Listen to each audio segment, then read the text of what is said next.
blessings. What you say? I just blessings. Okay, blessings. Yes, yeah. I'll be your blessings.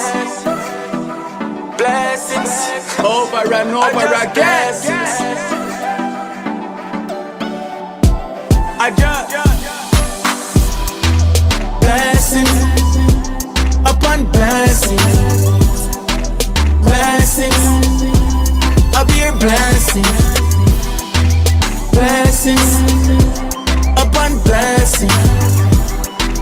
Blessings. I'll be your blessing. Even when I'm stressing, I'll be your blessings. I'm taking every lesson as a blessing to increase my abaya. Me a be lesson.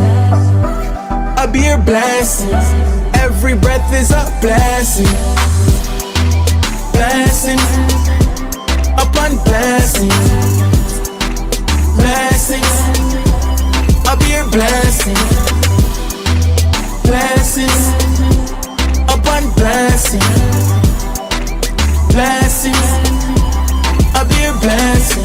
From I have mouth for talk, that's a blessing. I'm have foot for walk, another blessing. Me my outline with chalk, add up the blessings. And my heart no dark, cause of the blessing. Cause me know who bless me, and who not left me.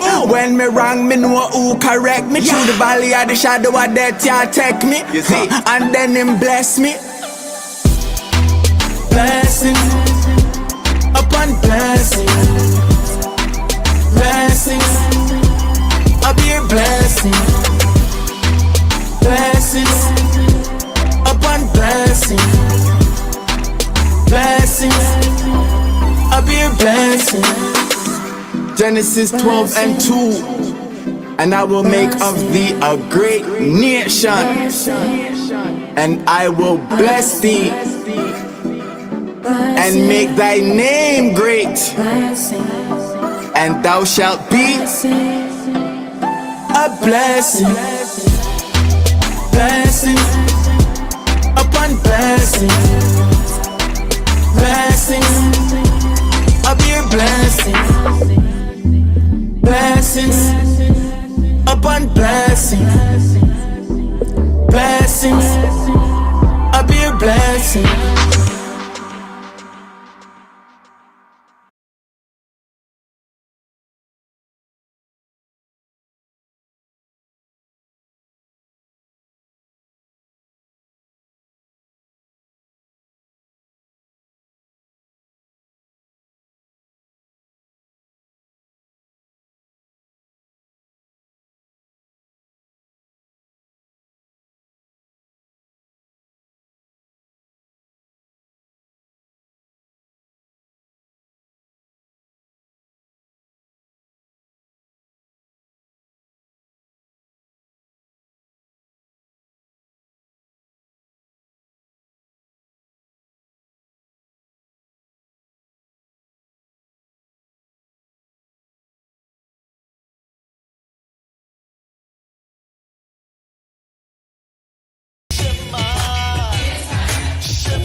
Wow.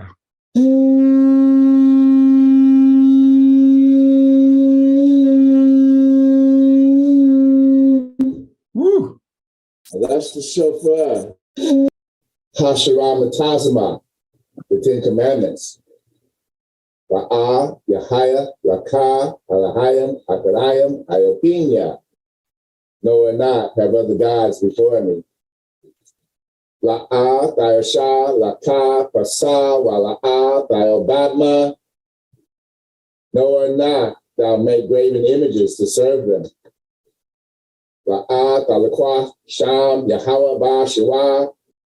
No or not thou take the Most High's name in vain. Zakar, Ha-Yuam, Ha-Shabbat, La, Kodashwa. Remember the Sabbath day, keep it holy. Kabala Makawa Maka, honor your father and mother.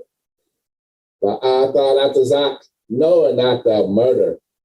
Ba'atha Kanab, know and not thou adultery. Ba'atha Ganab, know and not thou steal.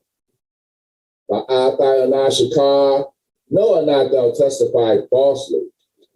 Ba'atha Kamad Kala Shira La Rakaya, know and not thou covet, which is our neighbors. Selah, hallelujah. Praise Yah. Hallelujah. Hallelujah. Selah. Thank you, Elder. Hallelujah. Hashiram. And everything you should do is in Yah's name. You've got to do everything that he says in his name. Woo. Praise Yah. Praise Yah. Praise Yah. Romans 11:5. That's when we was talking about that remnant. Praise Yah! Praise Yah! Praise Yah. Thank you, Yah. Praise Yah! Yes. Shalom! Welcome to Mashiach Assembly! Don't forget, shoes off at the door! Respect Yah's house. Hey, Maya is so. Hey, Maya is so. Toraba, Toraba, Toraba, Yahaya. Toraba, Toraba, Toraba, Yahaya. Praise Yah! Praise Yah. We sing praises to your name. Oh yeah. We sing praises to your name. Oh yeah. For your name is great and greatly to be praised. Praise Yah. Praise Yah. We sing praises to your name. Oh yeah. We sing praises to your name.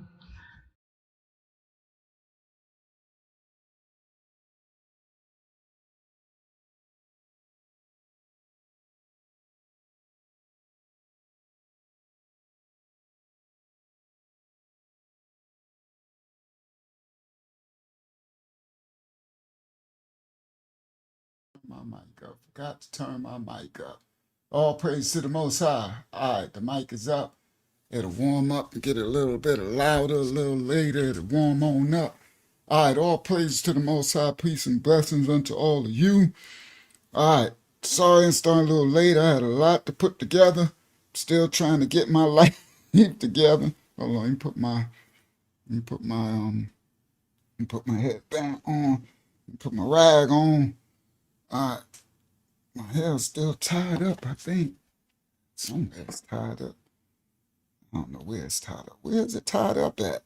All right. Anyway, peace and blessings tonight. It's going to be a very powerful lesson. Let me just untie all of it. Just because I don't know where it's tied up at. All right. Peace and blessings. Let me put my rag on. Let's get started. Tonight's lesson, the gate. The 12 gates. 12-gate child school experiments. Remember the pink liquid in the 70s and the 80s. Now, some of y'all might not remember. Some of y'all might not experienced it. For the youth, for the young, not the youngsters, but for the younger generation, y'all miss this experiment. That they did other experiments on y'all, but they did this one on us babies, us in elementary school and middle schools from the late 60s. It started, really late 50s, but it started in the 60s into the 70s and the 80s. They did these experiments. It's crazy work, man. These people, these countries, these people are crazy, man. These governments and stuff, they just do some stuff, man. They did experiments on us in school. right? They had this. I remember they had the Cold War. During the 70s, they was supposed to be like going to war with Russia and stuff. That's when they had the thing about like they was calling everybody communists and stuff, and all that stuff, accusing people, right? This is the same time that the Feds was doing the COINTEL program with sorry guys, I'm getting my life together, trying to get my life together, yeah. Ooh.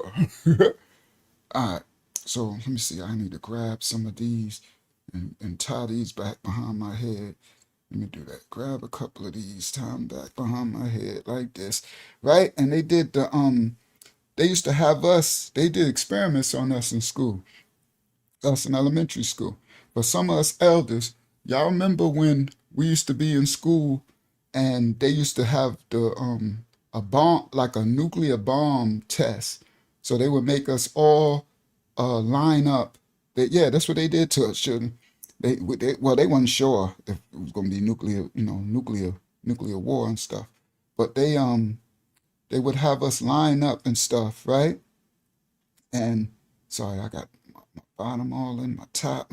I'm trying to rush to get it up. I got stuff that's supposed to be down at the bottom pulled all in my braid. All right, so they used to have us go down in the basement like y'all do a fire drill. They would have us go in the basement one by one of your school. This how it was in my school in Hempstead, Strong Island, and they would walk us down into the basement and have us all the kids have us sit on the floor and like kneel of like face down in a crunch position with your hand over your head, right, and then face the wall, all of us lined on the bottom basement floor, and you would have to put your head down against the wall and just stay there. And it's crazy because it was supposed to be like if a nuclear, the crazy part, if a nuclear bomb happened, what is that going to do, right? But whatever. I guess that was the best they had, right? And they would make us. Sorry guys, I'm almost finished. Getting my life together. All right, so good. The mic is all right. It's decent. Okay, and all right, yeah, all right. So now let me come to y'all. Come to the Oh, I'm little on the screen. I'll make myself bigger in a second. Go to the comments. All right. All right. Thank you. So let me let my brothers and sisters in first. Invite guests. Sorry, guys. This was a rough one. I'm just getting started. It's already 9:29. Control V. This is going to be a very powerful lesson. Shout out to Aaron J in the building. Shout out to Eliza Yah in the building. All right. Brother Jerry J in the building. All right. And everybody else that I didn't get to see yet in the building. There was there's another name that I asked some of the family to let me know if they came in the building again. It started with a D. I can't find it now. I think it's like Donna something. Shout out to Wristfly in the building. Oh, it's gonna be a good one. Very good one, Wristfly. You're gonna learn a lot again. Y'all gonna learn a lot of the experiments. Shout out to Stay True for You 84. All right. Thank you. Daya Rock. Daya Rock. Shout out to Daya Rock in the building. Shalom, Daya Rock. All right, and anybody else that came, and that might be Noah. Sorry, I can't go up so far. Shout out to Sister Courtney in the building. All right, Courtney Yashara. Hammer's in the building. All right. All right, that's as far as I can scroll up. All right, let me get started. I'm already late. I know y'all like, come on, get the cooking, get the cooking. All right. So my brothers and sisters is here. Shalom. Oh, we are all small. All right, Shalom, family. Let me see where we at. All right, there we go. All right, Shalom. Let me see myself. Do I look? I don't look too bad. I look all right. All right, there we go. I can't really see. All right, not looking too crazy. All right, here we go. I got a lot to bring out. It was the Most High give me instructions to bring things out, and I'll be shocked too. And tonight was about these experiments that they did. They did experiments on children, which is crazy work, right? And a lot of people don't know about this stuff.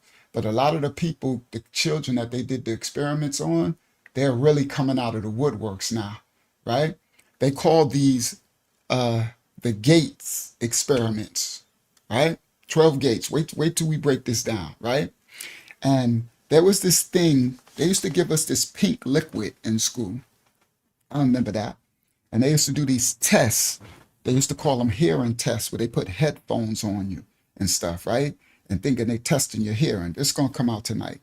But they used to do all of these, they had crazy stuff going on in the 70s and stuff. So they used to make us go downstairs and act like an atomic bomb was dropping, and we would have to all go downstairs. You know how y'all do a fire drill and you go outside? We would go in the basement, and then sometime they would make us just do it in the classroom just in case we couldn't make it to the basement. And they would make us get under our desk. So we had these little wooden desks with a thing that open, you put your stuff in, wooden and metal, and they would make us all get under our desks and put our hands over our head like this and bow down. And that was in case an atomic bomb would drop, which is actually crazy work. All right. Oh, shout out to Thoughts of a Wildflower. They said that they I was in the program. Okay, that's good. I was hoping some people that was in the program would be here as I break this down, right? It's going to be a very good, intense lesson. He said they did it in the 80s and 90s too. See, I didn't even know that. Yeah, because I knew they did it in the 80s, 70s, 80s. I didn't know it went all the way into the 90s. Shout out to Aaron J. All right, all right. So now, all right. So let me get started. Let me get started. I got a lot to bring. And I asked the most, hold on. I asked the most how to, hold on. I asked the most how to give me structure and order as I put this together. All in your will, Father. All right, go ahead. Go ahead. We have a prayer request from Courtney. Can I read it? Yes, yes. She says, Shalom, everyone. Please cover me in prayer. Kind of in a financial bind. I'm ashamed to even put this here. I'm not asking for anything, just prayer, family. An honor to be present. All right, praise Yah. May the Most High cover and bless you, Sister Courtney. May the house and everyone at home who feel in Yah's will to say a prayer for our sister. As the Bible says, we are to be our brother and sister's keeper and support one another, right? So if we can send our prayers of blessings and coverings of the Most High over Courtney and her loved ones and her finances or whatever her situations is, all right? And may the Most High cover and bless her all in his will. May he send his Malayach's angels and his Sabayath heavenly host to cover you in your walk in righteousness as you seek in the Father's face and trying to be righteous in this dark world, right? There being a light in this dark world. You heard the end time remnant generation, not about religion, but about spirituality, a spiritual relationship with your Father, our Creator, the Abba, the source. That's already tying into tonight. Oh, it's going down. For those who was in that program, we're going to talk about the source, all right, tonight as well, all right? What they call the absolute. All right, so may the Most High cover and bless you, Sister Courtney, on your journey, and everybody as well. May Yah cover us, the Most High, and His favor, grace, and mercy, and His anointing, and His powerful Kayaf, His powerful Ya'ad, mighty arm and hand. Kayaf, Ya'ad, the arm and the hand. The Kayaf is the hand. May we rest in his bosom, in his stillness, in our righteousness. May we rest in his name. All right, the name of the Most High Yah is a strong tower. The righteous run into it and are safe. Our safety is in the righteousness in his name. In the name of the Most High, creator of all things. They took his name away. That's why they took his name, so we don't call on his name. You heard that part? All right, let's get started. Shout out to Sister Yaleen Shambaya in the building as well. All right. She said, I remember that in school too. I know that's right. It was crazy in school. All right, let's go. All right, so may y'all give me the wisdom to get going with this lesson. All right, so I got video clips. We're going to do copyright disclaimers for the video clips. We got a lot to bring out. All right, let me close my media encoder because thank you, y'all, for allowing the media encoder to work. Let me close my software program because everything exported. Save, yes, thank you for allowing the software program to work. And then let me get started. Oh, let me put this on the screen, share screen, window, where is it? Bang, share. So y'all know I always try to bring more than what's out there. Whenever the Most High has me to do a teaching, right, a lesson, I always try to find more info than just what's already out there. So I do a lot of deeper researches, right? So in this thumbnail, the 80s Gate Child School Experiment. Then you got the Book of Gates, Egyptian, a magical translation. Then we got this gate portal. All right? So this will tie in as we go through the lesson. Right, this thumbnail is the 80s Child School Experiment, 80s Gate. All right? All right. Shout out to Thoughts of Wildlife, Run Rock.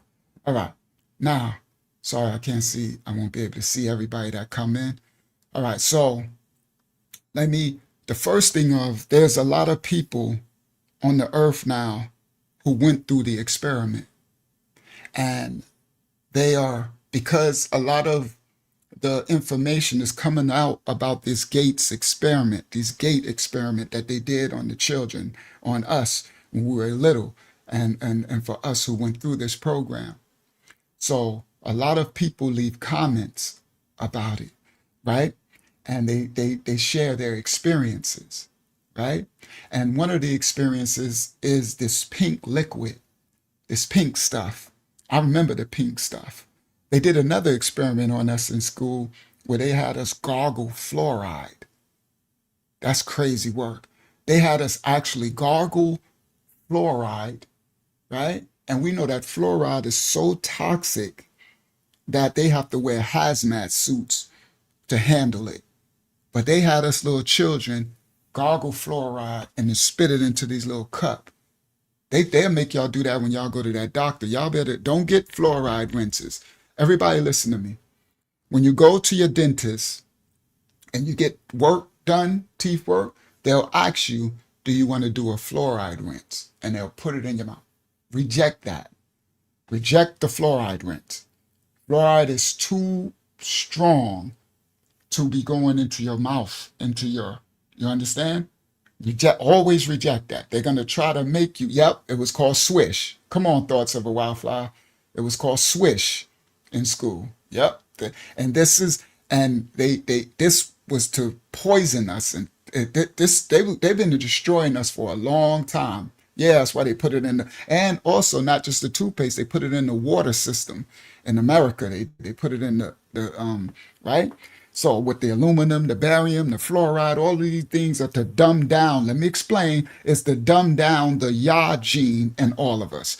The Yah gene is the creator, the most high of all things. The most high, his Yah gene is in us, right? The Y gene, right? The his gene. And they call it the God gene. Y'all can look that up, right? And all of these things, as well as the chemtrails, now y'all and everything, is to dumb down they call it the God gene, the Most High gene, the Creator, the Yah gene in all of us, so we can be more controlled, so we don't have the more spiritual relationship, so we can, it's all about control and manipulation and programming, so we can be easily programmed. To dumb us down and all of that. Shout out to Sister Hayazak Roberta. All right.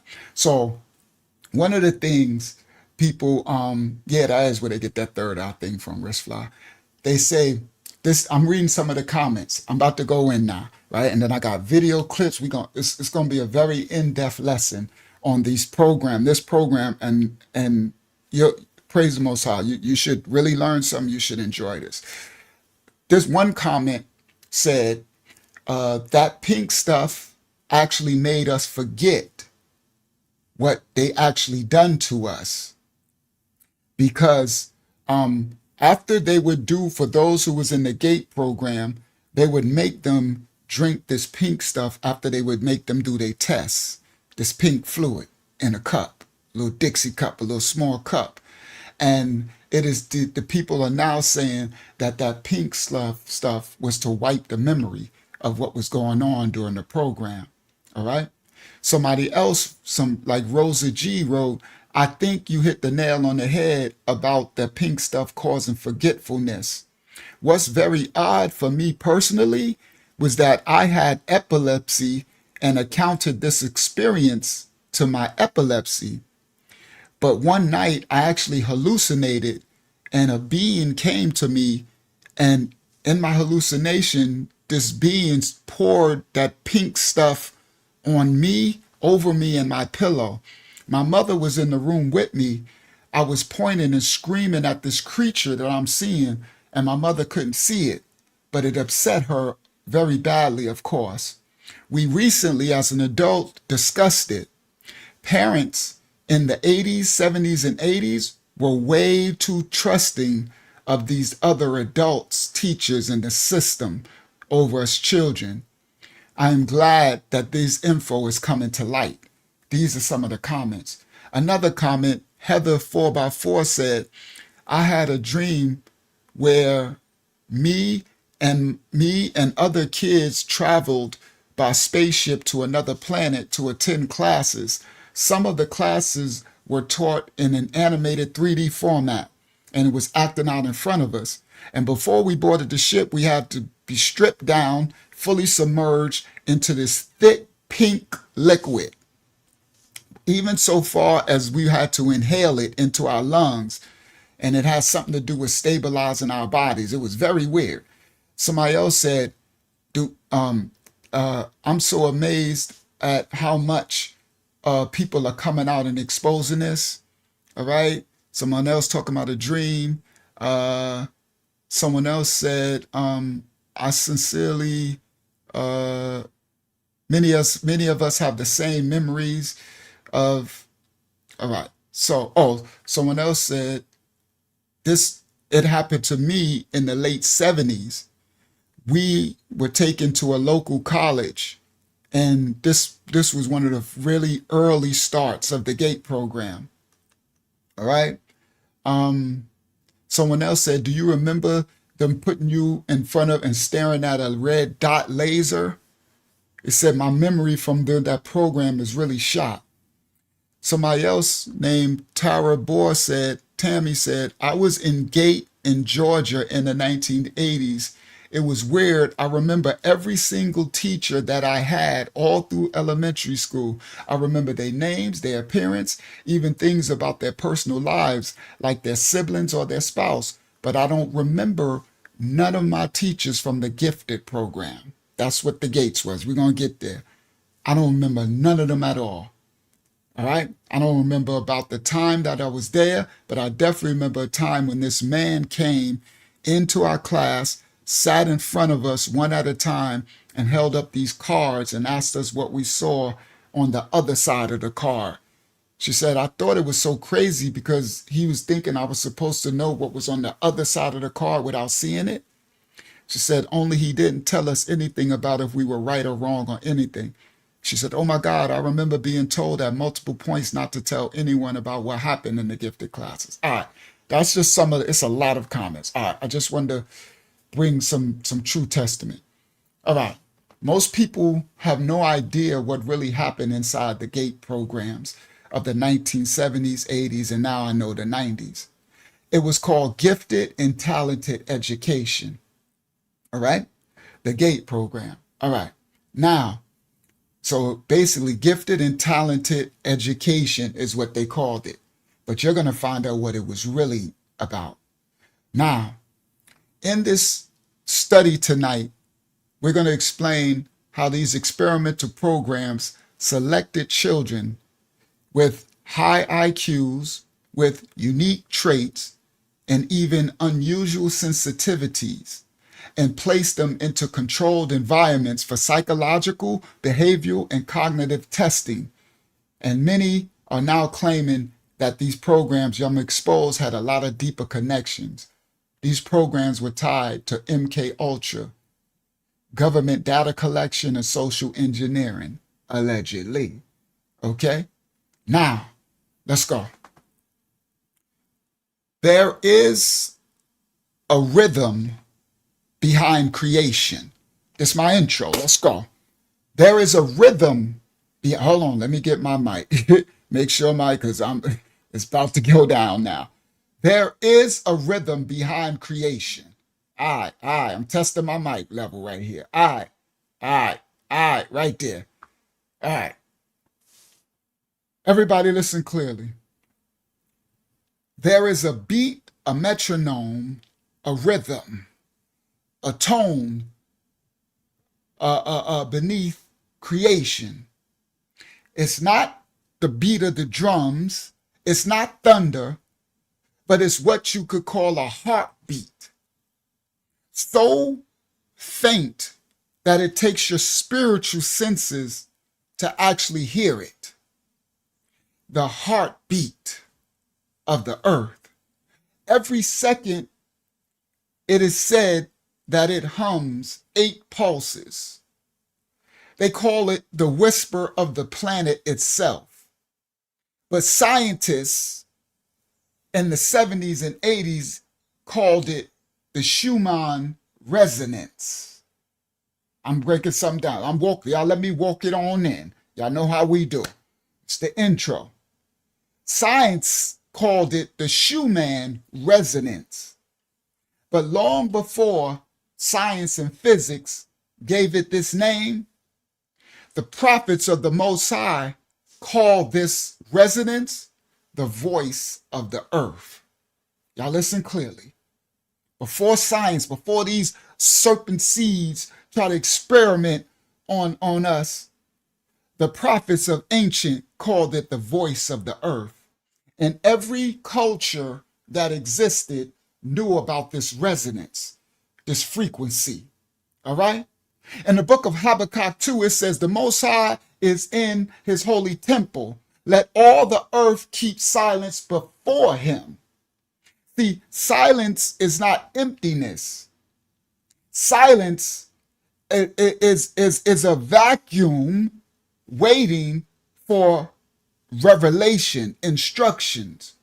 That's why the Most High says, be still and know that I am Yah. He tells us to be in the stillness, silence. He tells us less activity, more still, more simplified, because in the stillness, there's not emptiness. There's actually a pocket of frequency and stillness that Yah gives instructions. He says, I exist where? In the stillness.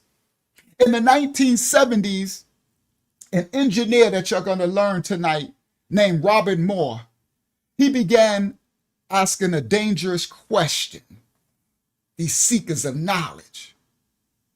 He said, his question was, if the universe vibrates, right, can the human mind be tuned like an instrument? He and his team developed a method that you're going to learn tonight called hemisync. Hemispheric synchronization for short. This is the test they did on some of us in this gate system, but let me walk it on down. Let me do my intro, bring it in. We got video clips, we got everything. You know I come with receipts. I don't just come with no foolishness. You know how we do in the house of the Most High Yah. All right? Now, he and his team developed a method in the 70s called hemispheric synchronization. That it was the process of 2 slightly different tones, one in each ear. So they would put headphones on you and emit 2 different tones, different in each ear, guiding the left and the right halves of the brain. And he says that he wanted them to become one and to move in unison. See, the difference between those tones became a new note. Those tones became a hidden frequency beat inside of the skull. And that beat, they claimed, could shift human consciousness itself. Basically, open a portal. Okay? Basically, we going somewhere. Job 38 says, who hath put wisdom in the inward parts, or who hath given understanding to the heart? Who? See? See, as these tones that they put in these headphones pulsated, brain waves slowed from the chatter of the beta frequency, you're going to learn it later, into a calming frequency that they call the alpha frequency. And it would transcend downward into what they named a theta frequency. Now already y'all see beta, alpha, theta. What is that? Greek, Greco-Roman. Greek, well, that's Greco. You heard? And y'all already know our series on the Grecos, on the deities, right? Okay, so anyway, y'all know everything it lines up, all right? Now, the tone and the brain waves, they wanted to slow it on down into the theta, all right? And they call the theta frequency wave a borderland between the dream realm and the awake state. All right, listen clearly. And I'm going to break it on down. I'm just doing my intro. This is in the 70s. All right? And they deduce that at about 8 hertz, that the two hemispheres of the brain, the two sides, came into alignment. And at that frequency, they deduced that the body went to sleep, but the mind stayed awake. For some of us who suffered from sleep paralysis, where your body, where you wake up, but your body is asleep. A lot of us suffer from that because of experiments they did on us in school. Crazy work. Crazy work. All right? So much, I got so much revelation from doing all the research and the studying this. All right? So now, this frequency called 8 hertz that they said when they can induce you into this frequency sound from sound waves, then the two hemispheres of your brain would align and your body can sleep, but the mind would stay aware. Robert Monroe called this the gateway. See, now I'm bringing understanding to the experiment. This was called, and you're going to hear from him in later tonight. It was called the gateway. This is why they call this the gate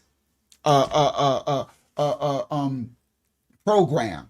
But they tried to say it was for gifted and intelligent. No, the gate didn't stand for that. Let's go. We going somewhere. Now, Robert, he called this the gateway. Okay, a state where awareness could stretch beyond the physical realm.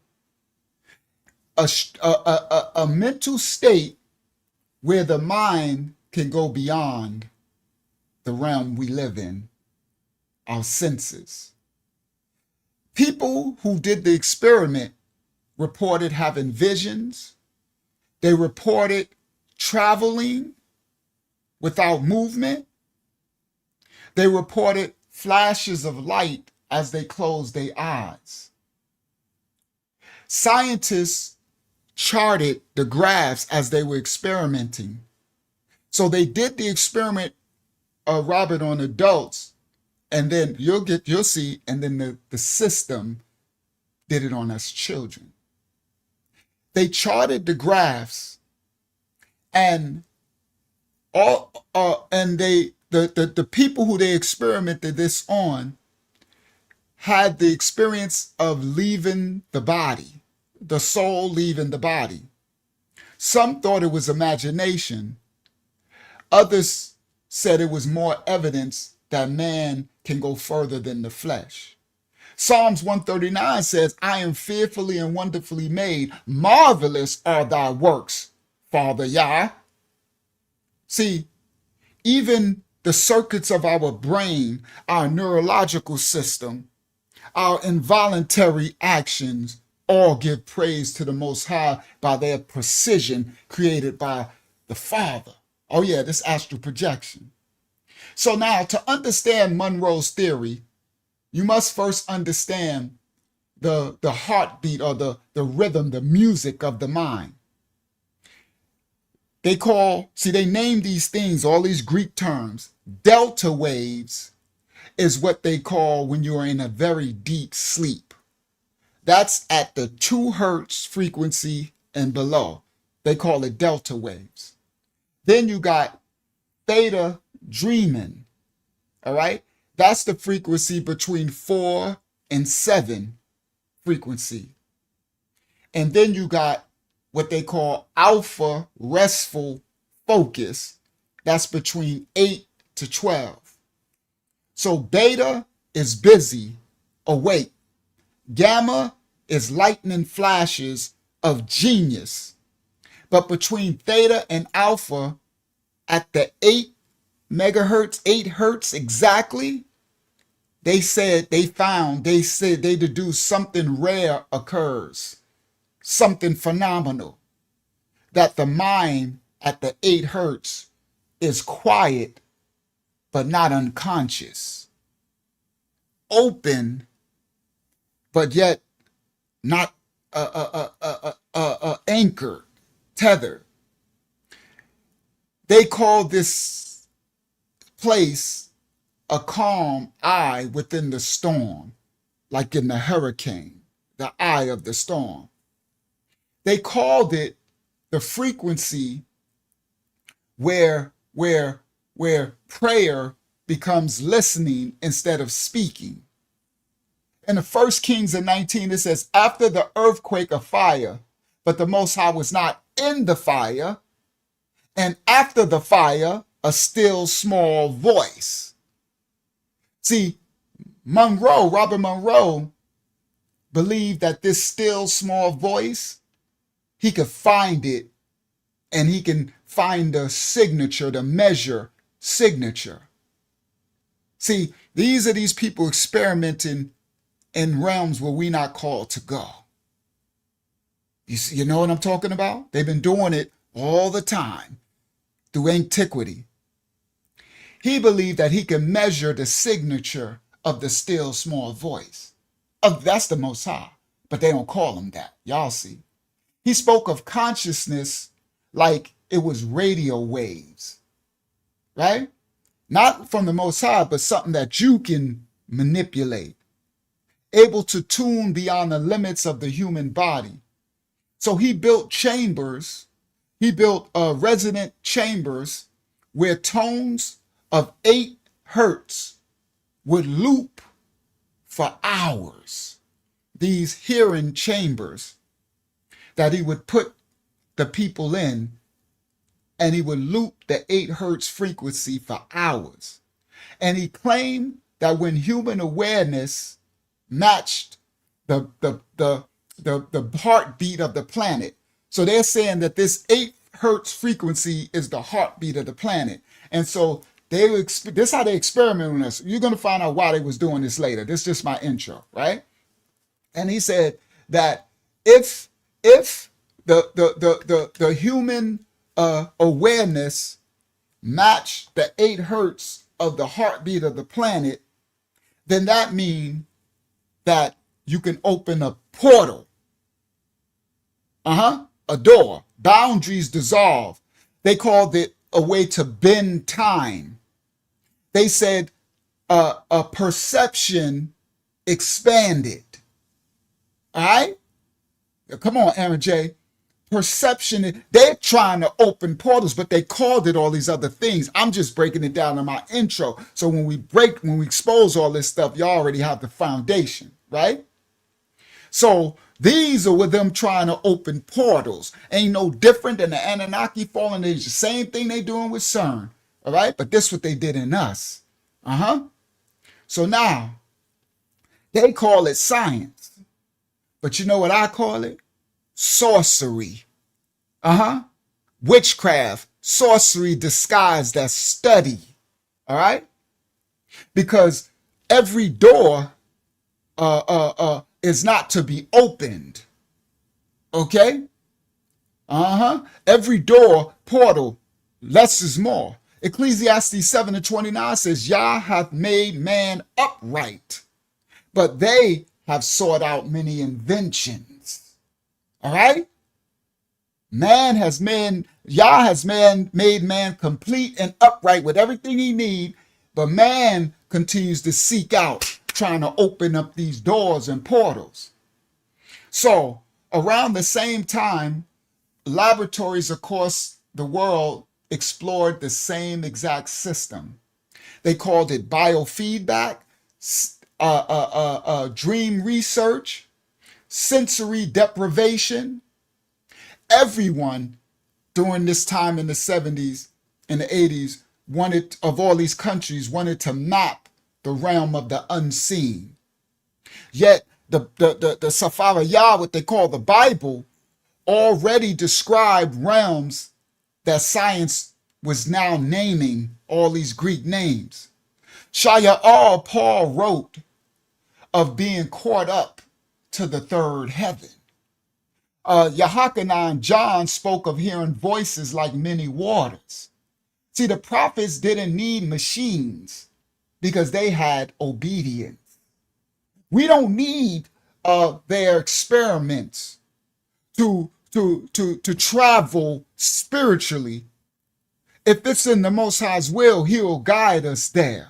The book of Amos 3 says, surely the Most High will do nothing, but he revealeth his secret unto his servants, the prophets.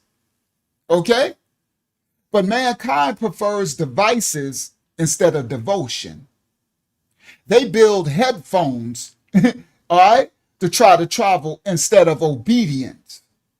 They chase vibrations while ignoring righteousness. You heard? Virtue. And every time they reach for power without purity, they repeat the same sin of the Tower of Babel, using technology as a ladder to try to get to the heavens, the Shamayams. Genesis 11:6 says, this they begin to do, and now nothing will be restrained from them which they have imagined to do. So the imagination became the new idol. This is the product of these serpents, and they seeking, it's the same Nimrod. It ain't nothing new under the sun. And as y'all going to see, they were tapping into the ancient. Shout out to Brother Dewan Brown over on Facebook. As y'all going to see, they was tapping into the ancients. That's why I got right there the ancient Egyptian, the Book of Gates. Oh, yeah, it's going down tonight. Come on, y'all going to learn something tonight. All right? Now,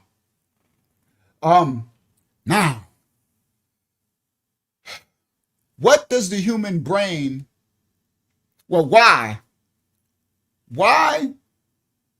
does the human brain mirror the earth's heartbeat? Why does the state of meditation mirror the same rhythm as thunder between sky and soil? It's because the Creator, shout out to Infinite Girl Boss, it's because the Creator, our Father, he wrote his rhythm and harmony into every layer of our existence. It's a reminder that when we calm our minds, when we be still, when we still ourselves, because Yah, the Most High, Yah is not the author of confusion and chaos. Y'all know who is, right? The adverse one, all right?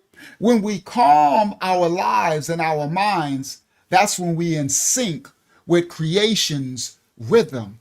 The praise of creation that sing praises to the Father continually. This is the heartbeat of the earth, that frequency that they're trying to find. Psalms 19:1 says, the heavens declare the glory of the Most High. Day unto day uttereth its speech. You hear?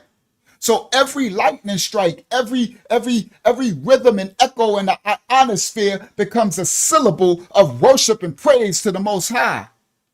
But Robert Monroe, oh yeah, these scientists, they seeking transcendence. And while they was doing it, they were finding torment. But when you open the gate, you must decide very clearly, are you ready for what's on the other side of the gate? See, not every vision is a holy vision. Not every light is divine. The Bible says, don't let your light be dark light. The same frequencies that put you in rhythm with the earth's heartbeat and soothe the righteous soul can also seduce the curious.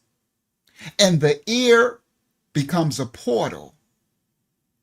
And the rhythm, the music, that's why they put it in our music, the beats. That's why they took over the record industry. Y'all listen up, so-called blackity blacks. Listen up, every nation of the Most High, of every nation, kindred of tongue, the blacks, the white of the whites, the brown of the browns, the yellow of the yellows. Everybody listen up. Music becomes the ministry of truth or of deception. Portal, the rhythm, all right?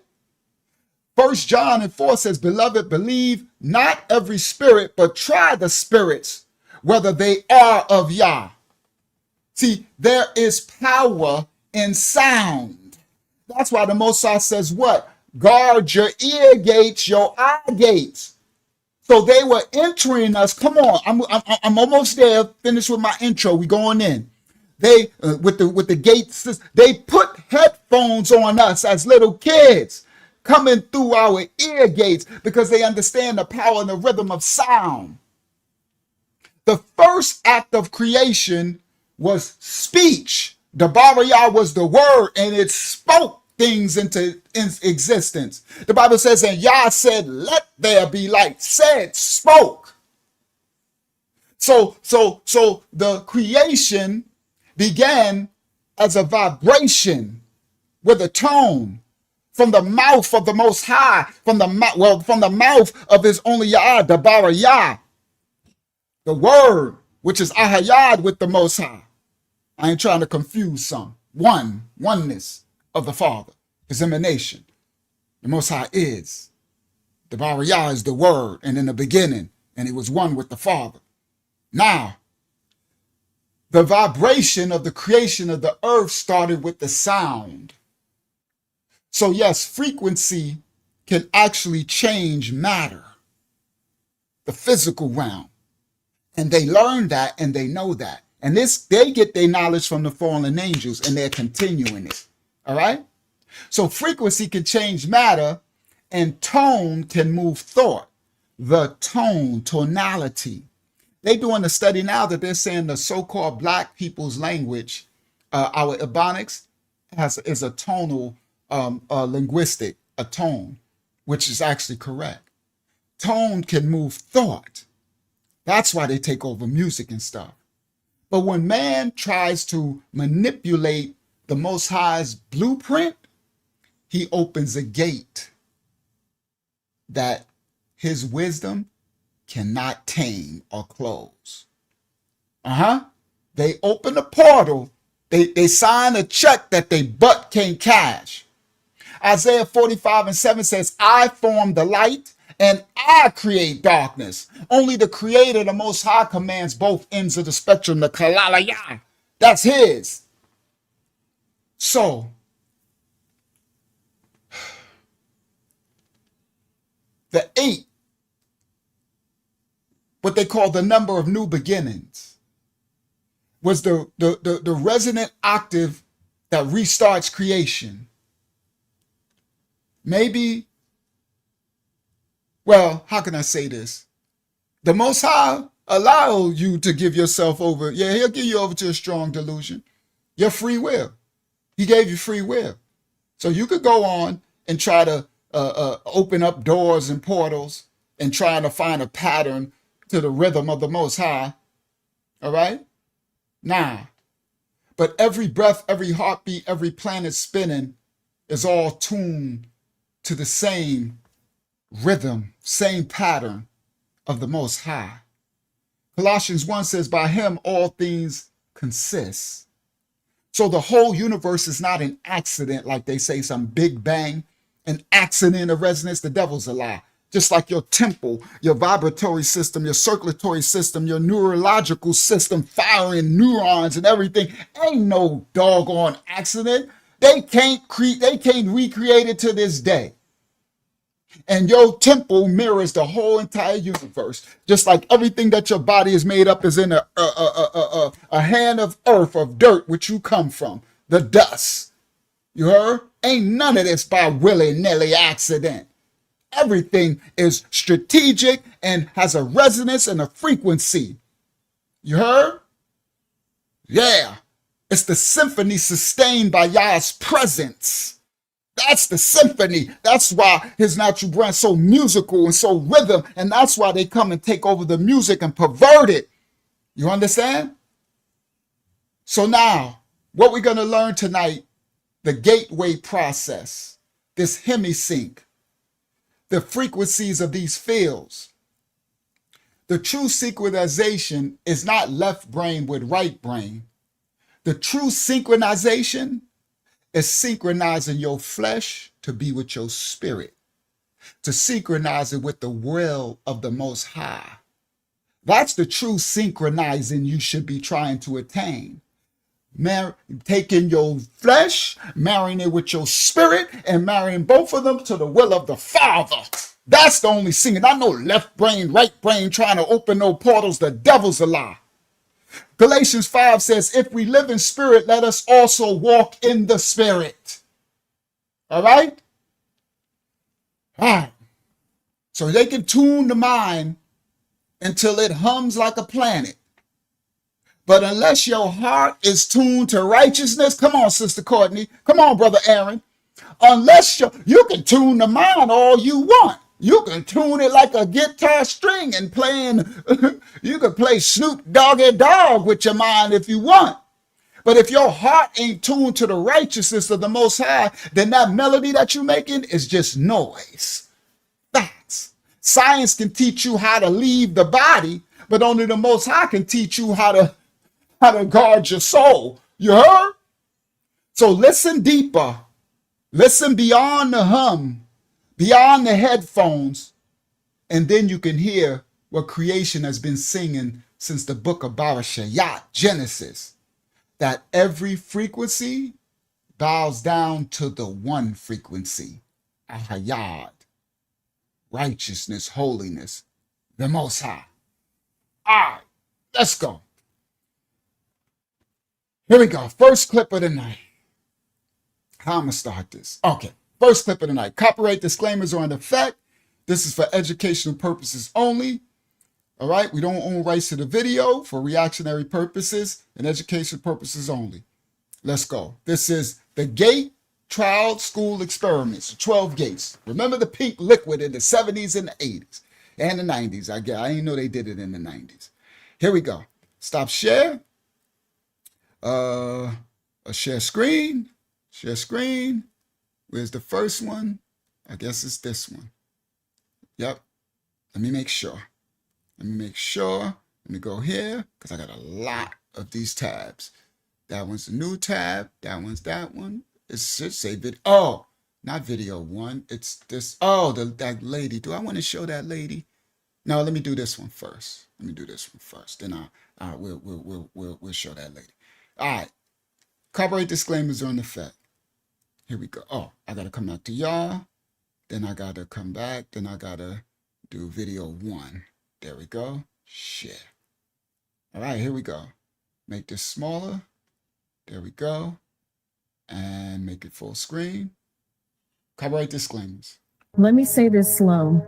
Some of us were never just students. We were test subjects. At the time, it felt random, and I thought they were just doing normal testing, but now I know that it was completely different. So you have these kids being blindfolded in these tests as well, trying to move things. I've never really had the courage to talk about it because it just makes me feel like a sleeper cell, and I don't really fuck with that. Do you remember sitting in a classroom, but it wasn't like the other classrooms? The fluorescent lights seemed too bright, the air too still. They sat you in a chair, slipped headphones over your ears, and told you to close your eyes. You heard Tones, not music, not words, just tones. And then nothing. For years, maybe you forgot. Until now. All over the internet, people are remembering. Kids who were part of something called GATE, Gifted and Talented Education. On paper, it was just a program for bright children, but some of them recall odd exercises, strange tapes, and long blank spots in their memories.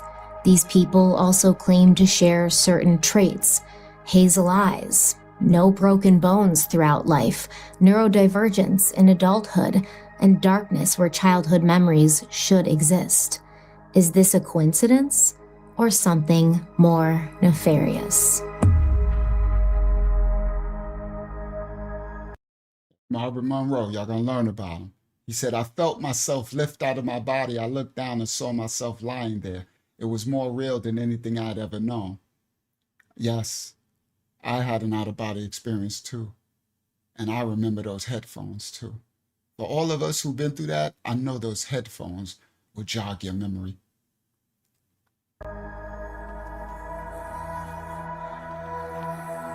Because at the same time these children were pulled into GATE classrooms, the CIA was running a program called Gateway, a program designed to push the human mind outside the body and beyond time itself.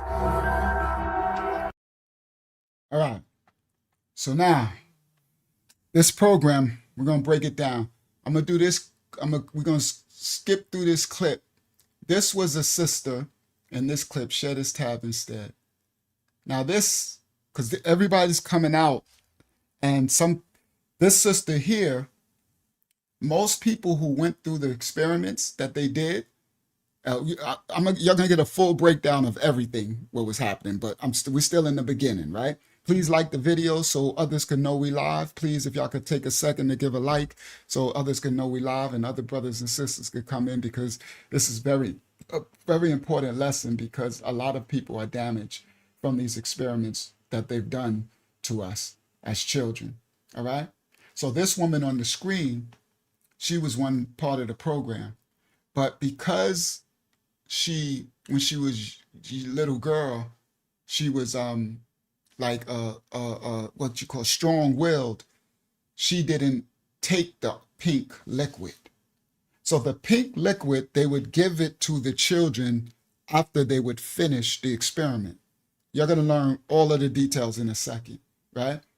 And after you would finish the experiment, because they would take you from your classroom, take you to another room a couple of times a week, and do these experiments on you with the headphones and stuff, right? And the cards and stuff. And then when they finished, they would tell you to drink the pink liquid. And what nobody knew, we didn't know, but they're coming to find out that was to erase the memory of what actually was happening. And some of the children were being abused in ways, and so the memories are being wiped.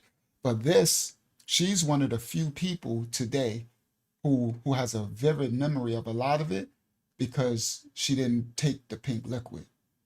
And so, but she still suffered from things from it. All right. So yeah, what y'all gonna find out? All right, let me explain. All of us didn't go through the experiment, right? If you don't remember ever the headphones going through it, okay, let me explain. Let me try to explain it this way. Because you have out-of-body experiences, and because you some people have a gift a close of astral projection as well. Shout out to Brother Warren, right? That doesn't denote that you went through their experiment. That's why they were doing their experiment. They were looking for people who have higher spiritual sensitivities and stuff, right? They were looking for peculiarities, right? Just like my little baby boy, he started like speaking at months, like a baby in months, and he was speaking, and I knew immediately not to say nothing to nobody. Because what they would do, they would come get you back in the days. That's why the Men in Black, oh, the men in black will show up at your door. I'm like, because once they would find out, oh, they coming to get you, and then they run experiments on you. They'll take your child. This back in So when my little baby boy and experience, they got what sciences and cultures like Ishmael's culture stuff. They call it indigo children, stuff like that. You find out a lot about that stuff in New Age and stuff like that, and in the Asian cultures, and because all cultures know about it. It's those with they call it the third eye, and those with a height, right? So they would look for people who has extra peculiarities with them, even if it's higher intelligence on scores or extra things, and then they would they would pick you, right? I didn't go through the program. I didn't go through the program. But I'll explain.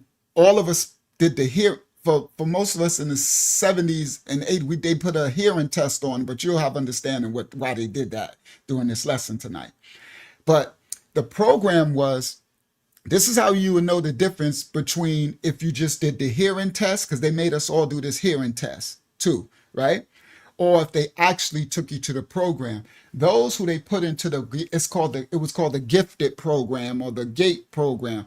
They would come and get you out your class a couple of times a week, right? And take you and put you in and do experiments and tests on you, and then give you the orange stuff to drink. So the pink stuff, and then some had other colors, purple stuff to drink. If you didn't, or sometime if your memory is that wipe, you can't remember. So that could be a thing. But most of the times, if you don't remember nothing of the program, you probably didn't go through it, right? And it's like we escaped some of it. So I have out of body experience. I have it, but I didn't go through the program. I don't remember. I remember taking the hearing test thing. I remember the swish fluoride thing, but that was in the class with all of us. But yeah, I never went to the program. All right. So now, yes, that's it. Those memory cards without seeing them. And then so this sister here, she's one that went through it, but she has a lot of vivid memories, right? So I'm gonna just skim through her so we can go through the study, because I was supposed to break her up, but I didn't have time to chop hers up. This is an important part I wanted to say, but let's see. Copyright disclaimers. Hold on, let me get it to play first. Come on, why you won't play? Let me move you over. About Lincoln Douglas debate and cheerleading and newspaper. I like typewriting. But last night, Dad and I were watching a show, and this is going to sound crazy. And in the show, there was this 6-year-old child, and the 6-year-old child was asked to do something kind of absurd. And I swear, it was like a flash. Dad started laughing because of the absurdity of the situation. And I said, I've done that. And he looks at me and he goes, what? And I go, no, well, something like that. I was in this program called GATE as a kid. And he looked at me and he's like, what are you talking about? I can't believe I'm sharing this story, but he said it's so much that I needed to. He's like, it's a lot. It's a lot. You need to share it. So I know this is going to sound crazy. It's a lot, but okay. Here's the thing. It was called Gifted and Talented Engagement or Enrichment. I can't remember. Gifted and Talented were the first 3 of the acronym. And okay, so what triggered it? Last night, the child was, okay, let me just start with my experience in Gifted and Talented GATE and our gatekeeper. And I'm so curious because I'm not the only one who was in GATE. I mean, other kids were in GATE too. And our person was called the gatekeeper, and he didn't teach at our school. And I remember that distinctly, that he wasn't a teacher from our school. He came in, and I really think he was from the military base nearby. And I said this to Pops because at the time in the 1980s where we lived, hippies abound, okay? That's all I'm saying. Like, everybody looked like my parents. Everybody had the 1982 wispy Farrah Fawcett hair, Don Johnson hair, except for a certain category of people. And they were either business or military. And I think he was military because he also had a Casio watch, the one with the calculator. And we were all like, oh, he's so cool. And a pocket. And a pocket pencil protector. And he gave us each one. And I remember it was a really nice one that the school secretary was kind of like, oh. And she kind of like hinted that it was a government, that's what the government gets or something like that. And I just remember it was like a big deal. And there were so many just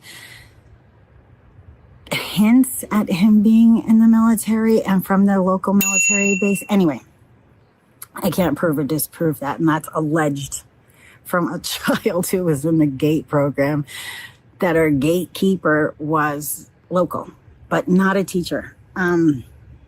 And we were always taken to a separate area of the school. And it was always right before lunch. And I'll get to why I know it was right before lunch and it was in a different area.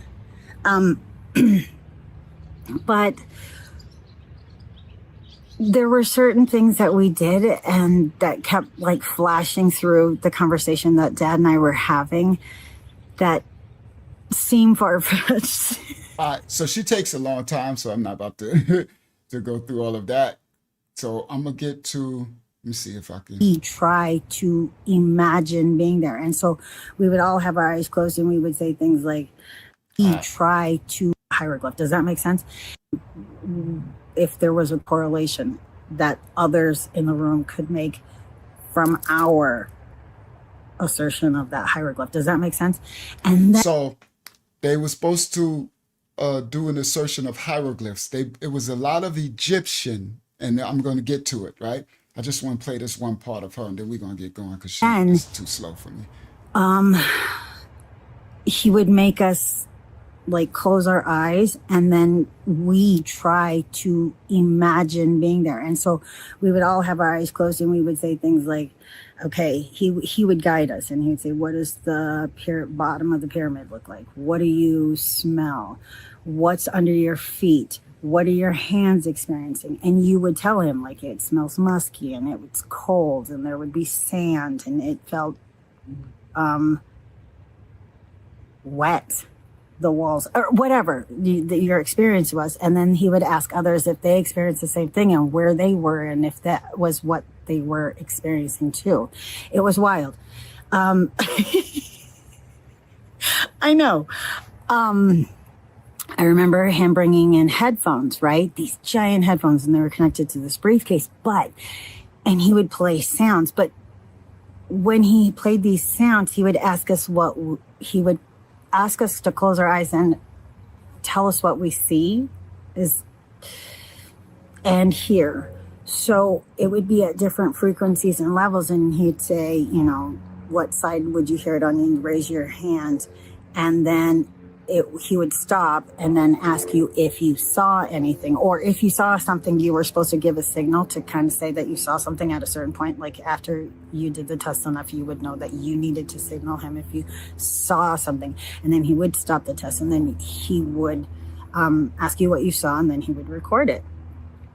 And then there was this, okay, so then there was this show on at the time called, it was. All right, so I can't do her. All right, let's go, because I got much more to bring out. She's too slow. I can't do that. That's way too slow for me. Experience. But she says something. It's a part where she got harmed. I think. Hold on, let me see if I can catch that part. Oh, what is that? How to learned in the GATE program. This is. I don't know. I can't find. There's a part where she talk about she got harmed. I think that's it. Insignificance. I don't know. I worry about your the class had the same thing, but some of them, like one little girl had one eye that almost looked like a cat. Sectoral. And Like, I couldn't sleep last night. And All right, I'll come back to her another time. All right, let's go. I gotta get rocking and rolling. Now listen clearly, because she talk about she was harmed. She starts to cry and everything. You could tell she's off a little bit, right? Right? You could tell. All right. So now let me get in. All right. We're gonna break this down because I got the video, I got everything coming. All right. So now I started off, I'm gonna explain about Robert Monroe's experiment, and then we're gonna get into the CIA and the system. All right? All right. Now, the Robert Monroe created something called hemisync, right? And he used binaural beats to synchronize parts of the brains, its hemispheres, right? And they says this became the core portal of the gateway process. And the idea was that by tuning the brain like a radio, this is what they found out. You'll find out how the government, this is how it got put into the school system, right? They found out that they thought that if you tune the brain like a radio, then you could push human consciousness into an altered state. Y'all heard those old movies? They had an old movie called Altered States. All right? And if you tune it to a certain frequency, you could push human consciousness into an altered state while the body stayed relaxed. So the goal was to push the mind into a state while still having the body in a controllable position. All right? Now, the body would stay in a deeply relaxed state while the human consciousness could be pushed to travel. The science behind it, they called hemispheric synchronization, or hemisync for short.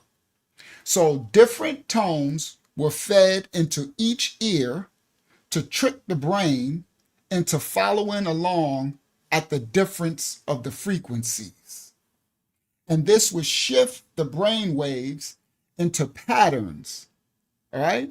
These are the patterns that the ancients tapped into in meditation and transference. This is how you do astral projection, and even into dream states, right? The what's the names in the Himalayas and the monks and stuff, they do this stuff, right? So Robert Monroe later created a Monroe Institute. I'm breaking down the Hertz first, and then we're gonna go in. I'm gonna show the video clips, right? So his institute, the Monroe Institute, claimed that these frequencies putting on the headphones on the children and adults allowed ordinary people to reach altered states quickly and reliably without years of training and drug inducement, using LSD and all this stuff, right? And psychedelics from sound, the ear gates. What the Bible says, protect your eye gates and ear gates, right?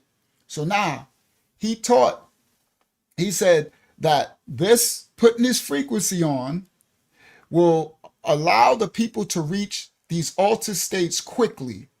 And the belief was that once you were in these states, then the mind could do extraordinary things. The mind would be able to leave the body. The mind would be able to explore other dimensions, see distant places, even time travel, step outside of time. All right? So the brain's electrical activity is actually measured in hertz. That's the way they measure the electrical activity of the brain, in hertz. A unit that means cycles per second. So hertz is a unit that means cycles per second. And that's what they use to measure frequency, right? So if something vibrates or pulses, or repeats every second, that is called 1 hertz. All right, y'all know I'm in teacher mode right now, so y'all get on the bus. Y'all know how I get. I'm in teacher mode right now, right?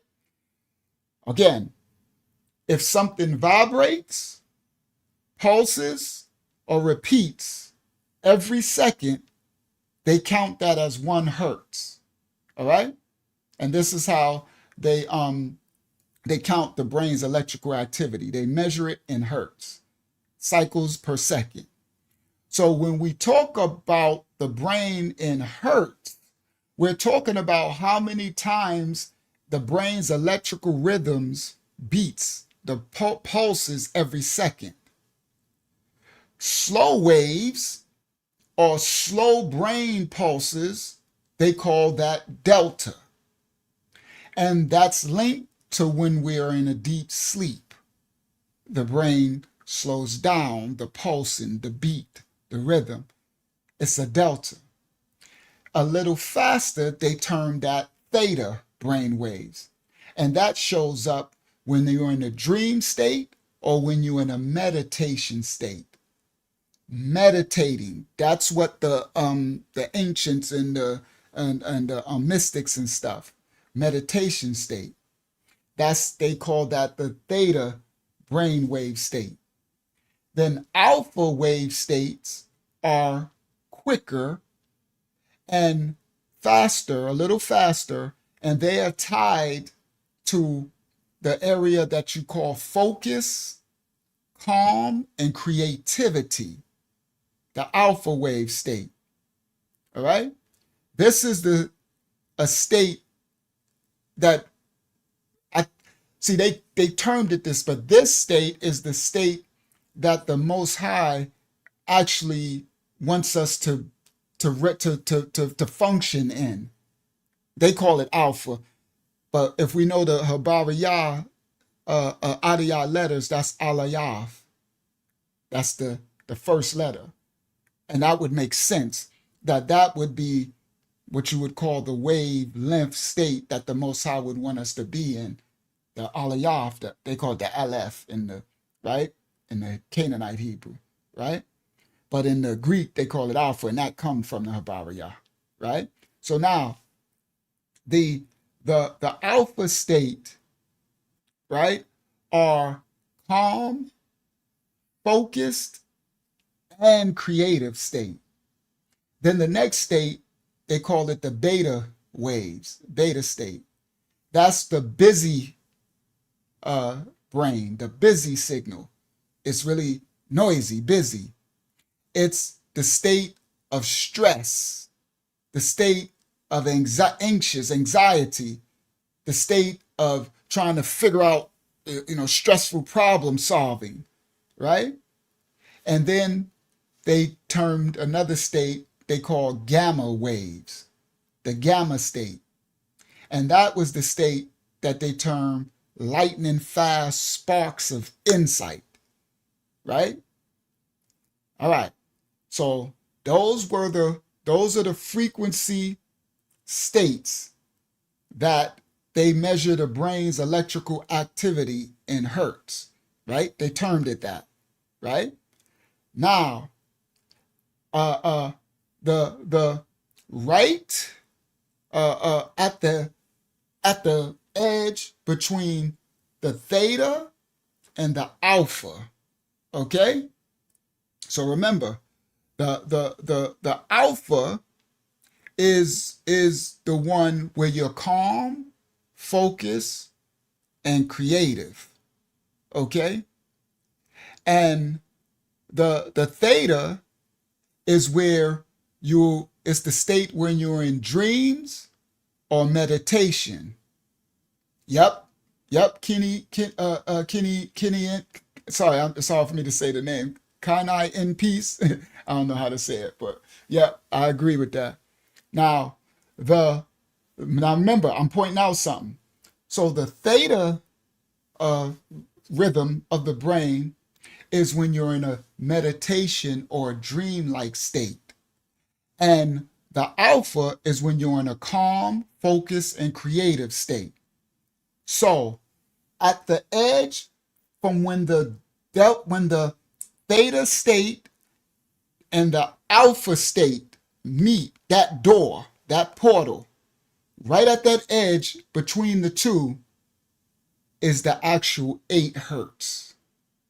That's the 8 hertz. And which Robert Monroe was focused on this hertz because he believed that that 8 hertz was the gateway frequency. It reminds me of the Tower of Babel with Nimrod. It was the door to the Most High, to actually a place where we're not supposed to go. All right? Actually, the Most High put, we are not supposed to do all this stuff. But you know, that's what the darkness wants to do, right? Now, this 8 hertz is what he was seeking for. In between the theta and the alpha, right at that gate. All right. Now, he believed that 8 hertz was the gateway frequency. All right. And this is an inevitable. So around the Earth, when they do their seismic tests, surrounding the Earth is an invisible beat, rhythm, a faint electromagnetic thrum that pulses about 8 times every second. The 8 hertz. Okay. A thrumming, a beat, the Earth's heartbeat. Okay. Scientists call it the Schumann resonance, right?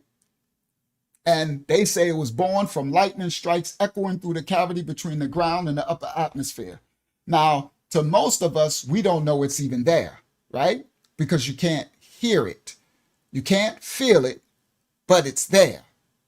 It's a constant planetary beat rhythm that some believe the human brain is automatically tuned into. So at around 7.83 or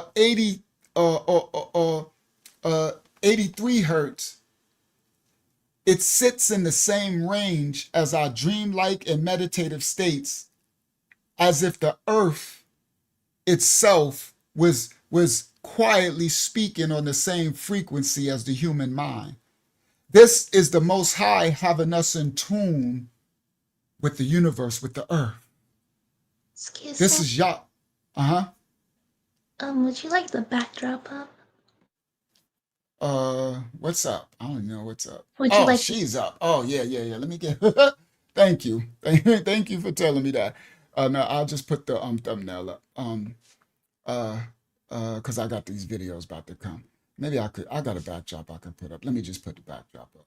I forgot. I had her face on there. I'm glad you said something. Right? I was been like, why y'all letting me have this lady face all crinkled up on the screen all this time?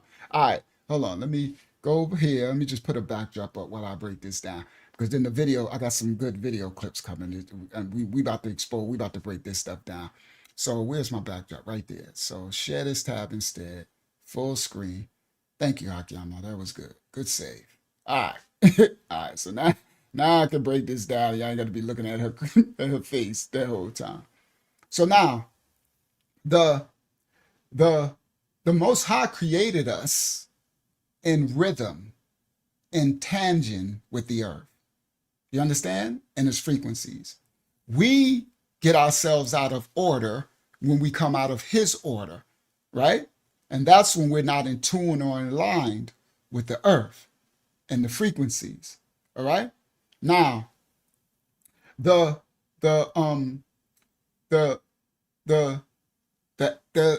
same range as our dreamlike meditative states, as if the earth is speaking, right? And it's in line with the frequency of the mind of man. So Robert Monroe and these serpents, that's what I'm gonna call these people, because they trying to be as the Most High. They believe that 8 hertz was the gateway frequency because that 8 hertz frequency is the perfect sweet spot where the mind is calm and clear, focus, but not asleep. And I agree, that's the sweet spot, because that's what the Most High calls us to be.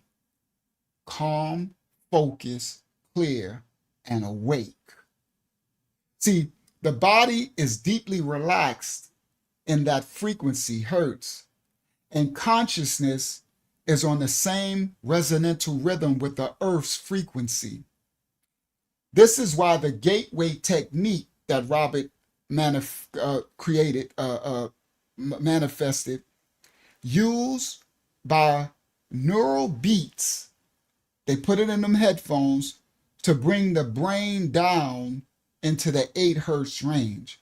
So the reason why they was put in the headphones, for those of you who was in the GATE program as children, and for those of you that they was testing on, whether it was military or whatever, it was tuned with the frequencies, right, binaural, to bring the brain down to 8 hertz range.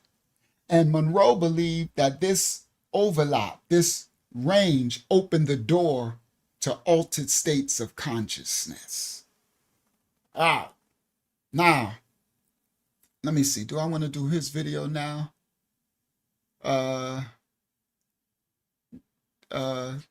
Let's just do it since I'm already talking. I'm already talking about it. Let's do his video now. Copyright disclaimers are in effect. Let me do. We don't own rights to this video. That was my video 3. Here we go. Share this tab instead. This is Robert Monroe speaking. I think this is back in the 70s or the 80s. Copyright disclaimers in effect. Essence, it works this way. If we put a 100 hertz audio signal, which you can hear, and put it in one ear, and put a 108 hertz signal in the other ear, the differential between those two would be an 8 hertz signal. When we used that and had a person listen to it, the brain would synthesize that 8 hertz frequency.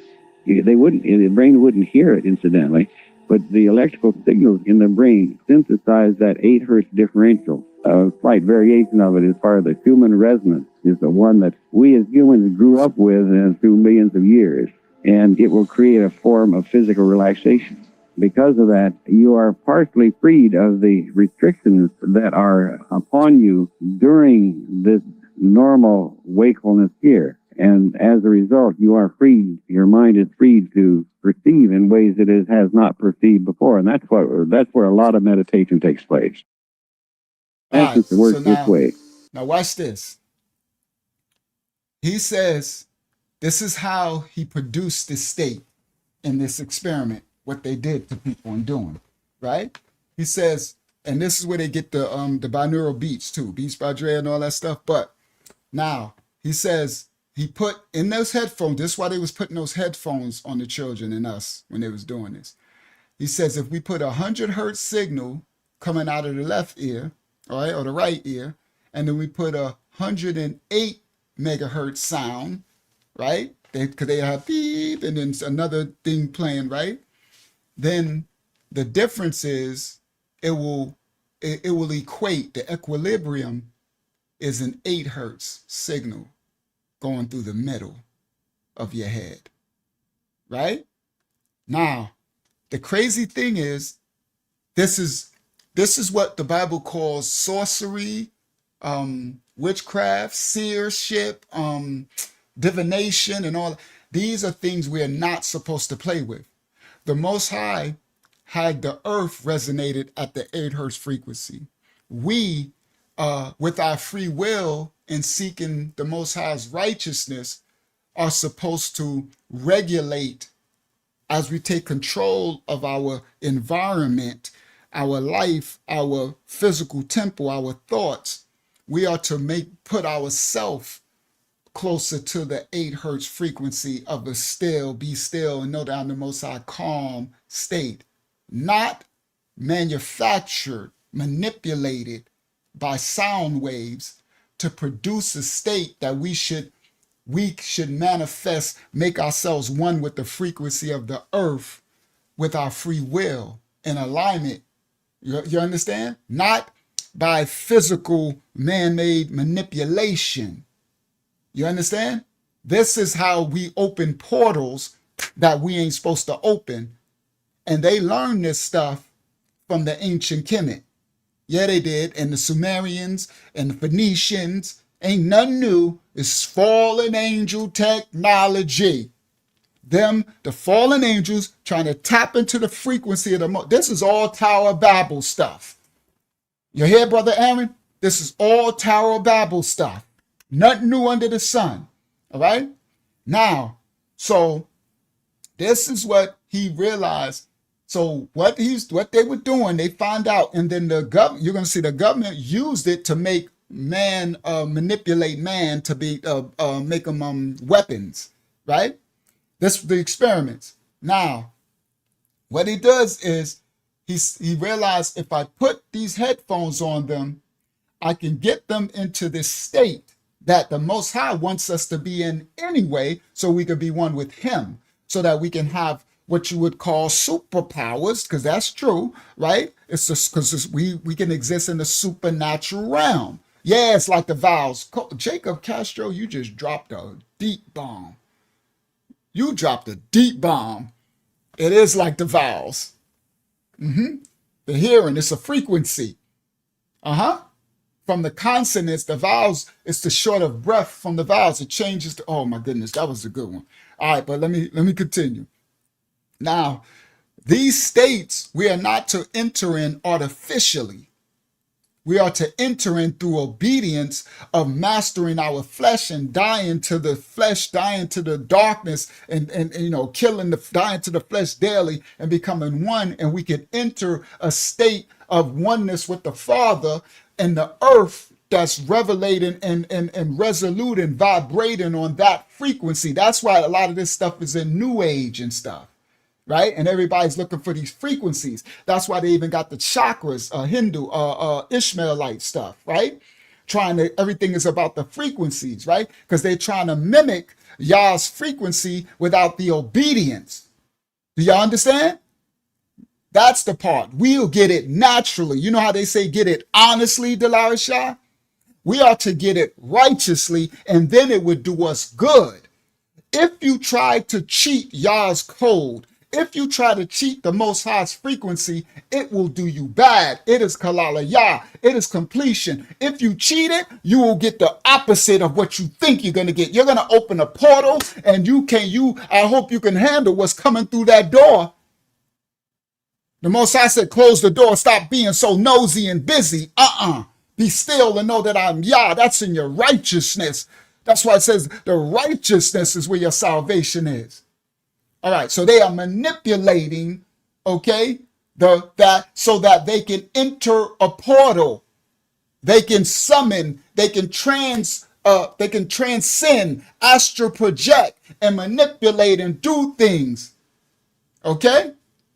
The differential between those two, and had a person listen to it, the brain would synthesize that 8 hertz frequency. So he said he found out that when I put, and you see, and the craziest, nastiest thing, everybody, is they went to children. You know why they went to the children? Because the children's brain is more moldable. It's more free.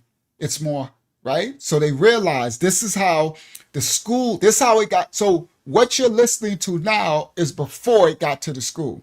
This is the gate. Now they try to say it was a gifted and talented, and they still named the gate. And the people who they used was from the military, and it was people running the program. Even if they had some of your, remember they took us out of the classroom, and the regular teacher was still teaching. So you had a separate. These were actually military. This was a government stuff, and those people who was running the program, putting the headphones to kids, were called the gatekeepers. Do you understand? Now,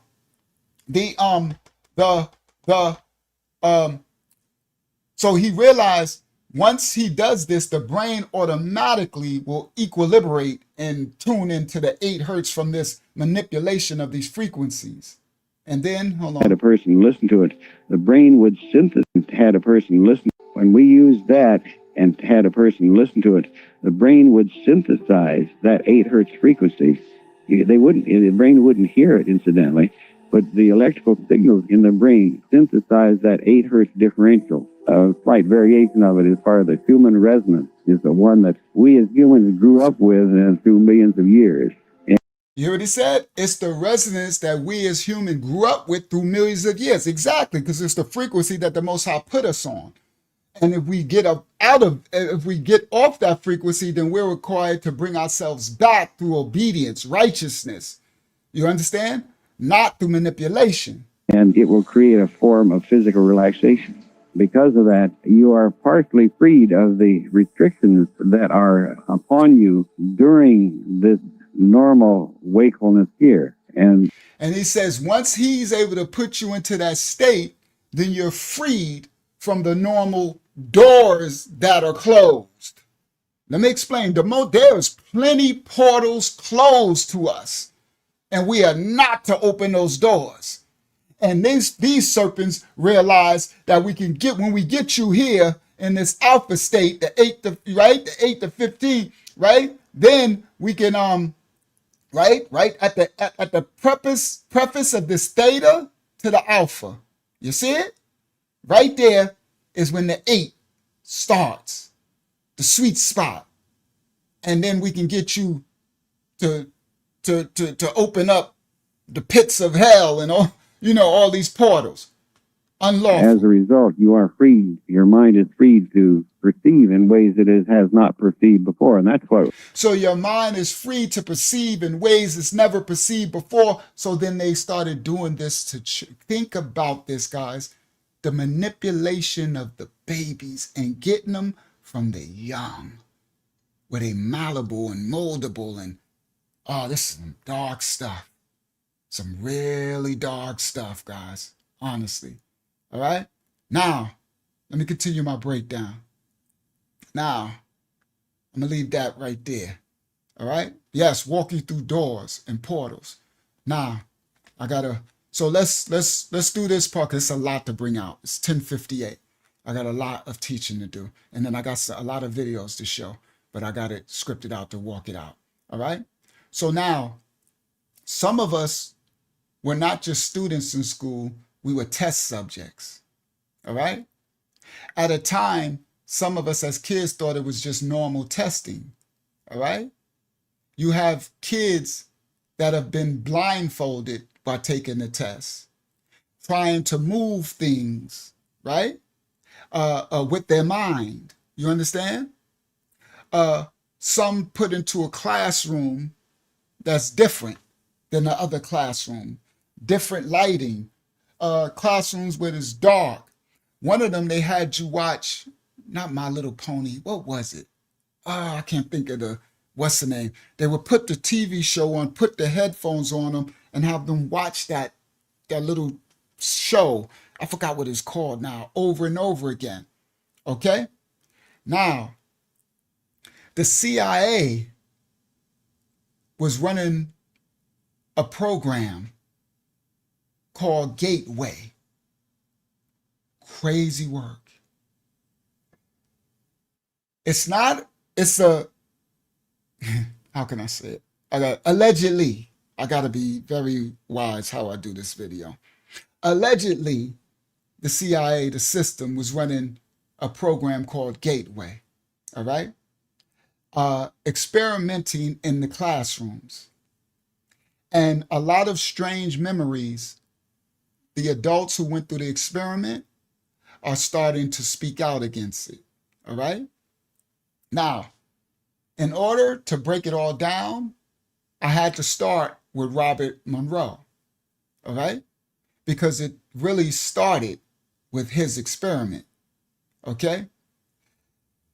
Robert Monroe studied engineering and journalism. He went to Ohio State University, but he dropped out during his sophomore year, and he was in the hospital for a facial burn, right? But in the 1930s and 40s, he worked in broadcasting, radio. He was a radio broadcaster, right? And in the 1950s, he started his own company called Ram Enterprises, right?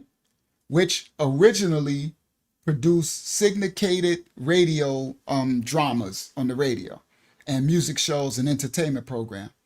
And he became very successful and popular in the broadcast entertainment world, radio broadcast. And Ram Enterprises, in the mid 1950s, his company Ram had pivoted into sound research, specifically researching how audio sound could be used to improve learning and memory. And Monroe became very interested in the idea of sleep learning. Y'all know how they have us put the thing on while you're in sleep, while you're sleeping, and play the thing over your sleep and have it ingrained in your memory, right? This is the beginning of all of that. This is Monroe. He became interested in the idea of sleep learning, and his company tested ways to use sound frequency using recordings playing during your sleep to teach languages. This is who started this. Also, these systems he developed to boost memory and reinforce good habits. All right? However, while doing these experiments, he began to start to have strange sensations because he was doing the experiments on himself. All right? Yep, this is a test. Like absolutely, like the rainbow on the screen. And all those hearing tests, Tamaya, that they was giving us. All right? Now, as Monroe was doing these experiments, he began to have strange sensations, and he began to have out-of-body experiences. He claimed that he wrote a book that for a whole year, he had been having recurring dreams of him flying a plane. Copyright disclaimers are in effect. This is Robert Monroe. Copyright disclaimers are in effect. I titled it Video 2. That's Video 1. So what's Video 1? If I titled it Video 2, what's Video 1? Oh, okay. It's Video 2. Okay. Copyright disclaimers are in effect. Introducing Robert Monroe. And getting the plane off the ground. And once I got it off the ground, then I would look up, and here are all these wires. It was as if one were flying down the street, and there were all these power lines overhead and telephone lines, and you couldn't find a hole to get out of it. This dream that Robert Monroe had about flying a plane was also accompanied by strange physical sensations. I also began to experience a funny kind of vibration. And I went to it was as if my body were shaking, but there was no feeling of shaking. It was just internal. And I went hurrying to my favorite doctor, and he examined me and says, "Oh, you are working too hard. You are stressful, but there's nothing wrong with you. Go take a pill and relax or something." So once Monroe received medical confirmation that there was nothing, medically wrong with him, he sort of leaned into these strange sensations and events. He said that when he was in these states, these altered states, he was very scared at first, and he would have to fight to pull himself away from them. One particular afternoon when I was lying down, I said, all right, fine. The vibration came. If it's going to kill me, let it kill me. So I waited and waited and waited. And after a while, after about 5 minutes, it faded away. I was still alive. So I thought, now I know it won't kill me. So I'm on safe ground. So after that, I began to simply let it happen and wait that 5 minutes so I could do something. Once he had learned to release control, Robert Monroe claims that this is when he had his first out-of-body experience. And on this one famous night, as we're in 1958. So he's playing with sound manipulation, and he found out that as he was playing it over his sleep, I agree, Sister Hayazak, Sister Bernadette, I don't agree with playing things over your sleep, because she's correct. They could slip things in there, and it goes into your subconscious. So he playing this stuff over sleep, he slipped into these out-of-body things and everything so bad, now he done altered his state of consciousness, right? That's why you can't play you can't play with the Most High's tones and frequencies. You be still, less is more, you understand? So, and you know, these serpents, they always want to, just the curiosity, always want to do more and more and more and more and more, right? So now he realized, you heard him say, it didn't kill me, so I'm safe. Just because something don't kill you physically don't mean you safe. You heard? That don't mean you're safe. So now now he's in a whole experiment mode. You know how they get. You know what I mean? Now you want to see how far you can go. I want to, he in Nimrod mode now. I was lying in bed on a Friday night, as we're in 1958. Out of body experience. And on this one famous night, as we're in 1958, I was lying in bed on a Friday night, waiting for this vibration to end so I could go to sleep. And as I was lying there thinking about what I was going to do the next day, while this vibration got through doing what it was supposed to do, suddenly I felt something bumping against my shoulder. And that, of course, is part of the history when I discovered that what I was bumping against was the ceiling of my bedroom. And that bumping turned around, and I did not know where I was till I saw this funny sort of a fountain coming out of what I thought was the floor. And I thought, where am I? This is a funny kind of dream. And I looked more closely, and I thought there's something terribly wrong. This is not a fountain. This is the chandelier, the light fixture coming out of the ceiling. So I looked around, and sure enough, down there in the bed below me was my wife lying in bed, and beside her was a man in bed. And I says, what kind of dream is this? This is a strange dream. Who would I think of who would be in bed with my wife? Yes, Ashaya, you're correct. That's what they use. And I said, I can't resist finding out. So I moved a little closer, and then this great shock came over me because the person in bed with my wife was me. And then the fright came, the terror. What am I doing? Am I dying? Let me get back quick, something. So I went through the air like this, swimming through the air to get back to the body. Pang, got back in the body. That was the first time that I, in turn, found out. And then very quickly I sat up and everything was quiet. My heart was racing because I was excited, but everything else was fine. My wife's asleep, quiet, nothing, no problem. So that is exactly how it began, all the way back in 1958. All right, so now. And getting the plane off the ground. All right, so that's actually Robert. All right, the actual Robert. All right, so then he made his first book in 1971, a book called Journeys Out of the Body. Journeys Out of the Body. And it became a hit, right?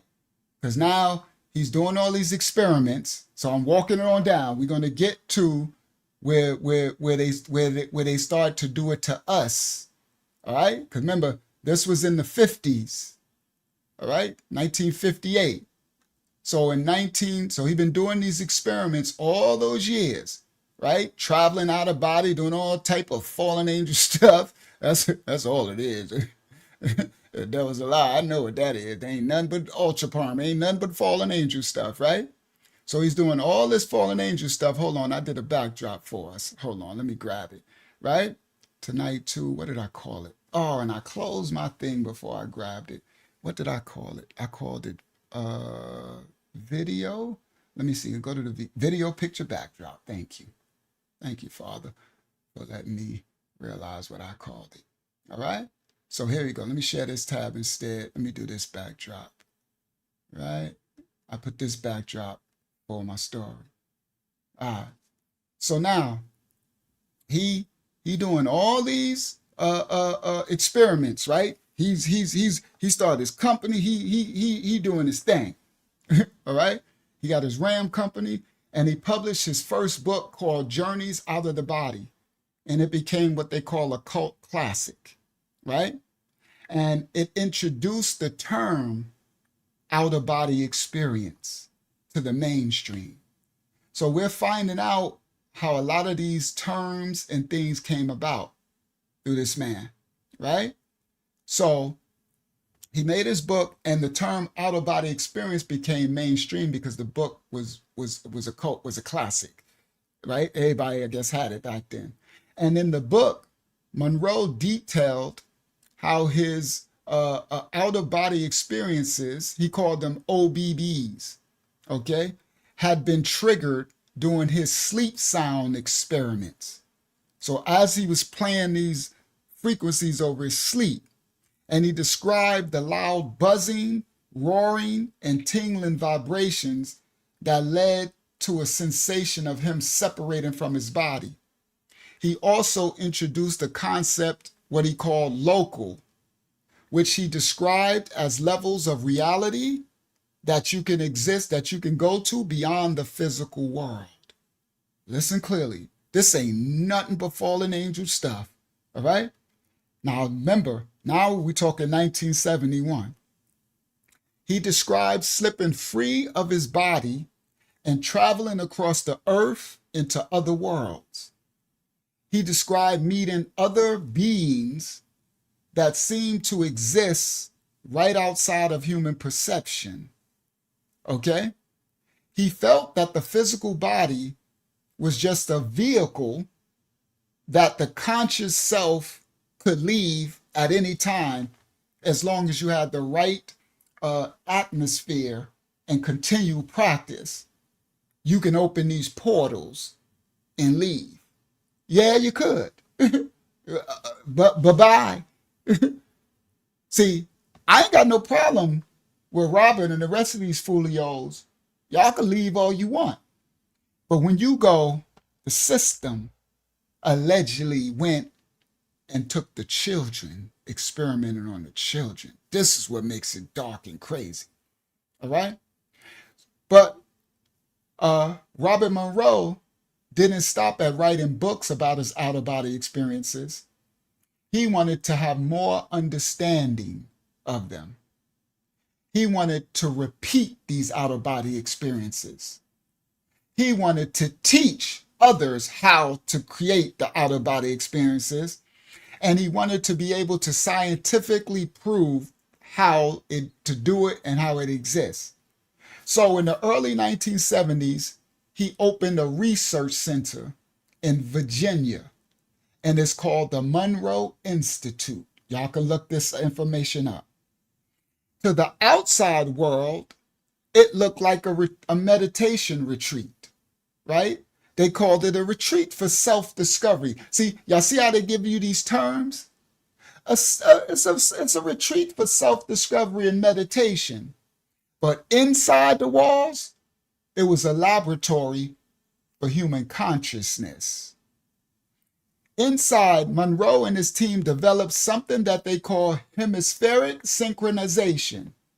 The idea was that by playing slightly different tones in each ear, the brain would lock on to the frequency difference.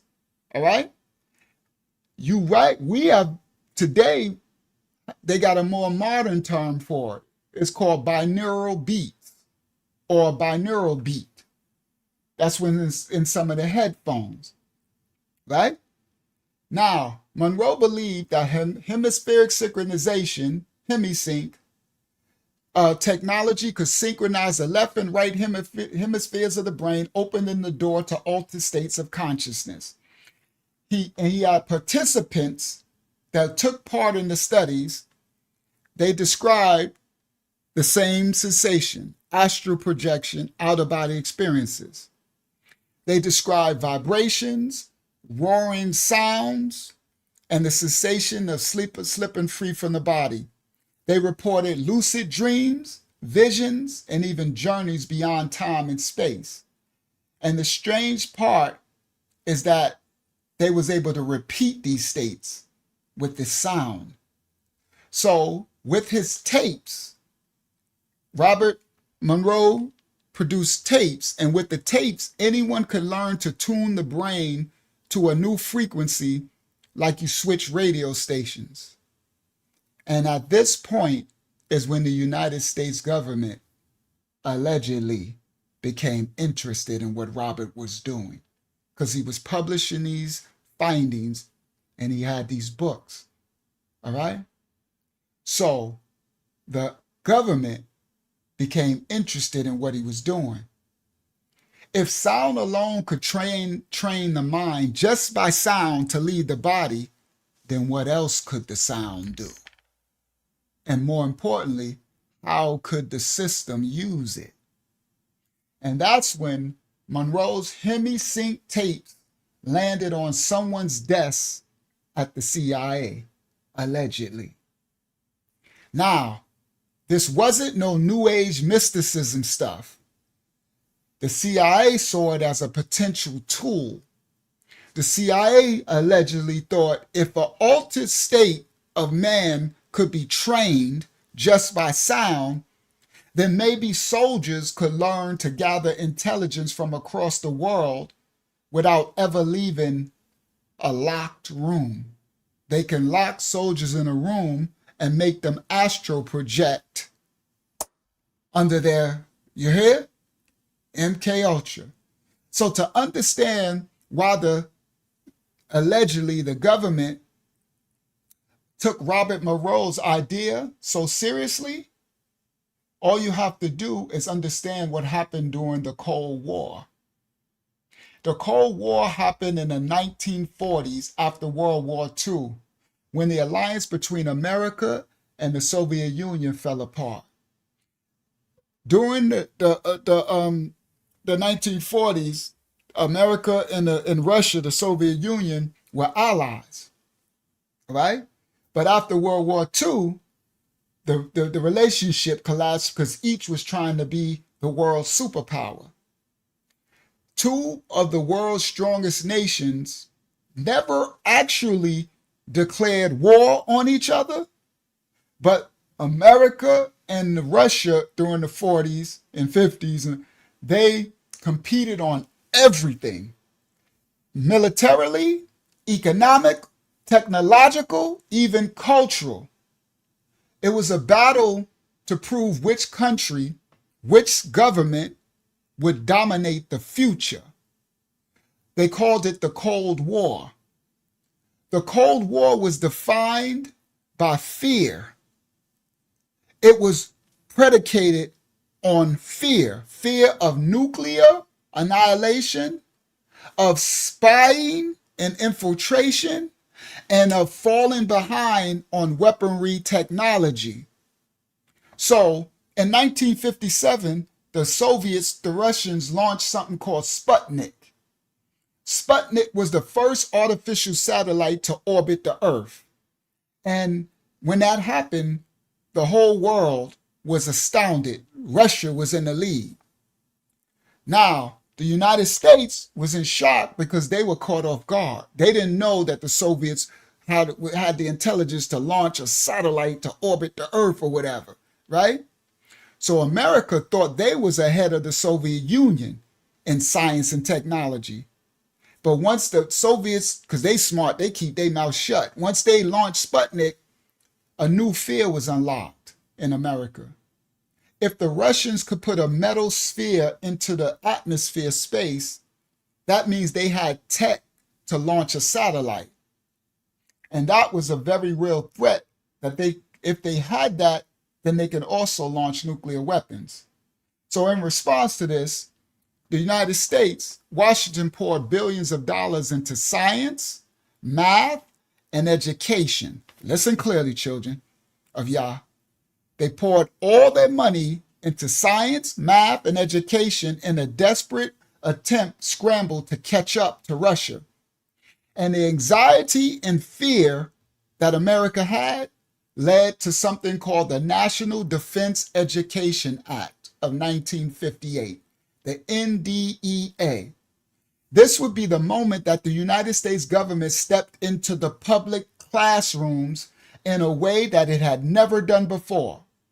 This act pumped massive billions of federal money into the public school system, which was something rare at the time, since education had previously been considered state and local responsibility.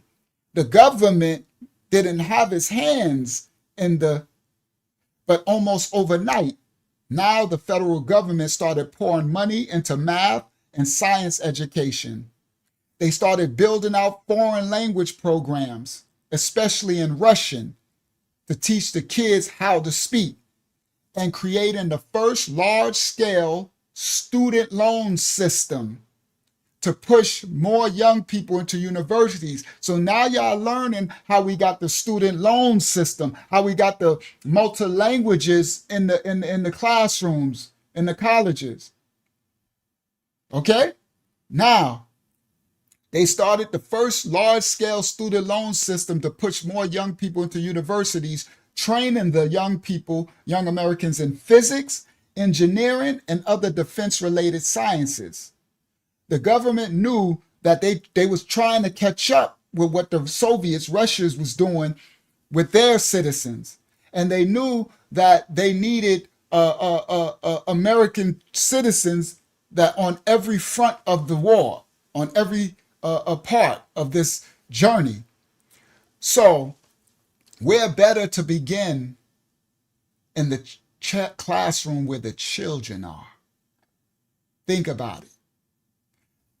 Where better to begin in elementary, where a child's mind could be molded and reshaped and directed towards whatever purpose that the government required.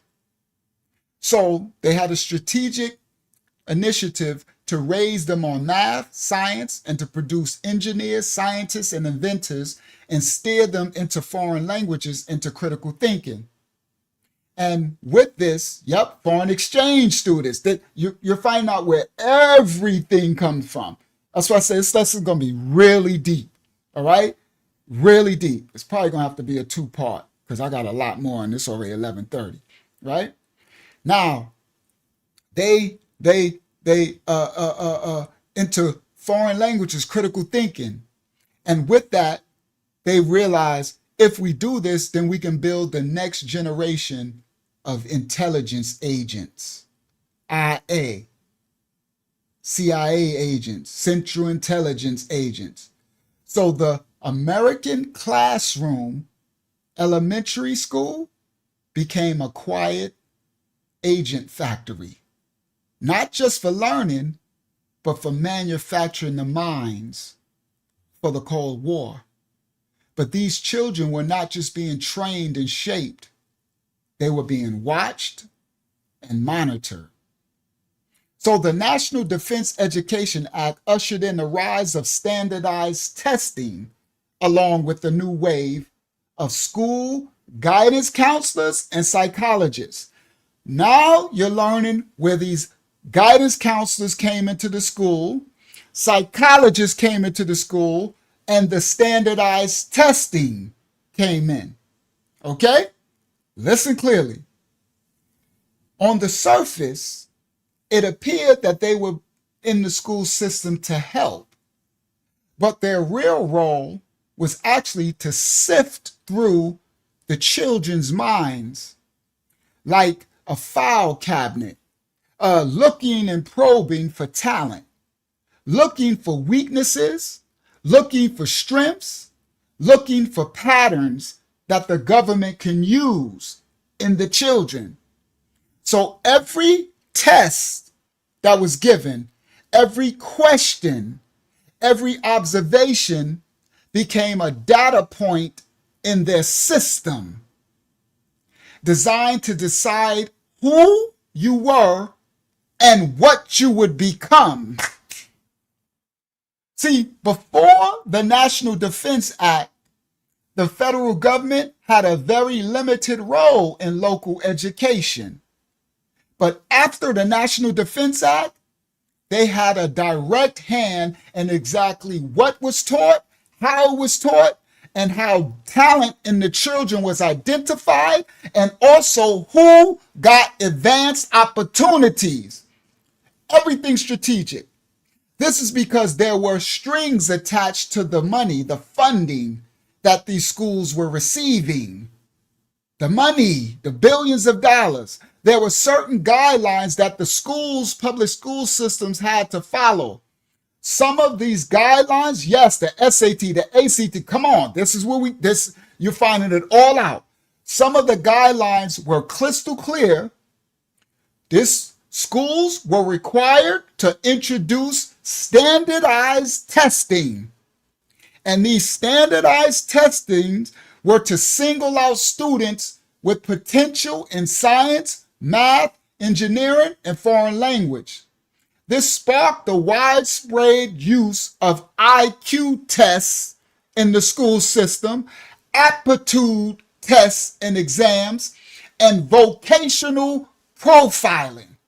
When all of us and our parents, everybody thought it was just teaching the children, it was military operation, allegedly. Schools that accepted any federal funding were required to keep detailed records of every child's performance and program results. And much of that, all of that data, not much, was sent back to the agencies, turning the children's abilities and intelligence into data entries in a national tracking system. Now they are tracking the children, allegedly. So, by 1972, there was a push to sort and categorize all of the children in America. And then the classroom took another official step forward. In 1972, the Commissioner of Education, named Sidney P. Marlin Jr., he delivered a report to the Congress on what he called the gifted and talented children. This report became known as the Marlin Report. And with it, for the first time in America, giftedness was given a formal federal definition. It was no longer about just high IQ. It now included creativity, leadership abilities, special academic abilities, and even talents in the arts. And the message was crystal clear. All schools, every school should not only teach, they needed to sift and sort out these children. They needed to identify, label, and grade and pull out all the exceptional children that showed any special characteristics. They didn't care what it was. Pull them out for special attention. On paper, they wrote that the goal of this is to nurture young, bright minds. You know, that's what they put out on paper. But in practice, it was all about testing, profiling, and all of the files were sent to Washington. The Marlin Report laid the groundwork for the gifted and talented programs, what they later be called GATE, that was spread throughout the 70s and 80s. These programs will become secret classrooms, where the best and brightest students were quietly and systematically separated from the other children in the class. The Marlin Report stated, and I quote, this is a quote from the Marlin Report, "Gifted and talented children are those identified by professionally qualified persons who, by virtue of outstanding abilities, are capable of high performance." That's end quote. So in other words, the government wanted experts to identify children whose minds and abilities set them apart from the other children, all right? Additionally, the report stated, and I quote, "These are children who require differentiated educational programs and the services beyond the normally provided by the regular school program in order to realize their contribution to themselves and to society."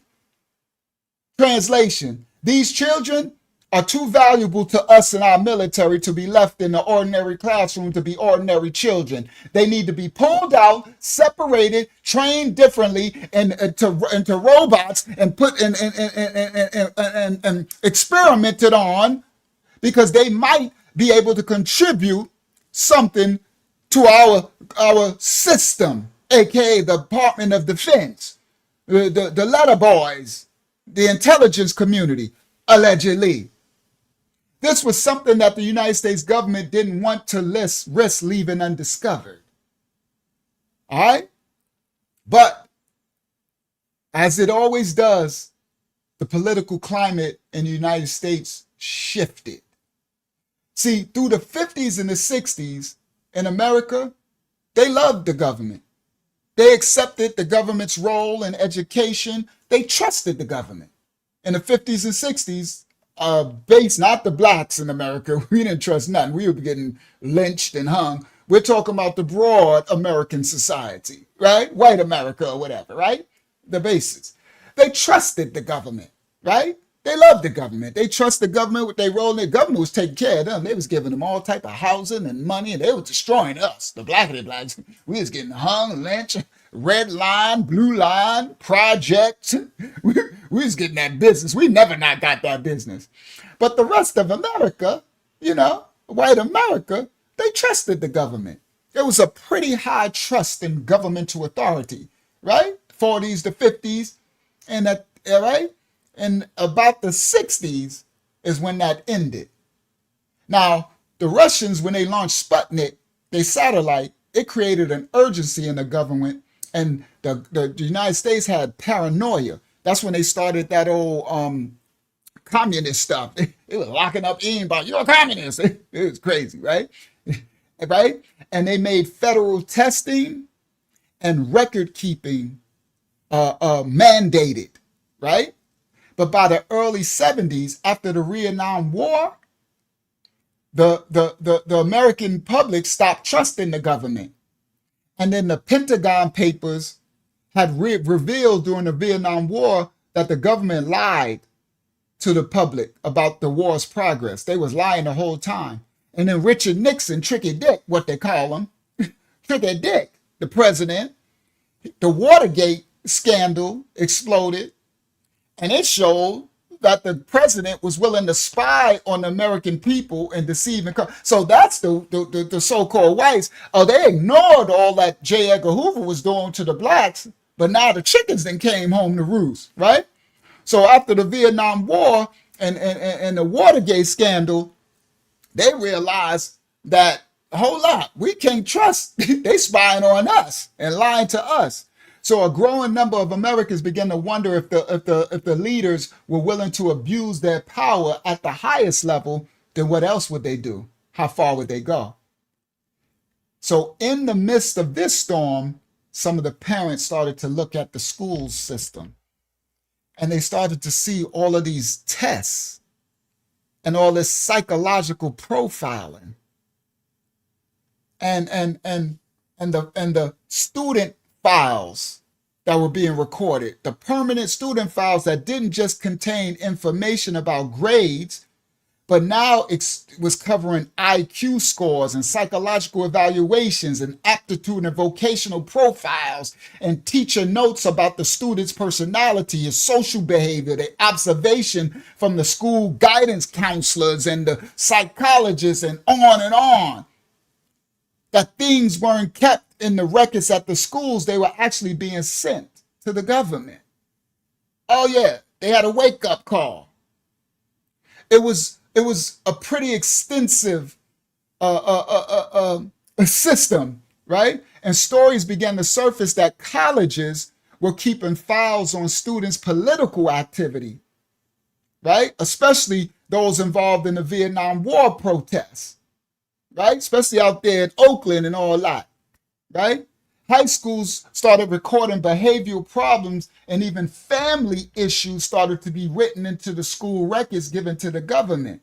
And federal agencies were requesting access to those files for everything.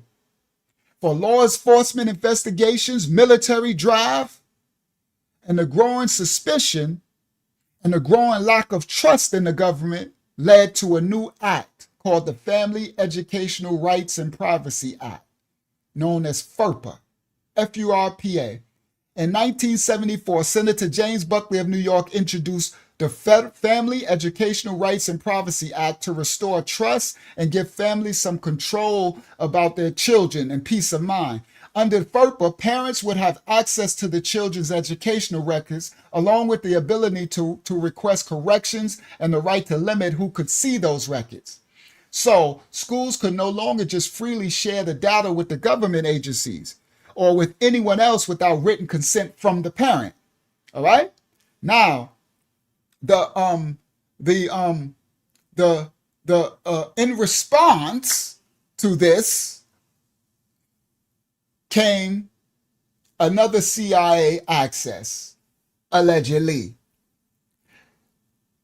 On February 28th, 1974, in the middle of the debates that led to the passage of the FERPA Act to protect the children and the parents, in November of 1974, smack dab in the middle of all that, and I'm saying it because the timing is very crucial, because it shows that the CIA was listening the whole time, pay attention while this FERPA Act was trying to protect the children and the parents. And while this was going on, a law went into effect. And this is the memo. I'm going to quote the memo. The memo says, the law goes into effect Tuesday, November 19th, 1974. That, and the memo said it, that it's going to effect. So that shows that the CIA knew about the FERPA Act being enacted in the debates. They knew it was going to affect. They knew exactly what FERPA was going to do. So the memo was written by George L. Carey, who was the CIA's legislative counsel. He was the liaison between the CIA and the Congress at the time. He was addressing and directly speaking to the director of the CIA, and he was proposing amendments to the Education Acts of 1974, which included what became now FERPA. So the CIA was specifically worried that restrictions on their access to the education records of the children would interfere with their ability to evaluate and recruit future intelligence agents. So in the memo, the CIA requested continued access to certain student records, and they justified this as necessary for for military, for what they call it, defense, the protection of the country. So they could evaluate potential recruits and monitor personnel security. The memo also acknowledged the growing public and congressional unease about the government's overreach and the privacy of the students. Now, the CIA, it recited recent legislations and investigations that made secret access to educational records politically sensitive and recognized the public exposure of the CIA using school records, and they knew that it would cause a backlash. So this memo that I was literally quoting from confirms that before the FERPA, right, that the federal agencies were using schools as a data source, all right? And then came the Gifted and Talented Report, which was done in March of 1974, a month after the CIA memo and months before FERPA would go into effect.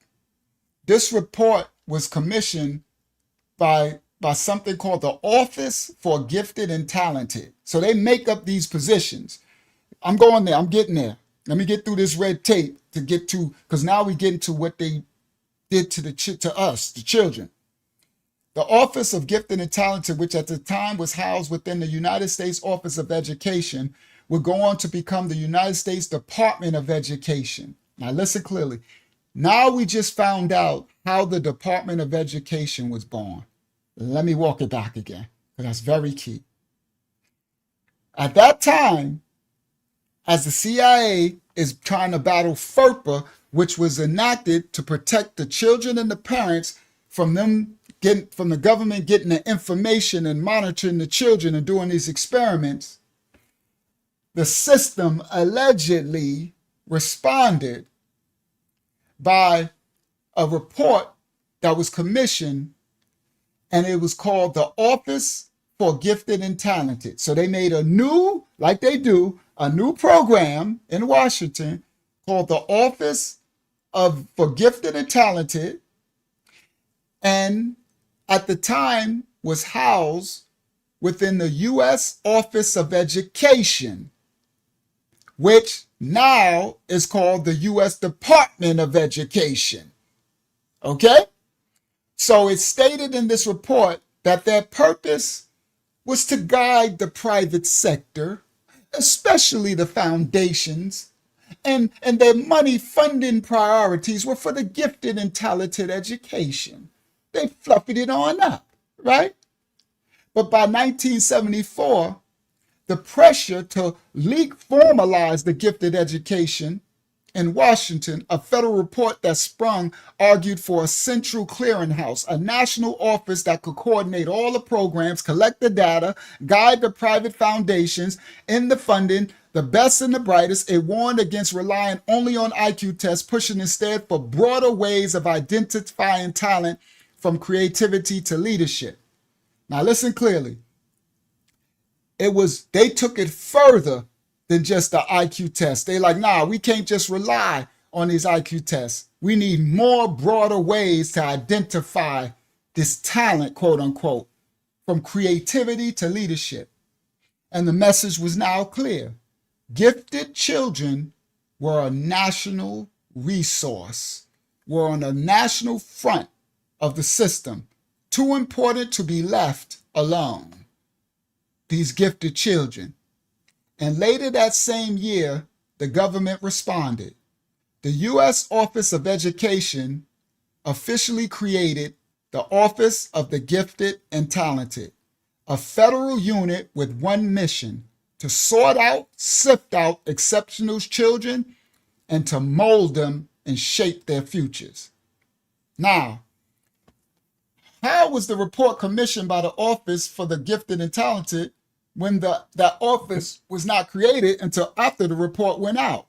Well, there's a bunch of gray areas like they always do in Washington. The 1974 report was technically commissioned by the Office for Gifted and Talented, but that's the point.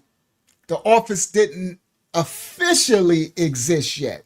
You know how they'll say, well, you're wrong in your records or your statistics because it didn't exist until 1974 here. That's because officially, y'all know what I mean, it didn't exist yet. As it does in these agencies, it becomes a shadow unit first before they give something an official. So by the time they show something to the world stage, it done been going on probably for 10 years under a shadow, these names, right? So it was more like a shadow unit inside of the Office of Education, already operating under the name Gift and Talent, already doing the works and shaping the policy before Washington ever admitted that they was already doing it. And later that year, now the office was formally established on paper. So now the machinery to sift out the gifted children was already running before it had a nameplate on the door. Right? Now, from 1958 to into the 70s, the National Defense Education Act gave the government allegedly unprecedented access to student testing, aptitude records, psychological profiles. In 1974, the Family Educational Rights Privacy Act, FERPA, pulled that access back a little, trying to protect the families and the children. Suddenly, schools could no longer just hand over records to the government, to the agencies. Months before the FERPA Act was officially enacted, the CIA allegedly scrambled to state their case to Congress that they should still have access to these records. And a month after that, a memo went out. Some random office inside the U.S. Office of Education began stressing the importance to create a central office that will coordinate the resources, support for America's most priceless resource, gifted children. All right. So the system allegedly now has access to student records, and then suddenly, because of FERPA, they don't have it no more. Allegedly, the CIA was like, oh, so the devil then told you wrong. Somebody must have then told you wrong. All right. So the CIA then suddenly an office in the U.S. Department of Education said we need a central area that we can find the gifted and talented students and keep their records with us and keep them secure, right? All right. So now, the later, I might do that another time. There was another act much later called the Jacob Javits Gifted and Talented Students Education Act in 1988, passed by Congress. All right. And then a Secondary Education Act, right? Dedicated for federal funding to stream for gifted and talented education. Because now in 1980, remember now I'm fast forwarding because these processes are going on, right? Now, it also, under the Jacob Javits Act, created a National Research Center for Gifted and Talented Children, and it established a permanent nationwide program for these kinds of children. In short, the Jacob Javits Act gave gifted and talented education a legal anchor and steady funding, all right? But built on 15 years of experimentation so far in the schools. All right, by the time the Congress passed the Javits Act in 1988, gifted classroom thing wasn't a new thing.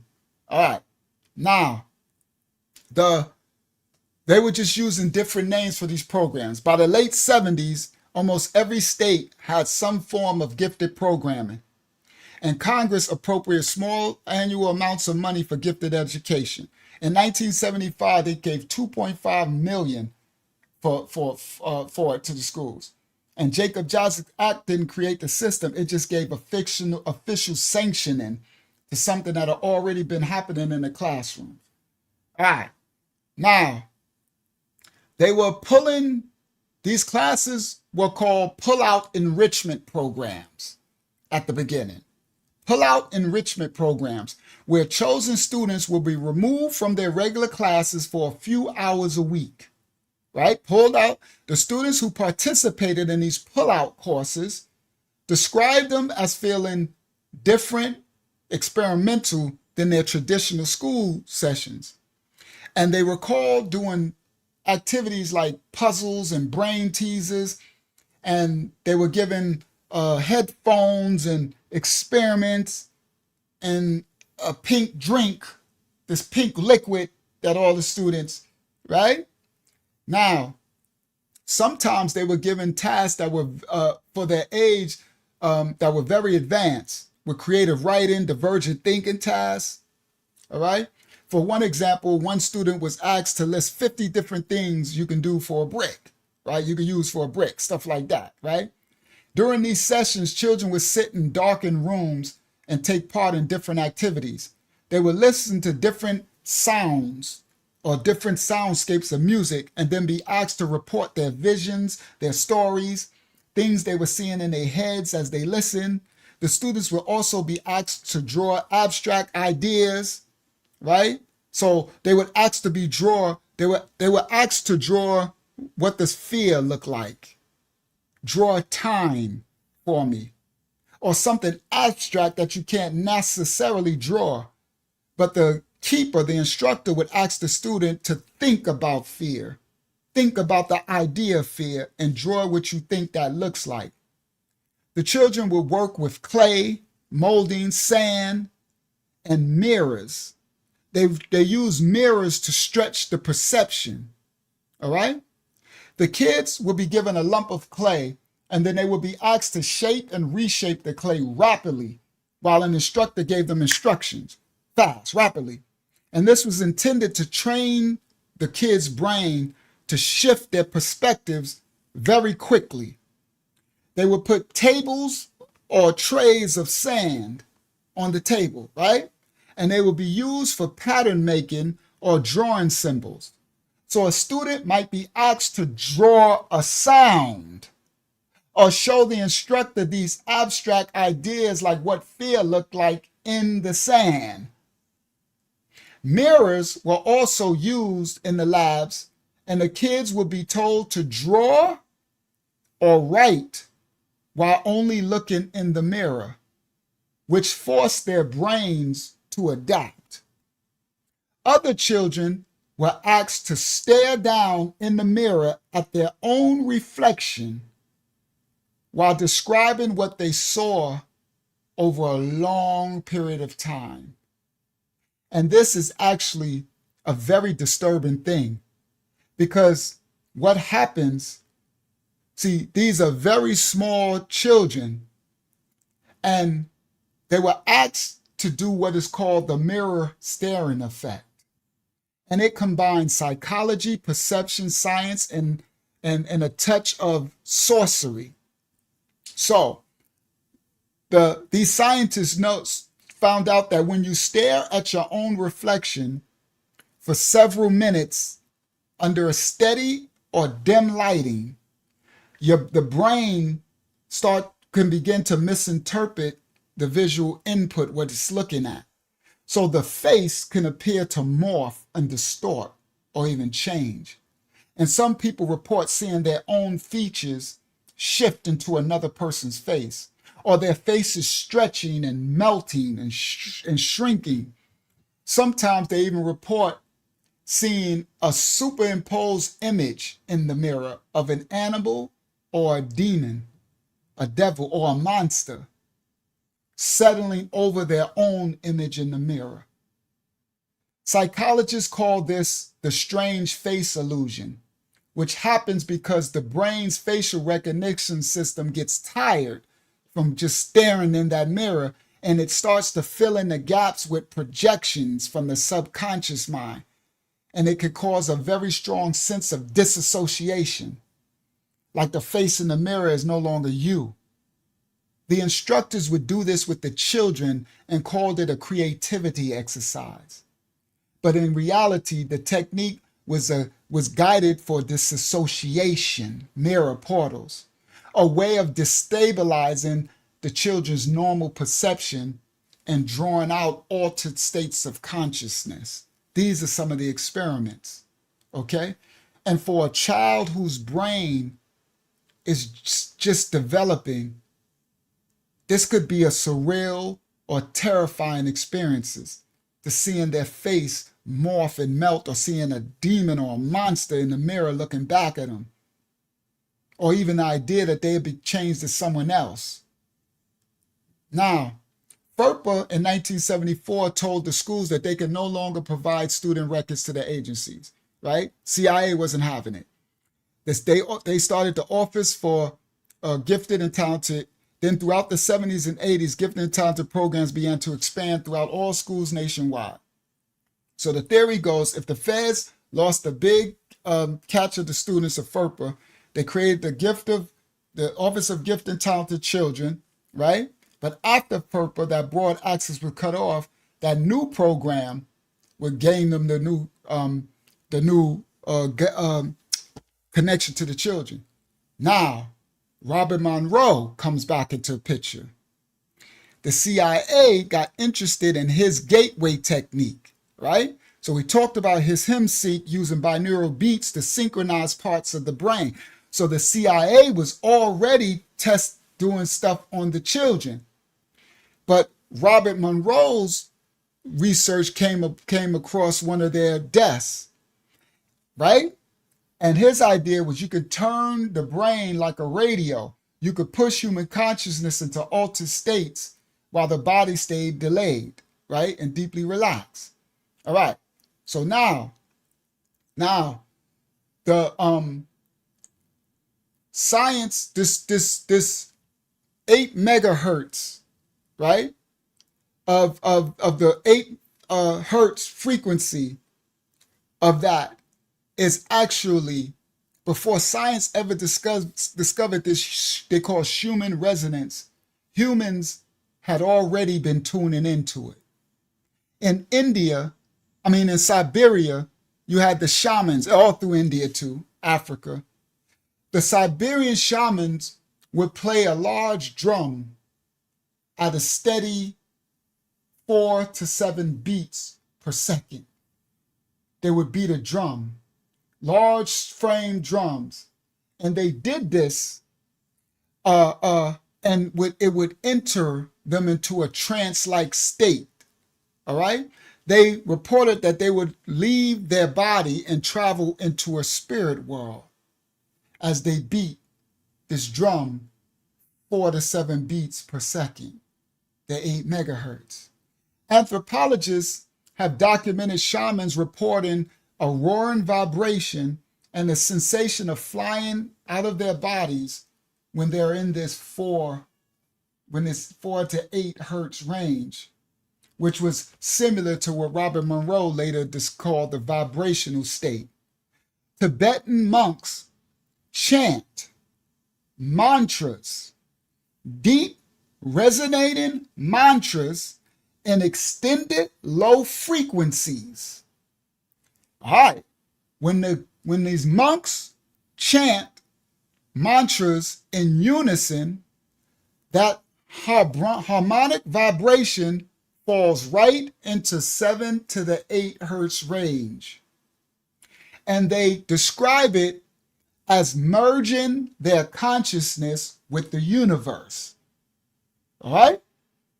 They call it tuning themselves into the cosmic order. And modern studies with EEGs show that their brains, in fact, do shift into theta alpha rhythms during the chants, mantras. In traditional ceremonies, the Native American tribe of Dan, the medicine men would use drums and rattles to produce a steady, trance-inducing beats on the same 7 to 8 hertz frequency, and the natives described visions and connection with the ancestors. And they described traveling, astral projecting, guarded by spirits to the ancestors. In Africa, the African tribes and nations would beat the drums and would dance. The Africans would dance at the rhythm of the beating drums from the 4 to 8 beats per second sweet spot, and they would enter portals to call on the ancestors. The rhythm of these drums hovered to the 8 beats per second.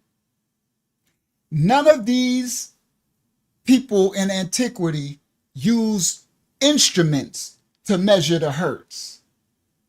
Their rituals were handed down, locked into... Go ahead, Ashaya. The walls of Jericho coming down. You heard?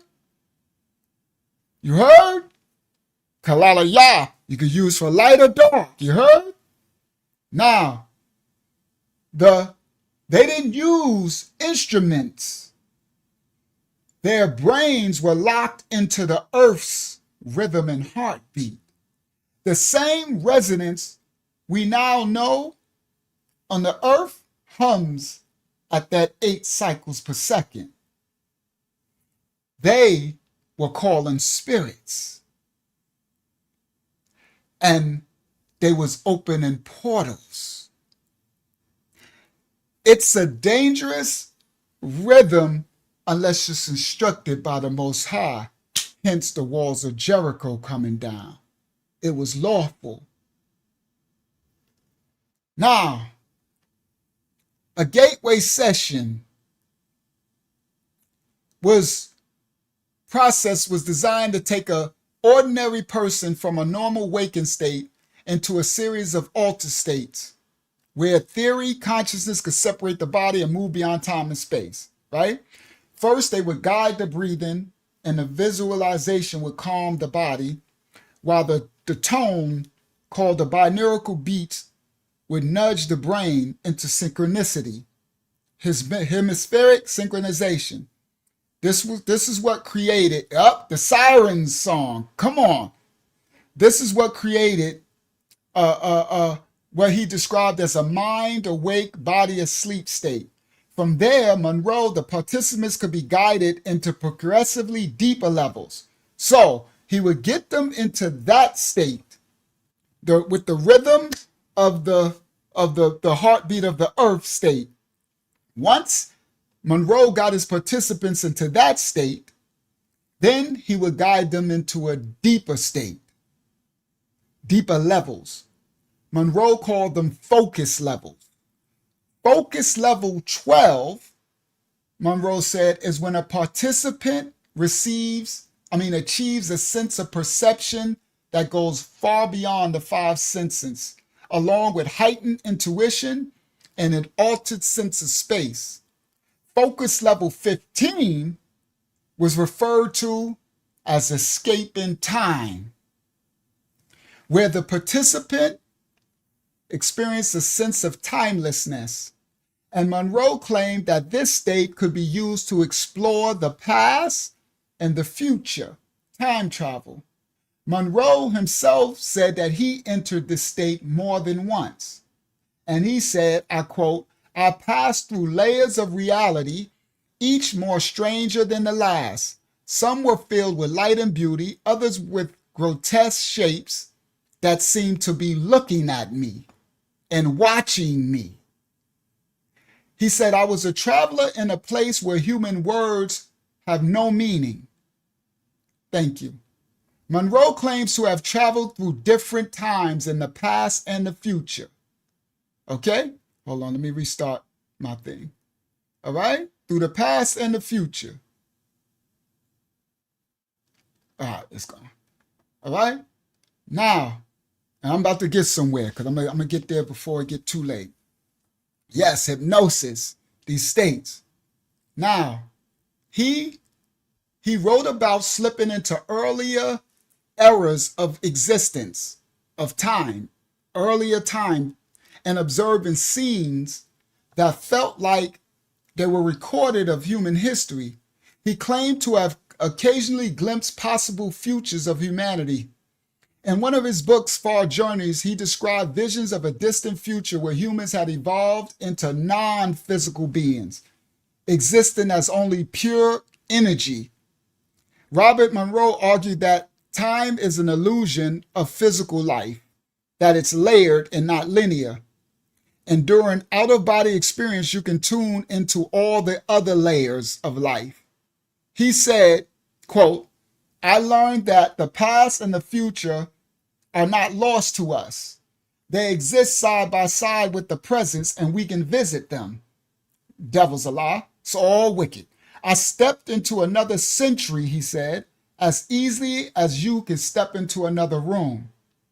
Monroe went to say in his final book, called The Ultimate Journey, that our physical bodies trap us in time, but consciousness is free to move across all that. See, that's when you want to go outside of the Most High's order. You understand? That's these serpents. They ain't nothing but fallen angel Anunnaki. And he said, once outside the body, you could discover that there is no past, no future, only patterns waiting for us to experience them. That's what I'm quoting him. Now, although Monroe spoke often about his visits to the past and future, he was careful to explain that this wasn't necessarily what people would call time travel in the way that we imagine. He said he wasn't stepping into a time machine and transported to the streets of Rome during the time of Caesar. He says in the times he went, he felt himself there observing, but he wasn't visible to the people in that other time or place. He could see, but he couldn't sense. He could move, but it felt like he was watching it from behind a glass wall. And the people in the other time periods did not interact with him. However, he mentioned in a few exceptions that in some cases, animals or young children would notice him. That's because the animals and the young children still have the intuitive nature, the Jacob's ladder to the Father, the innocence. He said animals and young children seemed to notice him. They sensed his presence without actually seeing him. He could feel that they felt he was there, his presence.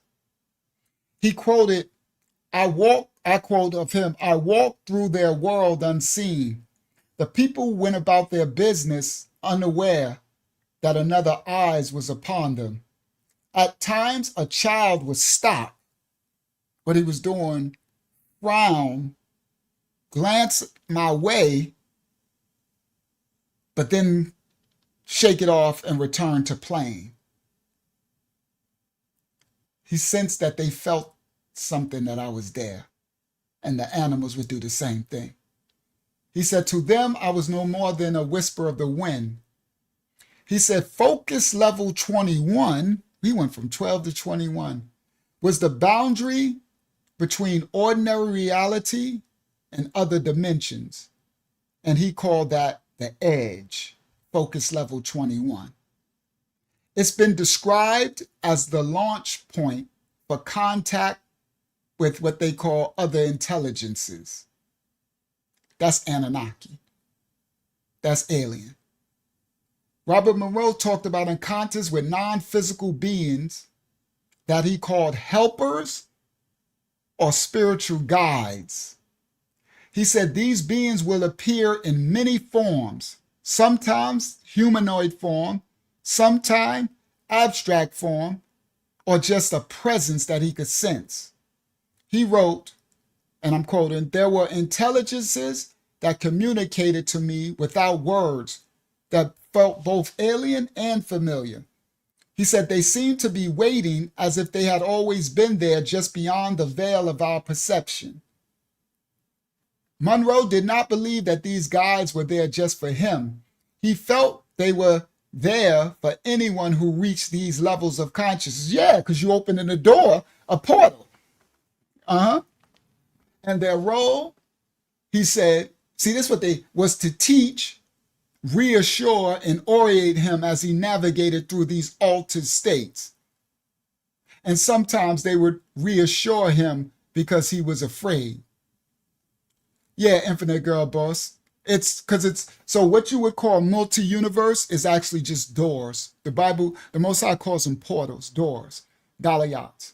That's why Mashiach, the Messiah, said, I am the door, right? So we are not to be opening these doors. That's what they're doing with CERN, right? Opening portals, doors. They call it the windows of heaven. That's what the Tower of Babel, that's what they were trying to do. Okay? Yeah, this is just the watches, the falling of some sort, because the Malaks are still falling. You understand? Because you got Malaks, you got the watches who are chained and locked, and the other ones who, right? But then you got Malaks who still fall. It's stuff still going on. So yeah, those are portals. Those are doors. And they are not friendly. They're there to guide him because he's dark. If you're unrighteous, they want to help you use them so they can do works on the earth. So they'll work with him in these dark, but then at the end they pay for it, right? They do them dirty. At the end they become monsters themselves. They suck them up. Yes, the knowledge of the tree of good and evil, right? So now he says they would help him because he was afraid. Other times he said they would answer his questions or show him scenes, like when you look at a museum art. Fireside rituals, they would show him, and ancient tribes doing rituals to summon ancestors. They would show him futures where cities glittered with unfamiliar technology. They would show him dreamlike territories where the dead lived out their earthly beliefs. Each world, he said, they showed him seems to be molded by either faith or fear. He says sometimes he was shown whole other lives or fragments of himself playing out in different times and places. He said he wasn't there to change anything. He was just there to see and observe and to understand that consciousness is larger than one lifetime, larger than this one world. And the final focus level or stage, listen clearly, everybody. The final focus level or stage, he called it the absolute. This level is supposedly the level in the stage where the person gets a direct encounter with a universal consciousness where personal identity dissolves. In this state, Monroe claimed to sense something that he called the source, the ultimate creative intelligence behind all of reality. The source. Everybody, the source in the original Habarayah tongue, not the Canaanite Hebrew, is Abba. That's the source. That is Abba, is the word in Habarayah for source. All right. The Abba. Abba Yah. Facts. That's the fullness of it. That's the source. Now, he says he calls this the absolute, the last stage, the state. He claimed to find what he called the source, the ultimate creative intelligence behind all reality.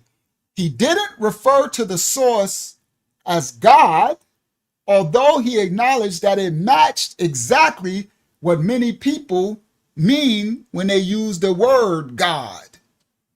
For Monroe, the source, he said, was less a personality that these people see as God and more a vast, loving presence. He says the origin and destination of consciousness. He described interactions, he said, with the source as overwhelming, as an instance of melting into light or feeling emerge with an infinite presence. He said it was like a direct transmission of love rather than a spoken conversation. He described the experience as him losing individuality and dissolving into something greater and returning completely changed. So then he wrote his final book in 1994 called The Ultimate Journey. And that book, he was confronting his own fear of death as he got older, and he believed was the final frontier of consciousness. All right. Video 4. Let me play that. And then I'm going to get to our closeout with the ancient. We're going to the ancients to close us out. I ain't going to get through the whole thing. I got so much to go. Video 4. That's crazy because I got like 10 videos. I'm only at video 4. I should have played the other ones, but it's okay. All right. So let me find, where's my video? Video 4. I wrote myself. That's 2, 3, 4. A short. Video 4 is a short one. That's really short. I don't know why is that. All right, well, anyway, let's play it. Share this tab instead. Video 4, play. This is the first step along your path to a gateway beyond which is discovery, your own discovery of reality, of truth, of who and what you are. The devil's a lie. Now, did he experience a presence of the Most High, the real source? He could have. Because remember, what did the Most High say, everybody? What did the Most High say about the Tower of Babel? He said, I have to stop them because they will reach me. That doesn't mean he receive you. So what he described, that source absolute, that's Yah. That doesn't mean he was received because everything he was doing was unlawful. He shouldn't have been there. But he probably experienced that experience, but he's seeking knowledge. So I believe he experienced the presence of Yah, but he saw it. Like others, you can see it. They would have made it through the Tower of Babel. They would have made it. He said, I have to, and then confound their tongue lest they confederate again and try to reach me, reach again. All right? All right. So now I'm gonna have to probably fast forward because that was all right. So that was his video, right? And then by the 70s, the intelligence of the United States had been warned that spies of science and that the Russians and other states were funding parapsychology. So the Soviet Union, Russia started studying ESP and psychokinesis back in the 1920s. They started early. But after World War II, they began to pour more money into research, ESP and psychokinesis. By the 60s and 70s, after the Cold War, intelligence reported that the Russians were investing millions into psychic research. And it came to light that their scientists have been quietly collecting reports of their citizens with unusual abilities. One of these citizens was a Russian woman named Nina Kaliga. She popped up on the United States radar during on the Russians' government radar during a hospitalization for stress-related health problems. During her hospital stay, the doctors witnessed that Nina Kaliga did things that they couldn't explain, such as she was able to move small items on her bedside table without touching them. Or she could feel the color of something and say what color it was with her hands. Like she had knitting yarn next to her bed in a basket, and she could touch the yarn and tell you which color the yarn was without looking, just through the touch of her hands. So over the next 20 years, the Russians studied Nina by over 40 scientists, and she was filmed doing various tasks that were unbelievable. Video 5. Copyright disclaimers are in effect for educational purposes only. This is a video of this woman, the Russian woman. These films of her demonstrating PK were made in a Russian hotel room and smuggled out of the country by American researchers. She gets the object moving with gestures of her hands or by fixating the object with nothing more than her eyes. Kulagina has been studied intensively for more than 10 years by Professor Sergeyev of Leningrad University, who has reported on her work. According to those present at these... Now, y'all don't have to be scared of stuff like this. I know it's kind of spooky, but don't let this stuff spook you out. You know why? Because there are gifts and there are extra powers and sensory. That's why they did these programs looking for people who have extra. I've had out-of-body experience. I've done things. I can't move stuff, but I see spiritual. Like some people have gifts. We have different layers of gifts and talents. Some more than other and strong in other parts. It's if you have an extrasensory gift or something, like with everything else, it should be used for good, to help others, to do something good. Nothing should be used for nefarious purposes or deeds, right? For the most part, we're all mostly balanced, but there are outliers, right? So the stuff could be, and so these serpents are looking for that so they can manipulate it and use it for evil, okay? So that video shows her doing, I ain't about to show no more because it's kind of spooky stuff, right? So she was reported to be able also to be able to separate egg whites from the yolk. Or another time, listen to this, she was able to stop the heartbeat of a frog during a laboratory test. So look, they used her to kill. You see? So for 20 years, that's why when I knew my little baby boy had that, that crazy gift, I hid it because they would lock you up and, so she was also being able to affect the cardiac, heart, and psychological functions of other animals. All right? And, so you can only imagine what else they was using for her to do as they try to strengthen whatever that gift she had. All right. So so parapsychology in the 70s and 80s They started to work on remote viewing, clairvoyance, and dowsing, all right? Which is a psychic ability that's used to be able to locate things underground. So the underground military sites, in terms of defense, they're trying to find people with the gift of dowsing that you can locate things underground, remote viewing, clairvoyance. By the 1980s, the United States intelligence had noted that China had an interest in what they called exceptional functions of the human body. China termed it EFHB. Hold on, let me put my backdrop back on. During the late, hold on, where my backdrop? It's number, I need to move my backdrop to number, oh, there we go. All right.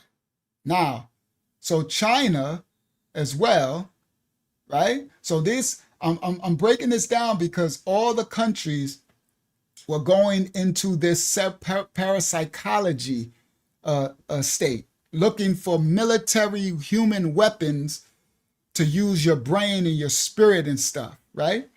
So the United States found out that China had the EFHB, Exceptional Functions of Human Body program, during the 70s, 80s. So during the 70s and 80s, China experienced a wave of Chiang fever, all right? Chiang fever. And this meant that breath and energy work and meditation had moved from being a cultural folk practice to a national craze, drawing in millions of Chinese practitioners and leading to mass gatherings of thousands who would practice, Chinese people would practice this act together. The goal was to cultivate and direct Qi. All right? Now y'all finding out about Qi. They called it Chiang fever, which they believe to be the life energy, the Chinese Qi. And in order for them to alter the mind-body state, amidst this craze, some people began demonstrating extraordinary functions of the human body, such as telepathy, psychokinesis, clairvoyance, and even paranormal healing. That's Qi energy. Children, it seemed, were especially prone to showcasing these abilities, specifically being able to read things inside of sealed envelopes, and they could identify hidden objects. They also could move small objects with their minds. According to a CIA document from 1979 and 1982 research, ESP and PK among children swept through China. Many hundreds of children with EFHB were found throughout the Chinese kingdom. Groups to investigate this phenomenon were formed in almost all educational and research centers in large cities and even some elementary and secondary schools. Now, all of this is what pushed the United States to use Robert's method to do the GATE program on us in the 70s, 80s, and 90s. All right? Some of these studies involving children were done with defense or government funding. In Beijing, they weren't just fringe experiments, but overseen by the official state institutions like the Chinese Academy of Sciences and stuff. All right? All right, so I got so much more. I'm not going to go. I go into Chan Shun of 1987, a major defense scientist called the father of Chinese rocketry. And Americans were slipping. So at the same time that the Chinese were doing this, Americans were putting headphones on the children, following Monroe's tapes of out-of-body journeys. Millions of Chinese were gathering, doing Qi practice, breathing, visualization, and turning their minds to the universe's energy. It's New Age stuff. It was different practices, but the belief was the same, that the human mind could change its frequency like a radio and suddenly pick up signals beyond ordinary reality. In both countries, the government was doing this and watching closely, wondering how these hidden powers can be used militarily. After this, process, Monroe's methods became valuable intelligence, a civilian recipe to induce altered states that might, in the right hands, turn this method to these children being able to gather information. So the CIA and the Army funded tests and worked with contractors and research labs like SRRI and commissioned reports to assess one uncomfortable question. If consciousness can be trained to perceive beyond ordinary limits, can it be used for military purposes out in the field? Can it be used by the government?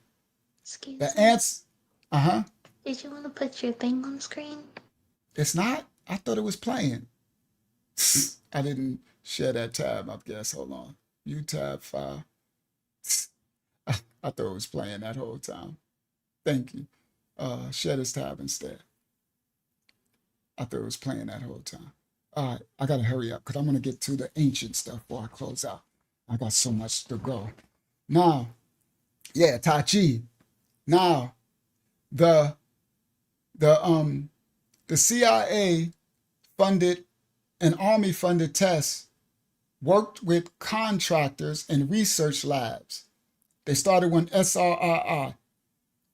The answer that can this be worked and used by the government would take a lot of years to sort out and produce some of the strangest documents of the intelligence sector. On June 9th, 1983, the CIA received a classified Army document titled Analysis and Assessment of the Gateway Process, a report that tried to explain how Robert Monroe's techniques might actually let human consciousness escape the limits of space.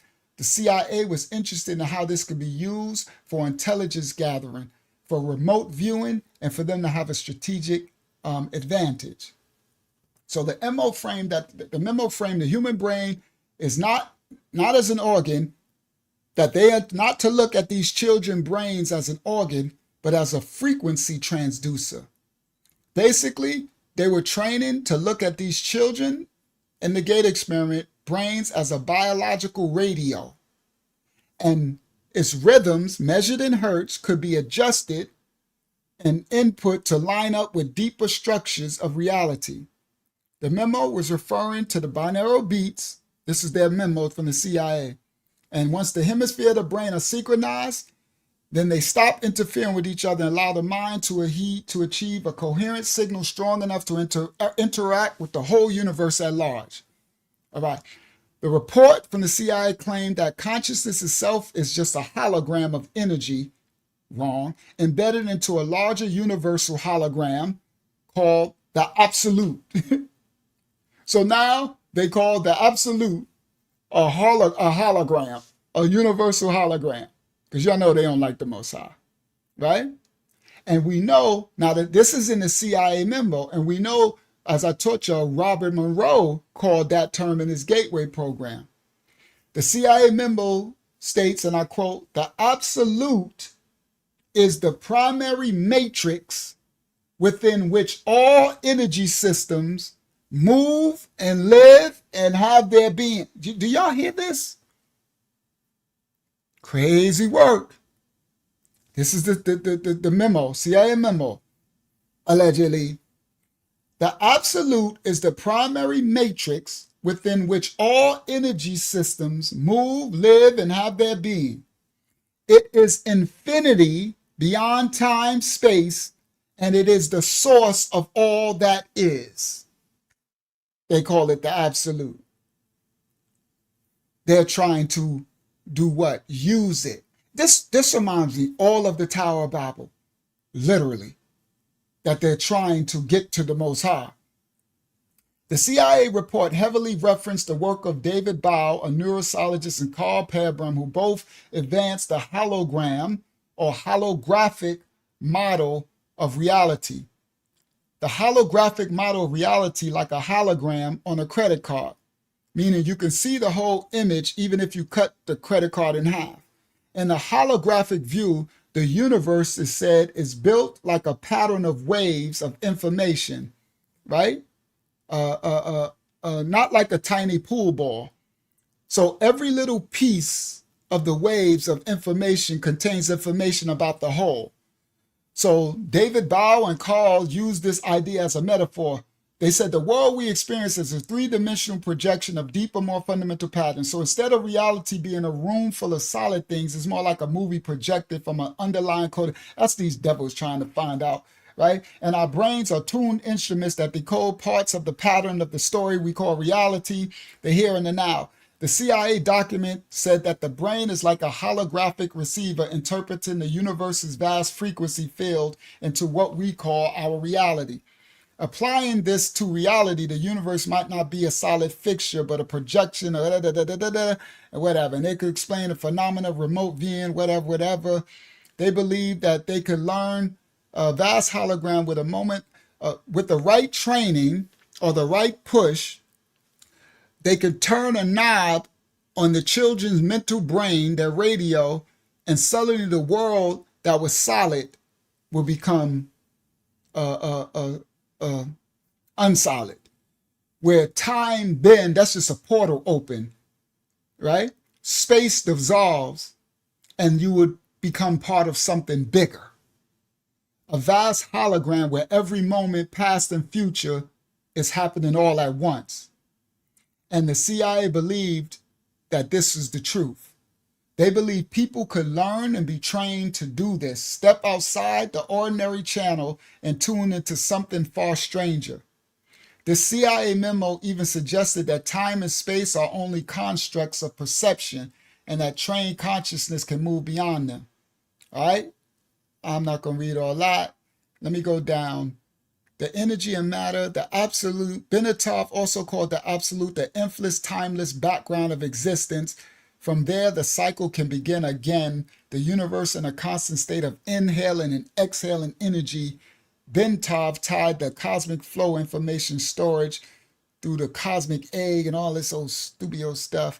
All right, so let me go down for time's sake. I got so much info, right? Because now we're talking about him. I want to go down to the CIA. We sped thing. I'm going to go to some of the videos.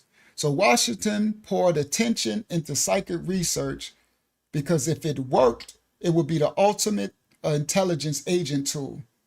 It could be a human eyeball and ear that could peer anywhere in time, anywhere, without satellites, without people, boots on the ground.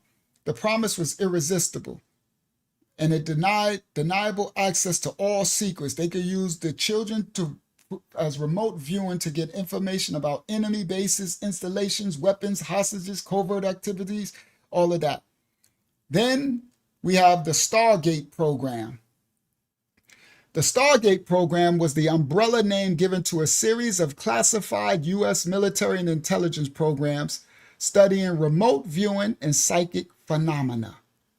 These programs ran from the early 1970s until 1995, and they involved the CIA, the Defense Intelligence Agency, and the U.S. Army, and contractors like the Stanford Research Institute, that's SRRI, and Science Applications International Corporation. So early experiments were done at civilian research centers and to the public, it looked like innocent university research projects. Behind the scenes, it was classified. Stargate, crazy work, right? They claim that most people in the test performed no better, but a small business. Let me go on. I'm going to get down. I'm going to get to the ancient times. In 1989, a remote viewer, Joe McMahon Eagle, described a new class of Soviet submarine. All right, I had a little video for him. Let me go back. The Marlin Report talked about gifted children, talented. In 1974, they rolled it in. Then the CIA memo created the Monroe Institute. And out of 196 individuals, 3 people showed evidence to transcend. All right, give me a second. Because I got a lot of info. I'm tying that all up because I'll be here all night. All right, this is why so many experiments, demonstrations in the Cold War, MK Ultra, the Willowbrick School for Developmentally Disabled. This is some of the experiments. I'm gonna have to come back to this another time. I got a lot. It's way too much info. It's already 12:30. The rationale for hypnosis as a tool for remote viewing. I'll come back to that. Let me do the black girl video, number 6. Let's do that.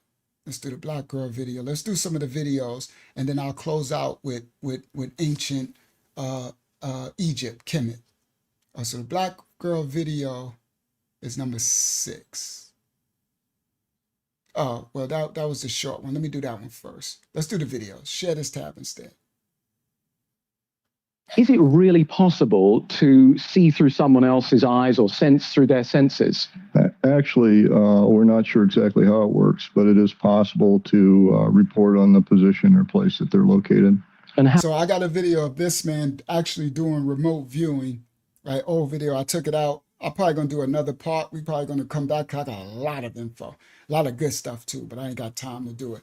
So how accurate is it? It'd be really 6 hours. Over a number of times, about 4,000 plus times that I've been tested in a lab under lab conditions. I'm running about 25 to 28% of the time I get the target. So he says he's been tested about 4,000 times, about 30% he get their target, a remote viewer, meaning they have him, they give him a picture of something, they give him and he looks at it and study, closes his eyes, and then he teleports in remote views and sees. Right? He can draw what he sees and find. He's able to find people and stuff like that, right? These experiments. All right. Copyright disclaimers are in effect. Share this tab instead. For educational purposes only. Next video. And if you remember gate tag being pulled out for advanced testing, you weren't being rewarded. You were being flagged. And not Thank you, Sister Hayazak. You're really actually correct. So what I'm gonna do is the part that I didn't get, I'm gonna just come back and do another video on it, because you're right. This stuff is so important and it actually is needed. It's just, for time's sake, I'm like, because there's so much, and I'm like, okay, I'm gonna show some of these videos, and then I'm gonna do the ancient part. But then we'll do the other part, which breaks down exactly how everything actually happened, how literally everything happened, all through the Cold War, all through these countries and states and everything. All right. So now, 2 lives ago spoke about wanting to be a neurocardiac surgeon. All right, here we go. just for your brain. You ever wonder? And if you remember gate tag being pulled out for advanced testing, you weren't being rewarded. You were being flagged, and not just for your brain. You ever wonder why some of us always felt different after that? Like vivid dreams, hearing tones, feeling watched, memory gaps, like your childhood just got scrubbed from you. And why only certain kids got it? Usually the gifted ones, the ones who could see things others ignored. After that, you got labeled hyperactive, too sensitive, needs medication. And just like that, your truth got buried under a diagnosis. Were you in the gifted and talented program? Now, what's the sisters talking about? That's for some of those who was in the program. Later, they started diagnosing them with ADHD and this and that and all of that, right? Yeah. If you have these gaps in your childhood memory, strong gaps, more than likely you were part of the experiment, and because a lot of them don't remember. All right? Why some of us always felt different after that? Like vivid dreams, hearing tones, feeling watched, memory gaps, like your childhood just got scrubbed from you. And why only certain kids got it? Usually the gifted ones, the ones who could see things others ignored. After that, you got labeled hyperactive, too sensitive, needs medication. And just like that, your truth got buried under a diagnosis. Were you in the gifted and talented program as a child? Some people called it GATE, some people called it GT. There's actually a lot of different names depending on where you live in America. But do you remember being selected in elementary or middle school for some sort of accelerated learning program and being taken out of class and brought into other rooms with a smaller group of children? And do you have an extremely hard time remembering that? Basically, the GATE program would like come to schools and they would take children and put them in these really dim lit rooms with no windows, and they'll give you like an old headset. These with the headphones, some people might just see these and get like an instant trigger. And basically what they would do is they'll have us take these strange tests, like remembering shapes and like patterns. All right, that's that video. Hold on, let me do another video and get some of the videos out the way. Okay, that's that video. All right, I got another one from him. All right, let me see. Shit, okay, I think it's already sharing. If you were in the gifted and talented program as a child, you probably have super limited memory of most of the things that went on there, except for a few odd things that stick out in your mind, like this hearing test. As someone who went through this program myself, but is also a registered nurse trained in pediatrics, I want to clear up a little bit of confusion for the people who think that this was just a standard hearing test. First and foremost, yes, there is a hearing test that we administer to all school-age children looking specifically for hearing deficits. This was not the same test. For one thing, this test is only given once to all kids to test for a hearing deficit. And you may have gone through the test again if the results were inconclusive or if they actually found a deficit and they're trying to measure it throughout your age. The testing that they did with us in the gifted and talented programs was very different from the one that I was trained to administer. This one was a long-term test. I remember many, many hours of wearing these headphones and specifically trying to almost psychically predict which side of the headphones the tone would come out of. And sometimes it was more of a hypnosis tape type situation where they were trying to induce certain states of consciousness in us. All right. So the test would break down into basically 5 sections. The hearing test, the curriculum, the tests and tasks, the tests of common similarities, and the pink drink. Mostly every school child in America from the 70s and 80s into the early 90s remembers lining up once a year for the routine hearing test. Now remember, most of us remember, I remember those headphones. I took the hearing test, right? I don't think I was part of the Gates program, but I definitely took the hearing test, right? Because I remember those headphones, right? So most of us remember at least once a year, if you were from the 70s, 80s, and early 90s in America, lining up for the routine hearing test. They would sit us down in a chair, put the oversized headphones on us, right? And we raised our hand when we heard a tone, right? Some of us remember that. We raised our hand when we heard a tone, right? Then we, it was simple, right? It took about a minute, right? You heard a tone, you know, like, then it go a little lower and a little, right? I remember the test, right? But those who were part of the Gates program, theirs was not the same thing. They had the same headphones, but it wasn't once a year simple hearing tests for 1 minute. Theirs was every week. Every week. They took these heavy padded corded headphones, put it over those child's ears, connected it to machines, and their tones that they heard wasn't just pass or fail. Their tones was binaural, patterns, sometimes painfully high-pitched. See, the different pitch tones coming through either ear and being asked, us who took the regular hearing test, being asked to raise our hand, right, was simple. But those in the Gates program, what they call the gifted, they were asked to raise their hand on the side that they heard the tone. But then there was actually also asked to raise their hand where they thought the tone was going to play next. Which side the tone will come next.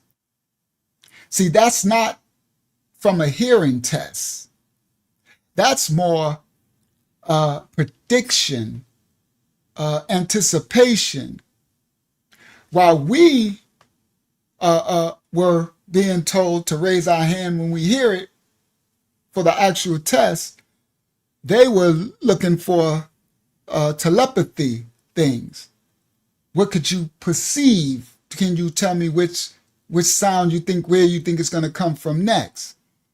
Others in the GATE program remember listening to different sounds, sometimes just white noise, other times guided meditations. They would take them in a different room where they would pull the desks to the side of the room. They would lay mats on the floor and turn the lights off. This is what they was doing to the children, guys. Those who got selected in the Gates program.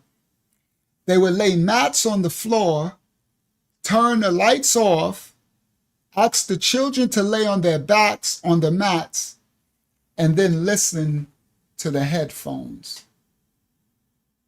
And then after the session, the children were asked to write down what they saw in their heads or what they felt as they were laying there listening through the headphones.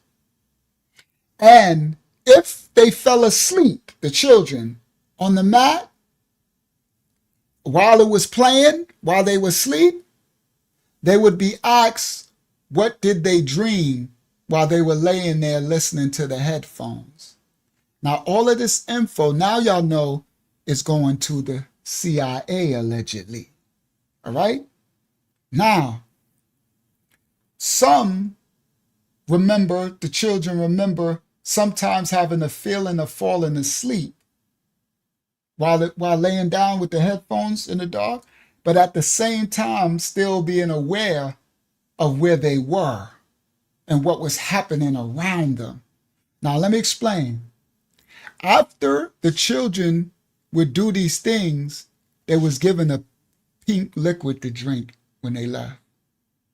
And this would be allegedly to wipe the memory so they can't tell their parents what's happening. That's why all these people, thousands and thousands, is coming out. They're starting to remember little glimpses. And the woman I showed at the beginning, she didn't take the pink drink, so she remembered vividly the stuff. Right? Now,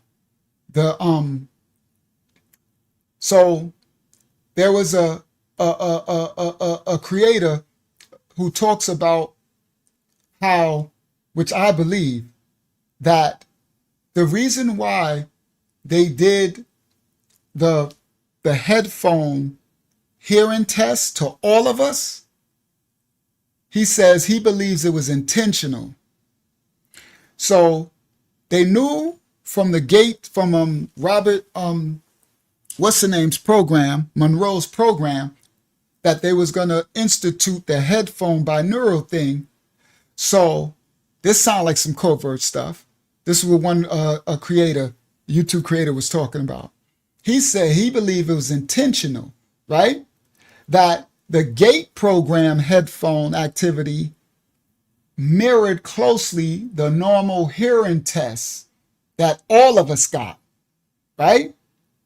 So that if the memories of the children in the gates actually resurfaced, made it through the pink drink, and they would tell the teacher or their friends or their parents or people, that it will be looked at that no, you just every student went through the same thing. right? We all got the hear. That was just the hearing test, right? Everyone went through it. But that's not true. So it's like they used the program of the hearing test thing that they did to all of us to mask and mirror what they were doing to those kids that were selected in their program. So if one of them did remember and start to speak on it, it would get hushed down. Oh no, we all do the hearing test. Yeah. Right? But it was different. Okay? So all of us, everybody here, at least those of us who was in the 70s, 80s, and the early 90s in school, in elementary and middle school system or whatever, can any of us, even you, Elder Tamaya, can any of us remember anything happening after we took our standard annual hearing test? Listen to this. Any of us. Because I took it. I remember everybody. Has anybody, and y'all can tell me if you have, right? Raise your hand in the class. Have you ever heard anything that came about the annual hearing test? Do you know anybody, or were your parents informed that you had issues hearing? Did they send you to a doctor?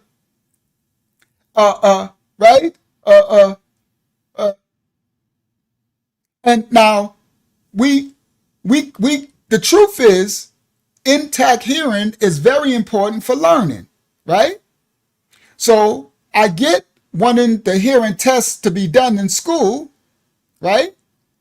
But ain't vision important for learning too? Right? Listen clearly. Ain't your vision important for learning? I don't recall none of us getting a vision test every year in school. Come on, see, this how you pull back layers. This how you expose foolishness, right? Jacob Castro hearing test, right? We all got the hearing test, and they said that because hearing was important for learning.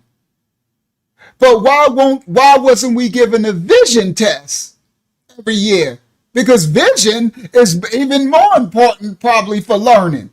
Well, they probably both is equal. I don't know the measurements. They probably both is equal. You see?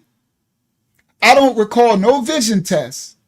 So now listen, why would the government need to test the hearing of elementary school students anyway? Listen to this question. Why? This is the big question. Were they going to pay for surgeries to fix our hearing? Right? No. Were they going to buy us hearing aids for the students who needed them? No. In America, we haven't even got free health care. Were they going to pay for sign language for the kids who needed it? No. So why was they so interested in our hearing? What? See? You just got to peel the layers back. Why are they so interested in our hearing? It just takes analytical thinking. It wasn't no hearing test. Now, it was to mask what they were doing to the children in the GATE program. So they marched all of us once a year, and we raising our hand. Do you hear that? Yeah. Hear that? Right? And then we go back to our class. You understand? Yeah, back to school physicals every year. Okay? Now, the tones and sounds being played through the headphones, this is what some of the people are coming up with. Even for us that just did the hearing test as a smoke screen, those tones and sounds played through the headphones was doing the Monroe thing to us. All right? Go ahead, Sister Denise. She said, I remember a room where they had all the equipment. I don't recall doing it. See? That's what I'm talking about, Denise. Welcome, Shaliam. Denise is glad to meet you. She says she usually just listen in, right? I'm glad you spoke out. But yes, that's the thing. A lot of us have splotchy memory on certain things, right? So some are saying that even for us, they was playing that binaural thing, right? To put the two hemispheres on the brain on the same frequency to observe which students were able to alter their consciousness, right? So it's like a test. So what they was doing, that some think is, as they made us all take this test, they were signaling things to see which one of us was beyond the spectrum. Come on, we already did a spectrum episode on our private Tuesday Bible studies. Well, they're just on Zoom. They're not private. Anybody could join, but you got to ask for the link for to email me for the link. But we did it it's on our Patreon, right? On the spectrum, right? So again, that was a way every year and everything to test the children without us knowing, by under the guise of a hearing test. Actually doing the Robert Monroe procedure on us to see what we resonate on. Wow. Boy, these serpents is nasty, bro. All right? Now, it will give them a sign to which students might be more prone to psychic abilities, because they're seeking out any little differences, gifts, peculiarities. Okay? Wow. There was a TikTok creator that said, if you are part of the GATE program and you remember the strange hearing test, weird music, or you're missing time, then you may be experimented on. You may have been experimented on, right? There was a very rare piece of equipment known as a binaural signal generator. It was created by AWI Electronics out of Tacoma, Washington. This device was made in the 1980s, and the company that made it is out of business now. The gentleman that owned it is in his 70s. They made different variations of the unit over the years, including one that was made and branded specifically for Bob Monroe and his Hemisync synthesizer. They got a more deluxe model than the Hemisync branded model. It had more bells and whistles. This was set up an audio device that plays, and it overlaid an entertainment signal onto his signal, and it would play through the headphones or through speakers to put the audience, the children, into a hyper-suggestible altered state. So they can put it in speakers. The influencer said there is a paper trail of these devices being made and tested in schools under the pretense of what they called super awning or super memory, super learning. Super Learning 2000, Mega Brain and Side Testing. These were accelerated learning techniques being tested using this technology. Dr. Georgia Lezanov of Bulgaria promised that you can pick up a language in just a few weeks. But how many of us today speak 6 or 7 or 8 languages right now? See, this is what they did to us back then, under the guise of, yeah, I can do this. They asked our parents, they can learn a language, and none of us speak no more languages. How many of us were trained to have eidetic memory? See, the reason why we have none of the gifts from the experiments is because the research was never intended for us. It was intended to use the children as guinea pigs. That's why they gave them the pink drink. And later, everybody, they diagnosed them with AD. They diagnosed them with like these things and wanted to put them on drugs. A lot of them they put on drugs. And this is the dark side of where this technology comes into play. All right? So This Dr. Thomas Butinsky, he started as an official electrical engineer and aerospace engineer at Area 51. I'm going to come back to him. Let me get, because we need to close out. I'm going to get to the ancients. Excuse me. Mm-hmm. We have a question from Miss Denise. Okay, go ahead. Mm-hmm. No, you can say it now. Hold on, let me find video number, I called it pink liquid video. Okay, pink liquid video. Go ahead, you can ask a question. She says, Shalayam, question, is it a similar system now? My sons are straight A/AB honor roll, both diagnosed with ADHD and AIG programs, and are pulled out of class opportunities in school. Wow, they probably are. And the crazy thing is, nowadays, because they're so advanced, that we're talking 70s, 80s. Whatever they doing to the kids now, I can't even, who knows what they're doing now. And they, like you said, they diagnose our kids with all 80 this and 80 that and all this stuff. But who knows what they're doing now. That's honestly why, and we don't have that's why our children shouldn't even be in those systems. Like my babies, I've tried to make sure they wasn't in the school system, but my ex took them after we, broke up, and she put them back in the B system. They wouldn't be in there to be doing those experiments. Another experiment, the big one is they got in all the elementary, they making everybody non-gender, binary and stuff, right? That's a whole nother one. So ain't no telling, especially if you say your children are smart and gifted like that. Yeah, it's a real sad thing, man. And no telling what they're doing. Actually, what they're doing.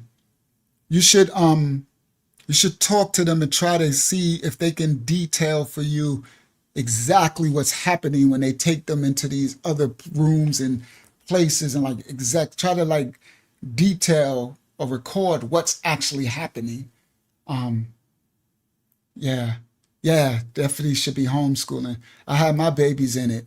I was never putting them in, especially now. Ain't no telling what they doing to these babies now. To what they do. They got some crazy high tech stuff now.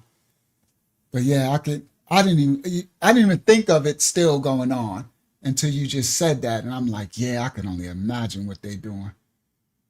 All right. What you say, Rich? When I was a kid, I used to play with toys to create scenes. Nowadays, these kids are on iPads and device creating instead of them creating with. Oh yeah, that's just the dumbing down and the making them. Yeah, that's still part of an overall process, but that's not what we're talking about with this, making them into.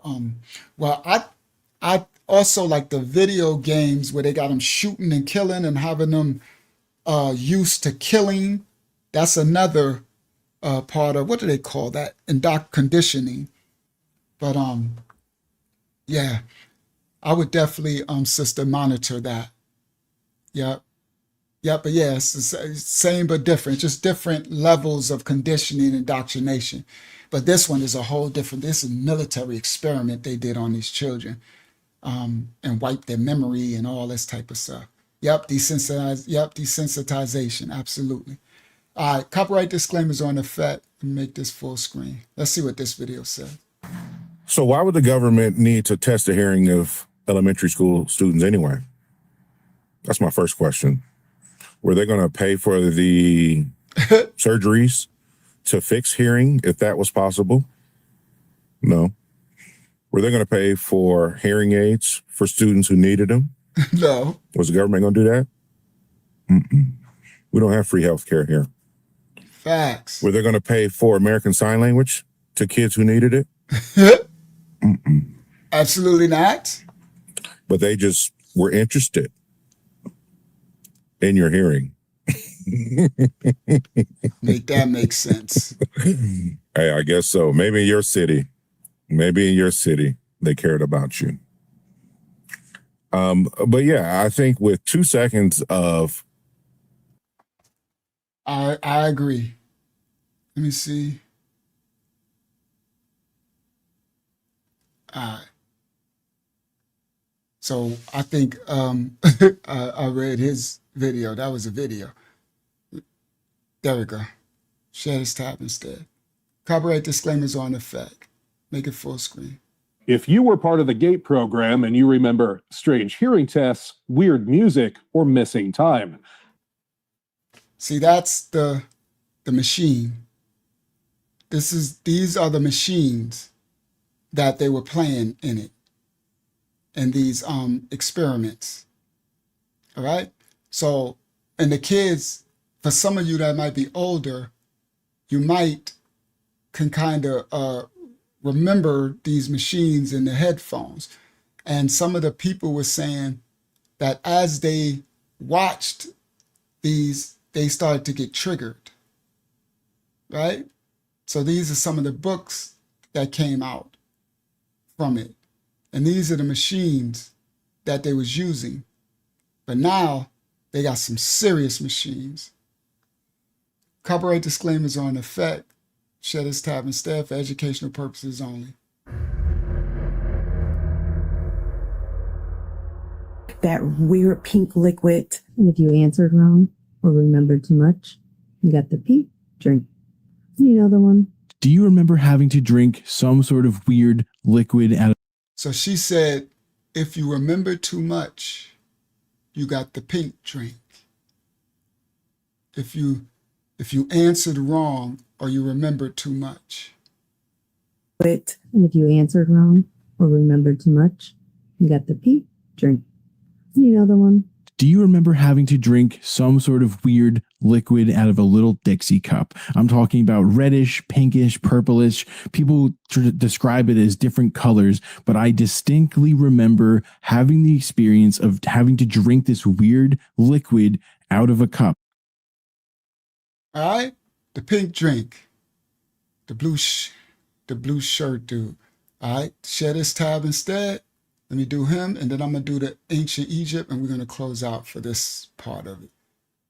As you all probably realize, the pink liquid that they tricked so many families into and so many children into taking back when we were growing up in grade school, and very specifically in the gifted and talented classes, was a very concentrated fluoride mouth rinse. And my belief is that they tricked everybody into taking this in order to damage you. The most recent studies into fluoride's effects on intelligence are very conclusive, and they're the complete opposite of the bullshit and propaganda that we were fed growing up.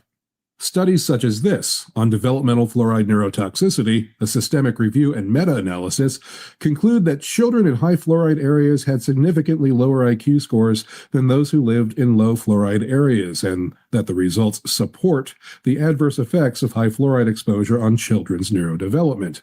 But aside from simple IQ, what else were they getting rid of? Well, this study focuses on cognitive impairment induced by excessive fluoride, and it shows that prolonged exposure to excessive fluoride causes fluoride accumulation in the hippocampus, resulting in cognitive dysfunction. If you've been following my work for any amount of time, you know that I've exposed you to the work of the late Dr. Michael Persinger, who proved conclusively that the hippocampus is where telepathy, clairvoyance, and intuition occur within the brain. Every animal has intuition. We are supposed to have intuition. And the fact that this crap directly impacts the area of the brain that allows for intuition is no coincidence. Facts. All right, I'm going to close out now with the Egyptian part. All right? Now, because I'm going to get into that before I close out. So let me go back over here. Let me put that up and put that up and press play. Is it playing? Yep. Share this tab instead. All right. Now I'm going to close out with this. Tie into, and then we got to do another part because I got so much that didn't come out. Right? So much. It's insane. So now I'm gonna tie in the ancient, and next time because I got a video, but that's gonna play. It's like 20 minutes long. So they started doing in the gifted the GATE program, they would have them train on Egypt, ancient Egypt, hieroglyphs, ley lines. They would, it's crazy. I got the video. I'll show it next time, right? They were like obsessed with them about Egypt. And some of the adults now was like, I was wondering why would they, oh, it was all about Egypt, Egypt, Egypt, Egypt, right? Now, the sister showed her her worksheet, that she had a worksheet, and she showed everything that they was telling her.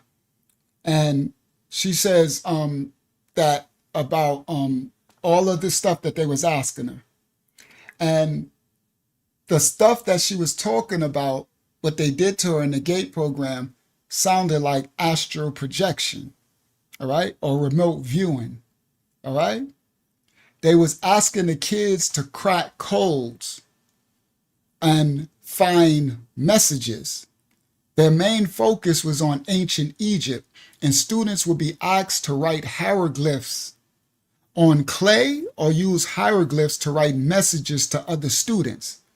They trained them to write Egyptian hieroglyphs. Listen, guys, in the 70s and the 80s to the children. Some of the previous students of the GATE program, the gifted, remember playing something that they call Senate, S-E-N-A-T-E, like the Senate and the Republic and the Congress. But Senate is an ancient Egyptian board game that dates back to 3100 BCE. It's supposed to be known possibly as one of the world's oldest board games. They had these children master Egyptian hieroglyphs, and they remember, a lot of these adults remember playing the game Senate. Now, the Senate board usually has 30 squares arranged in 3 rows of 10, and the pieces are moved based on throws of sticks or what they call knuckle bones. This is the ancient game of Senate from Kemet. You heard? Egypt, when it was Kemet. Now, I don't know if this is when it was Kemet. It might have been, or it might have been conquered already. I'm not too sure. I think it was Kemet, though. Now, Senate is rooted in Egyptianary beliefs and afterlife mythology. So the game of Senate was afterlife mythology. And ancients and anthropologists, archaeologists, and scholars says this is not a game. It's more a sacred challenge. Yeah, it's probably Senate, C-E-N-A-T-E, probably. I'm not too sure. I just spelled it Senate because, yeah, it's probably that, if that's what it's called. Because you know how they do, even in Havariya, they change, like the Sifa is actually a Safariya with an S, right? And they've got Sifa with a C. So now the ancients and the scholars says this actual Egyptian game is nothing to play with. It's like playing, what do you call that? When you play with the Ouija boards and stuff. They says it's not a game. It's actually a soul journey when you play this Egyptian game. The squares are associated with rebirth or safe passage, right? And some people treat the Senate game like a Ouija board, a tool to get, Jumanji, to get inner messages from different realms. Okay, here we go. Astral projection, different portals. They believe it can signal inner gifts or future paths, especially when you pair playing the game with guided meditation and visualization. So now listen clearly. So they got these children doing the Robert Monroe synchronization binaural thing to get them to the 8 hertz, right? The meditative focused visualization state. And then they make them play the game of Senate. And the ancients told that if you play the Egyptian Kemet Senate game, it can signal future past, opening portals, inner, right? Especially if you pair it. So the game was being used on these children in layers and planning. So it was to cultivate critical thinking, with the players having to decide which piece to move, and while considering both offensive and defensive strategies, right? But all games do that. They could have let them play chess or Battleship, right? There's a million games that, and this is what they say. They said it was to cultivate critical thinking and the players having to decide which piece to move. But the ancients and the scholars know you don't play that game Senate unless you into some sorcery and witchcraft, you calling on the ancients. So they got these children that they are having the binaural activity going on with the resonant frequencies, playing Senate. They already got them open to the portals, and they put them on a Jumanji board game. Come on. Already resonating on the frequency where the portals are open, and then put them on the board game. That's some dangerous stuff. Why would these kids have to play that specific game? The name actually means passing. The movement of the board, of the pieces across the board, symbolize the soul's journey through the underworld. That's what the game symbolizes. And the game pieces are stored in a box that is made to look like a tomb, a death chamber, a tomb. You know how the Egyptian dead? See? School children that their parents don't even know. A video of the pink hair girl, Egypt, pink hair girl. Let me see if I can find her. And then I'm going to break down. And then I'll close out. Because her video is short. She's speaking on Egypt. Let me see. Pink hair girl. Did I name her? Video. Dude. Pink drink, black woman. I think I did her. I think so. Let's see. Oh, yeah, we did the pink drink. Blue shirt dude. I think I did him for that one too. Yep. Pink hair girl. Egypt girl. Is that the first one? No, that's the long one. I'll get her next time. There we go. Pink hair girl, Egypt. Let's see. Share this tab instead. Somebody else had mentioned measurements, and I couldn't remember what they were talking about, but look at what I found. We had to measure ourselves, or like translate our measurements into ancient measurements. We all have the same experience being taught and told to research ancient Egypt, which has fostered a lifelong obsession in a lot of us. It was also my gateway, mind the pun, to just weird mystical things, this whole Egypt thing. Can somebody please just explain to me why in the hell they had us doing such heavy work with things regarding ancient Egypt? We had to do a whole excavation role play thing. We had to make artifacts and set traps. The dig happened. And we had so many books about ancient Egypt and the mysteries of why my entire elementary and middle school life that I spent so much time learning about Egypt. Museum trips, books, movies, research, this whole Egypt thing. Why? But the curses, tombs, and artifacts, and lore, and Greek mythology. We spent a lot of time on that too, on mythology in general. Of course you did Greek mythology because the Greek come from Egypt. Mhm. Why? Come on. It's tied into our Bible lesson. All right? Come on. All right. Why? Shed his tab instead. Why? Egypt. Why? Yeah. Because ancient Terry texts. There is a book on the thumbnail called the Book of Gates. This now we're closing out. Let's travel a little back to Egypt. Why? Because America is Egypt. Baby Egypt.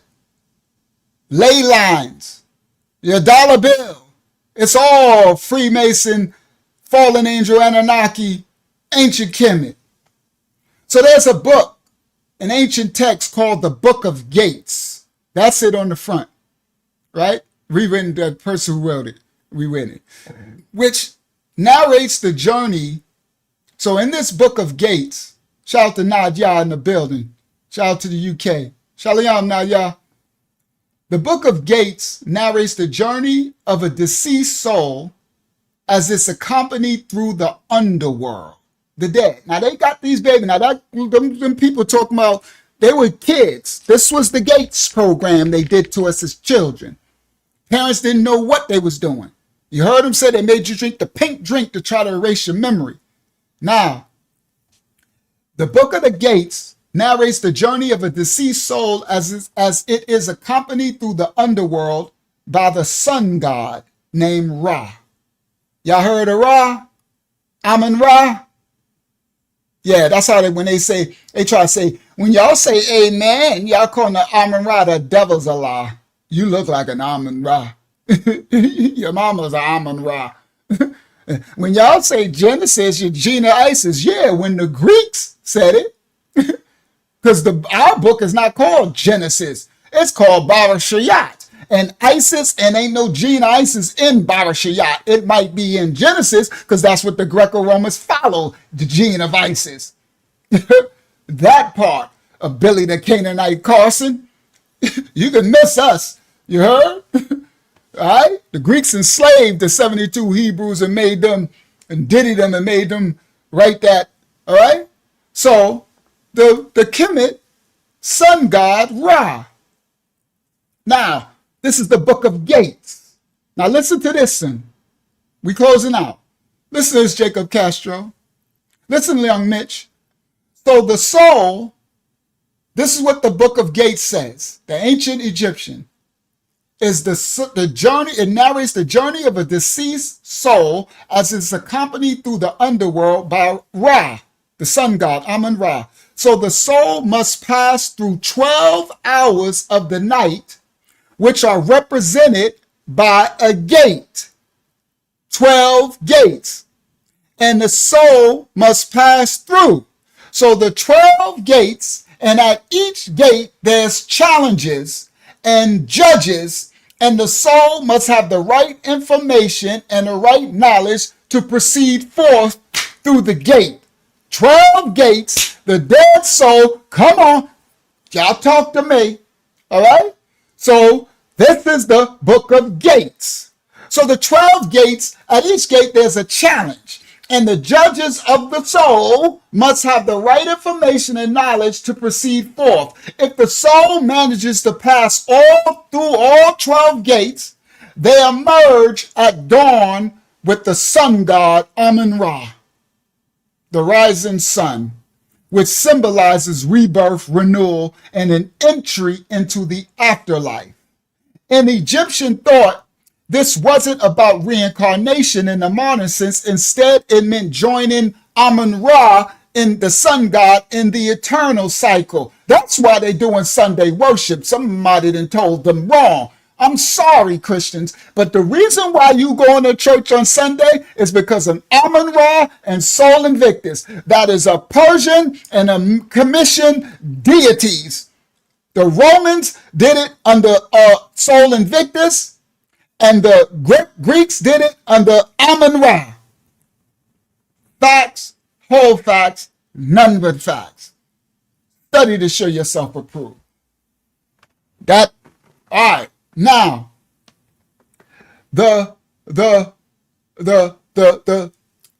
if the soul manages to pass through all 12 gates, they emerge at dawn with the sun god Ra and the rising sun, which symbolizes rebirth, renewal, entry into the afterlife. In Egyptian thought, this wasn't about reincarnation in the modern sense. It meant joining Ra in eternal life, an eternal cycle, living on in a transformed and divine state.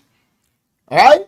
Now, Robert Monroe's Gatework program said the same thing. The consciousness leaves the body and travels through several stages with the goal of accessing a universal hologram and ultimately connecting to what he called the absolute and living in a transformed and divine state.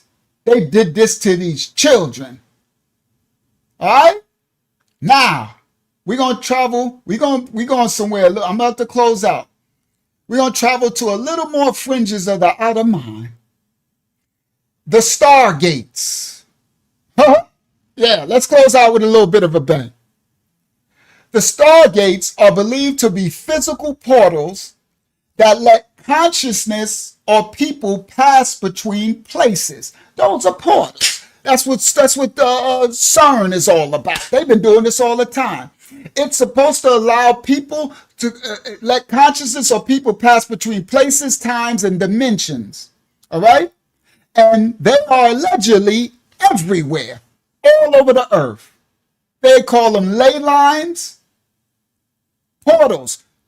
Washington, D.C. is built on one. Colorado, Denver, they're all over the place. Stargates, hidden in plain sight. They have weathered stones like Stonehenge, right? The reason why they place Stonehenge, monuments, pyramids, heads, all these things on the earth, these are portals, stargates, all on the hilltops, stone circles, to the retesting of the pylons of Egypt. Stargates or ley lines are the earth's landing ports for the fallen angels, and in Egypt, the signs are the loudest. Yeah, that's why. Ooh, they're doing a Stargate in Abilene, Texas. Yeah, that's what the pyramids were. These are all landing ports. They signal beam signals to the fallen. Come, opening portals. These shafts point to the stars. On the pyramids in Egypt, the carved gates, they name gods like the keys. They do it in the hieroglyphs, in the tombs, in the murals. That's why. Come on, Sister Hayazak. They had all these babies. You hear these adults? Some of they were little kids playing a Senate Egyptian game and drawing stargates and opening portals. They had the babies opening portals because the babies are easily molded, and the babies still have the Jacob's ladder, the spiritual intuition like the animals. That's why Robert Monroe said, he said, when I was traveling, after projecting, the adults couldn't see me, but some of the animals and the babies could see me. You heard? That's why they're using the babies. You understand? Nothing new under the sun. The Bible says, woe to those who do to the least unto these. Okay? So this they use the kids and put the binaural thing and make them play the game and give them all these potions. Ain't no telling what they was giving them in the drinks and stuff, right? It's creepy. If you ever been around one of these tombs, or Stonehenge, or one of these ley line places, it feels creepy.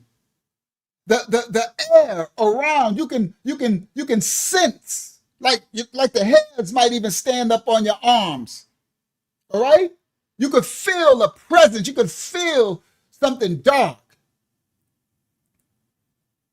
And the people who study the ancient paths, They say that Egyptians weren't just telling a story in the book of Gates.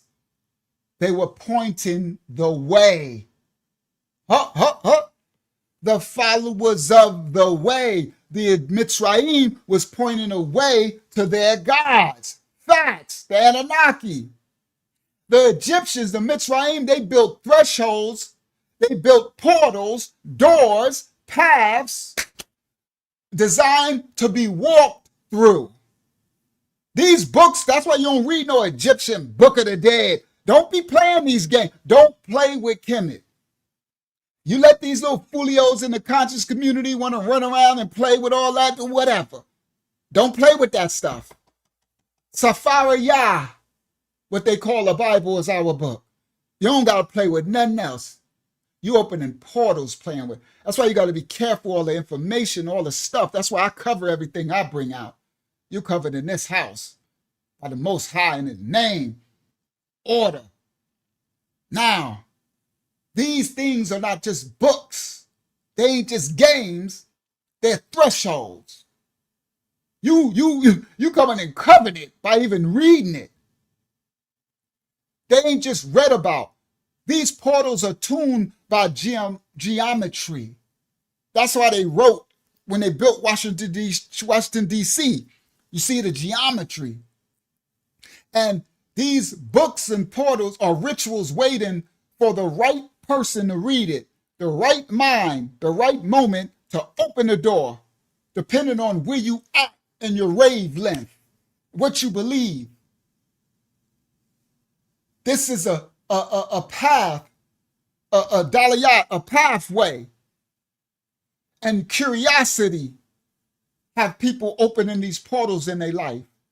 So the gate programs that these the government allegedly did on these children, they focused on so much of ancient Egypt and ancient civilizations in general.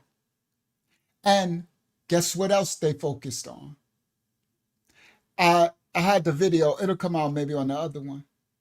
I got the video where the person said, all they focused on, they was trying to figure out, these adults now trying to figure out why were all they focus on is ancient Egypt and underwater kingdoms.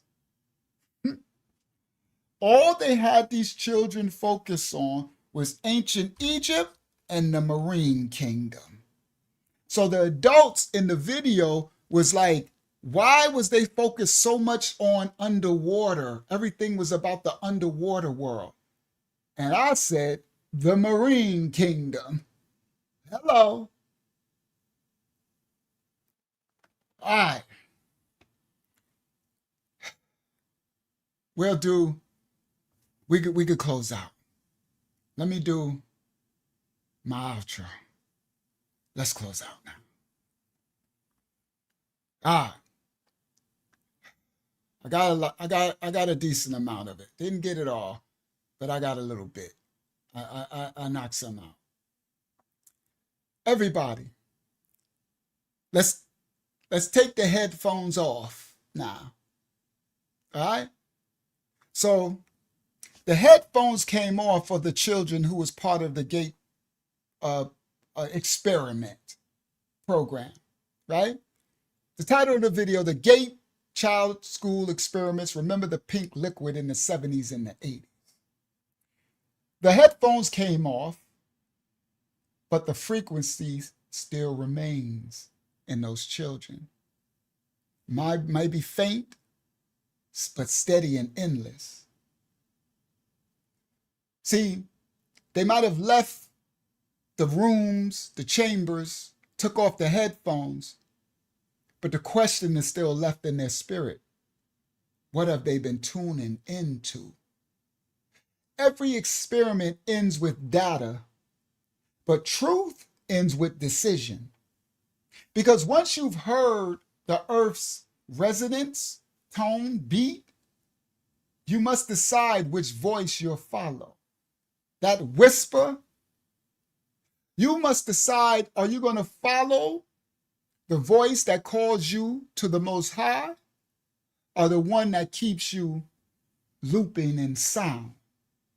Deuteronomy 30 says, I have set before you life and death, blessing and cursing. Therefore choose life. That dude, Richard Monroe, he might have measured the mind, but Yah measures your motive. Science mapped out the frequency, but the Rayak Hayakadash maps out your faith. Man studies resonance between the hemispheres of the brain, but the heavens seeks resonance between your heart and the Most High. 8 hertz might calm down the physical brain, but righteousness is what calms the soul, the spirit, because peace that comes from sound will fade. But that peace that comes from endurance and obedience endures forever. Isaiah 26 says, the Most High, thou wilt ordain peace for us. Shalom. For thou also hast wrought all our works in us. Yeah?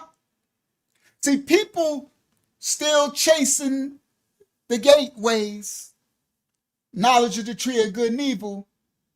They out there taking sound baths. You got them all in New Age, meditation. You got them doing mantras and humming and frequency and vibrations. They got machines that promise enlightenment. They call it alignment. They call it ascension. They call it activation. But the true alignment is older than any of these practices and institutes. To love the Most High, thy Aliyah, with all their heart, your heart, mind, soul, and strength is the real synchronization. You heard? Mark 12. That's the real alignment. To love the Most High, Yah, with all your heart, mind, and soul, and your strength. That's the only frequency I'm trying to align with. But generation after generation keeps repeating the same error. In the Garden of Eden, they sought knowledge. Eve and Adam. Well, it was Eve, and then Adam, foolish butt, drunk the pink Kool-Aid from Eve. Adam drunk the pink Kool-Aid. Shout out to Farah Yah. Shout out to the UK. Listen, Eve, she sought knowledge instead of obedience. At the Tower of Babel, they built towers instead of obedience. Now we build in frequencies instead of faith. And the serpent still whispering, you shall be as gods. The absolute. You can resonate in the universal frequency. He whispering through headphones. He whispering through beats, Dr. Dre's beats, through the beats of the music that the serpent seed, those who say they are tribe of Judah and not, the Ashkenazi, what they call them, convertites, took over all the record labels, put the frequency resonance, Mali Percocet, Mali, they mantrin, chanting. 2 Thessalonians 2 says, with all power and signs and lying wonders, they receive not the lie of the truth. So you got to see the pattern. Do you feel the pattern, children? See, when man learns to manipulate creation, that's when he learns to forget the creator. So Robert Monroe, he wanted to manipulate the earth's heartbeat with the resonant, with the Most High. You don't manipulate creation because you're going to forget the creator. See, when man masters vibration, then they'll lose their reverence. That's what's wrong with New Age. You understand? You mastering the heartbeat, the vibration, and losing your yara, your reverence of the Most High. And the more we study consciousness, the less we practice conscience. That's why you got the conscious, unconscious community. You heard? What's that dude name? The idiot dude, Dr. Fulio Johnson, Dr. Fuma Johnson, right? Conscious community. The more you study conscious, and who they after with the conscious community? Egypt, Kemet, right? You see how it all aligns? It's all Kemet. Book of the Dead. The more you study consciousness, the less you practice conscience. The greatest danger is not discovering the unseen. The greatest danger is forgetting who made it unseen for our protection. Come on, y'all, listen to me. I'm going to say that again. Y'all know I'll be doing bars. The greatest danger is not in discovering the unseen. That's what they all wanted, the unseen realm. That ain't the greatest danger. The greatest danger is in forgetting who made it unseen for our protection. Those doors are closed to protect us. We are not supposed to be trying to synchronize our vibratory rate with the earth and do this so we can open portals and transcend and go here and do all that. Close the door. Who is that? Luke. Bennett, Bennett, close the door. That Luther there, close the door. That's old hip hop at the beginning. I wish I could play the beat, right? That's that old Queen. No, that's not the Queen's Jam. That was the jam, though. Close the door. See,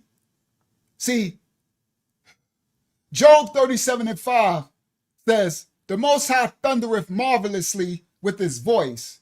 Great things doeth he which we cannot comprehend. So these things are closed to us for our protection. They think the greatest discovery is discovering the unseen. The greatest danger is not discovering the unseen. But that ain't it. It's not forgetting. The greatest danger is if you forget who closed the door for our protection, who made it unseen from us. So the brain hums the beat, the metronome of the brain and the vibratory and all the rays. That's where you get the people with the vibratory ray that get miss me. So the brain can vibrate and hum along. The planet can pulse along at its rhythm. 8 hertz, right? The 8 hertz bridges the earth and the awareness, right? But beyond all that is a deeper rhythm. You know what that's called? The heartbeat of Yah himself. It's called the cadence of covenant. You heard? It's called the drum of obedience. And that frequency is not 8 hertz. That frequency is called eternity.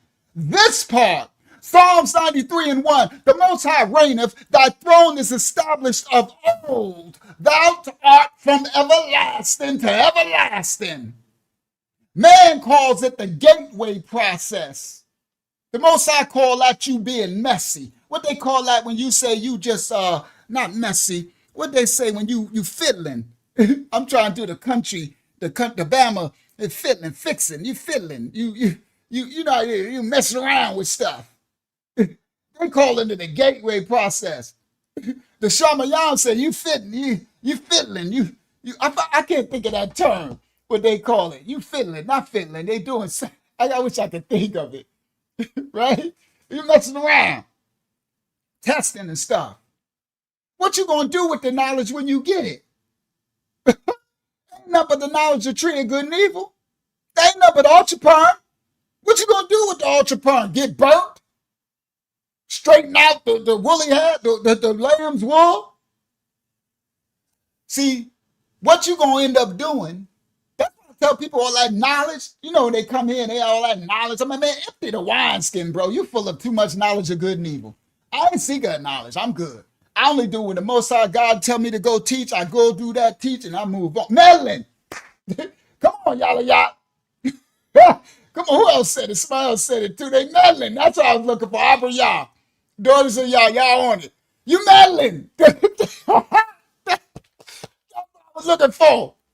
They up there talk about they thinking they doing something. They say the gateway is a process. The Shamayam call it meddling. Everybody in the heaven, Mashiach, the Messiah, the Rayakayakadas, the Holy Spirit, all them, and you meddling. You're doing way too much. Yeah, fiddling, it's the same thing, right? I thought that you're fiddling, you're meddling. You're doing, you fix it. It's another one too with an F, fiddling. It's something, but it's meddling too, right? That's what they doing, right? And then what you gonna do with the knowledge when you're getting it? You know, that's what the old timers used to say. You're doing too much, right? You're fiddling, you're meddling. You in some other people's business. Get out of people's business. What are you doing? What are you gonna do when you get the knowledge? Are you going to use it to glorify the creation or to glorify the creator? You see what they do with the knowledge? They glorify the creation. You know they do. They glorify the creation always. Even Christianity, they glorify. I love my King, my Messiah, but they replace the Most High with the Messiah. They glorify the Son, the created, not the creator. And then the Romans say, well, he's not the creator, he's the created, but is the creator, but not the creator, but is the creator, but one with the creator, but in the creator, but out the creator, but is the creator, but not the creator, but all this meddling. You're meddling again. You're messy. That's messy. Are you what you gonna do with what you gonna do with the knowledge when you get it? Are you gonna use it to escape the body, like Robert Monroe? Or are you gonna do it to discipline the body? Come on, y'all. Y'all know I'm gonna close with a bang. Y'all know I'm gonna close with the word. Somebody done told them wrong. Whoever find the channel, this the house of Yah. I come with the word. Oh, are you going to use this knowledge to escape the body, or are you going to use the knowledge to discipline the body, put it in the control the flesh? Are you going to use the knowledge to drift into a trance? You know, that's what they say, right? Or are you going to use it to walk your way into truth? To walk your way down the narrow road into the bosom of the Most High. No, they want to go into a trance and they want to travel and astral project and into doors. And the devils are like, go ahead. Go ahead. I'll see you on the other side. Galatians 5:16 says, walk in the spirit and you shall not fulfill the lusts of the flesh. See, there's a difference between transcendence that they're trying to do and transformation. They trying to transcend. Hold on. They trying to, I don't want to get flagged. They trying to you know?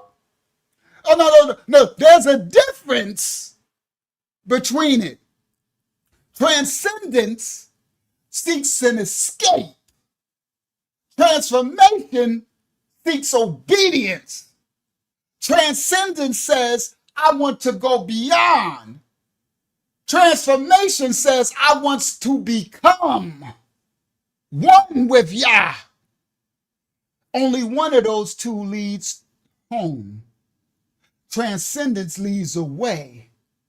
Transforming, not these trends, y'all know, not that. We're talking the righteous. Transforming means I want to transform myself into the image of my Father. Romans 8:5-6. They that are after the flesh do mind the things of the flesh, but to be spiritually minded is life and shalom, peace. So y'all listen carefully. The enemy also understands the sounds. Remember?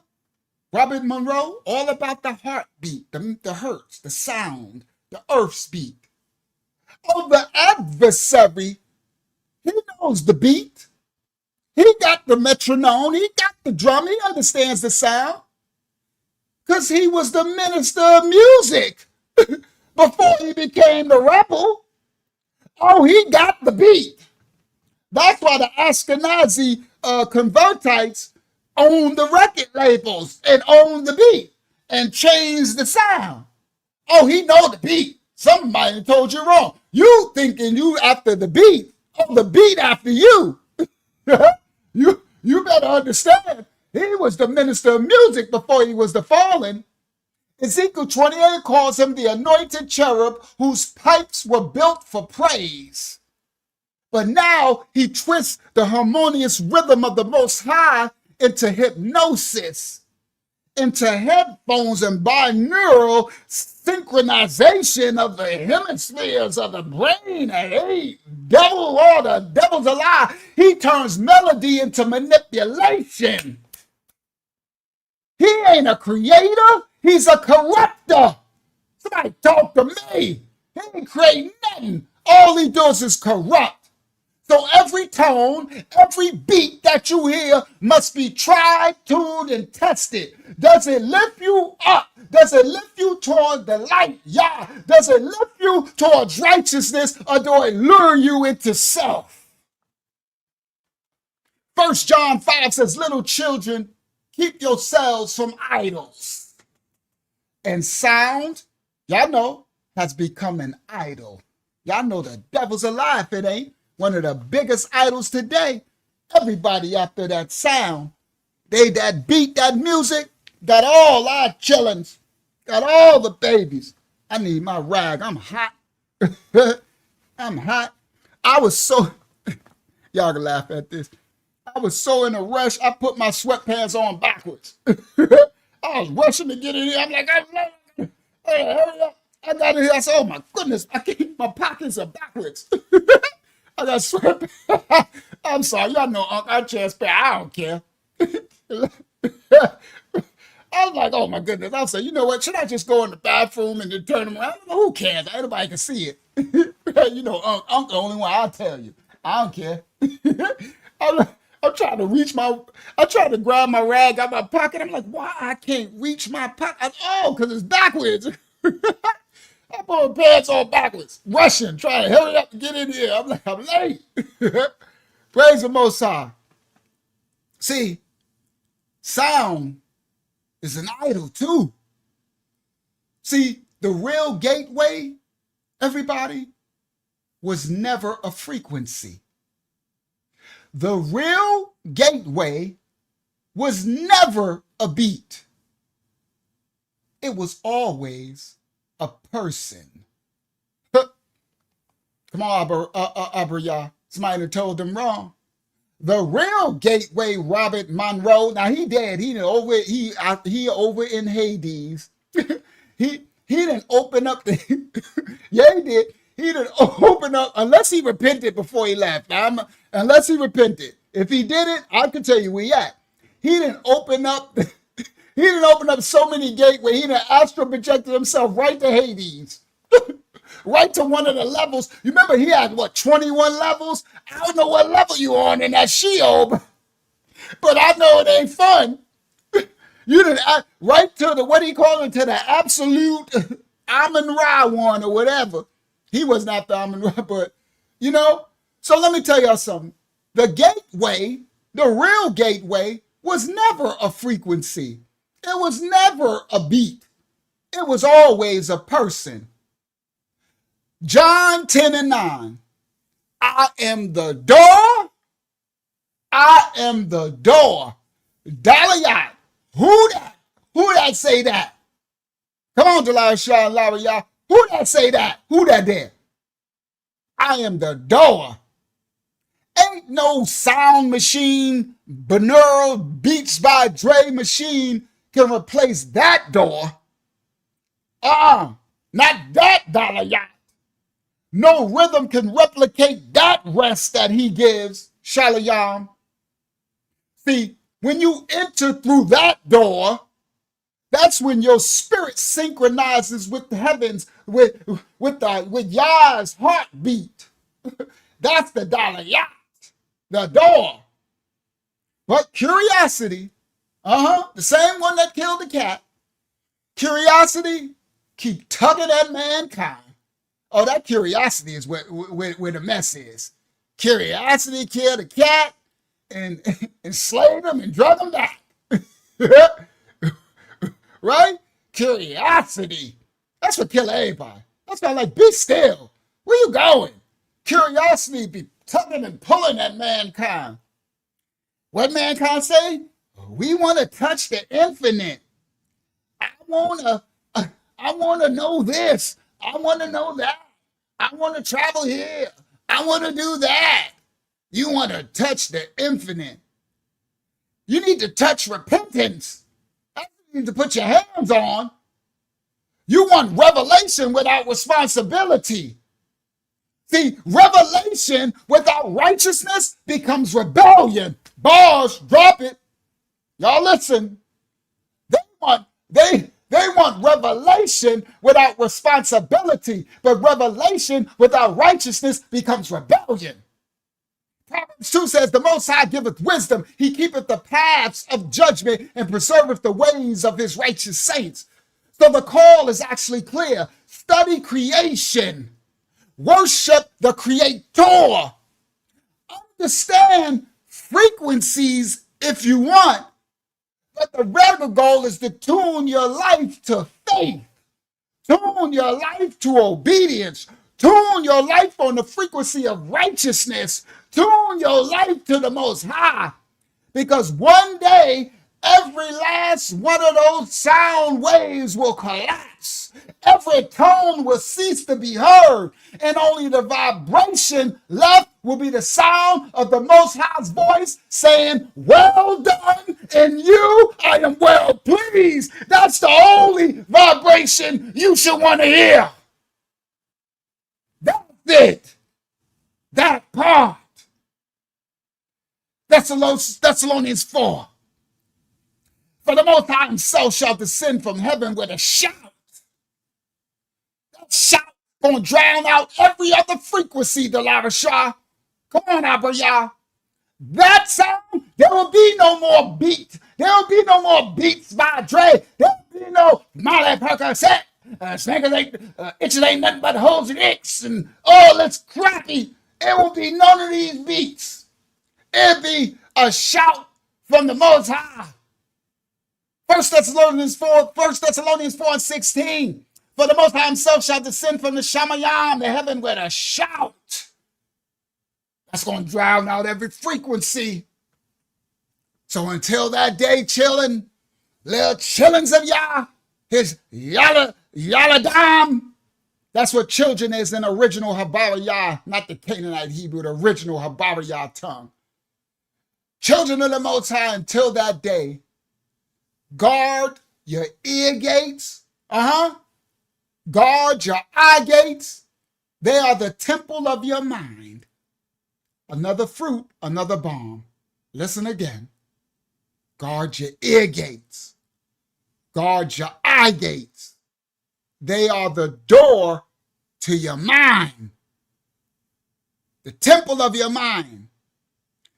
Feed it good food.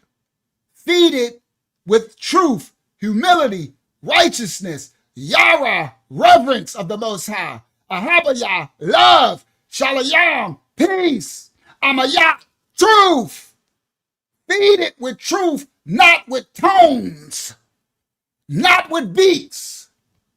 Let meditation become communion, relationship with Yah, not experimentation. For Yah does not need hemisync. He don't need to synchronize you. He don't need binaural hemisync to synchronize. Yah don't need synchronization. He needs surrender. He needs you to surrender yourself. Psalms 46 says, be still and know that I am Yah. See, the Schumann resonance hums around the world. But the righteousness, the holiness must hum inside of you. When your life vibrates on the resonancy, the frequency of obedience, you resonate with the universe in its original form, which is praise. That's why I said you are not to look for these frequencies and try to align your temple with them with outside influences. You align your temple with the frequencies by killing your flesh and lowering yourself and becoming repentant and becoming righteous on earth. And then your life will vibrate from righteousness and obedience, and it will resonate with the frequency of the earth and the Shamayam and the universe and Yah's frequency and it all in its purest form. And that's all called praise. That's why the Bible says everything sings praise and worship to the creator of all things. All the earth, the resonance, the frequency, the animals, the plants, the ground, the dirt, the rocks, everything. And your temple should sing the praises in your fullness of your being. And no scientist on earth can patent that. Ain't no patent for that. Elon Musk can't patent that. So children of the Most High Yah, my brothers and sisters of every nation, kindred, and tongue of my Father, you let that 8 hertz theory that I taught y'all, let it stay right where it belongs. It's a signpost, not a savior. Y'all hear me? You can understand. That's what people get. That's this knowledge. That's what the Grecos did, seeking all this knowledge. Okay, I know the 8 hertz. I teach y'all a lot. I done became a teacher because the Most High had me teach, so I'm going to teach. Let that 8 hertz stay right where it belongs. The Most High placed it there to do what it do, and I'm here to do what I do. It's a signpost, ain't a savior. You use the knowledge that you gain as a compass, not a crown. Because the true gateway is not entered by knowing the beat and the rhythm. It ain't entered by headphones. The true gateway is entered by humility, not through frequency, through faith. When you finally hear that still small voice again, it won't sound like technology. It'll sound like the truth. Ancient, steady, and unmistakable. Calm, but power. And in that moment of you humbling yourself and seeking the Most High,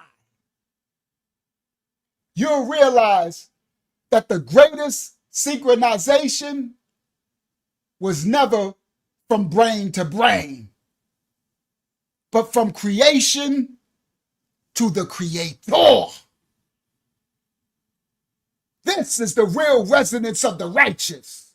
The synchronization is never from brain to brain, but from us, the created, to synchronize back with the creator, the real resonance of the righteous.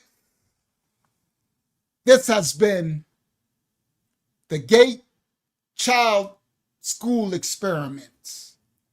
Remember the pink liquid in the 70s and the 80s.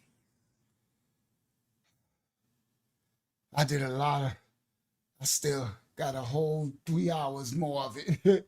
So we'll do it another time. I'll come back and visit. Oh, the screen is black. I don't know how long it's been black, but we closing now. So praise y'all. It went black right on time. Right when we closing out. Oh my goodness. Thank you, Akyama, for your assistance.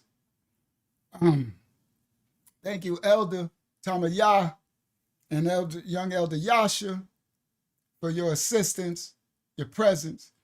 Thank you, House of Yah, Mashiach Assembly, House of Yah, Mashiach Yalayat, Payat Hayayah, Mashiach Assembly, House of Yah. Thank you for your covering of everyone else who came tonight in this study. The 80s Gate Child School Experiment. See that? The Book of Gates. See those portals? Now my thumbnail makes sense, right? Don't make sense at first. But y'all know I'm always tied together. Well, y'all, I did the best I could to bring out this experiment they did on these babies. And all these people now are waking up saying, I don't remember a lot of my childhood. I don't remember this. I remember a lot of this, but I don't remember this. And I don't. They've been experimenting and they still doing it. Watch your babies, children of Yah. Shalom, Mariyaha. Shalom, infinite girl boss. May the Most High cover and bless you all. Friday's lesson going to be, we continue with the crazy. Y'all got to be here Friday. Y'all thought last Friday was crazy. Part 2, we continue to expose. We're going on through Greece, the Grecos, and they Zeus, their gods, and oh my goodness, all the Didion stuff. We're going to work our way all the way till they wrote these manuscripts to the Romans. This was the 80s Gate Child School experiment. If you know somebody or your children or all that, just pray over them, pray mercy over their souls, that this dark second world was able to reach them and cause damage, because that's what it caused. And anybody that it touched, it definitely caused damage. May the Most High cover and bless you all. Shalom, y'all get y'all some rest. Y'all go forth and be the light in this dark world. Praise Yah for these teachings and understandings. From the house of Yah, we see y'all Friday night, 9 p.m. Eastern Standard Time. May the Most High cover and bless you all. Shalom, everybody worldwide. Shalom. He adds secures and hooks us tight. A gift from Yah, eternal life. He sent his son a sacrifice to show how much he loves us. You are loved, you are loved. You are loved, you are loved. You are loved, oh, you are loved. You are loved by Yahuwah. Praise Yah. Praise Yah. Praise Yah. Hallelujah.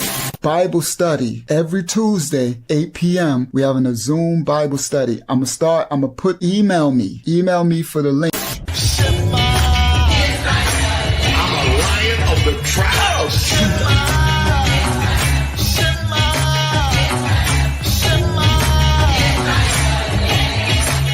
Say it again.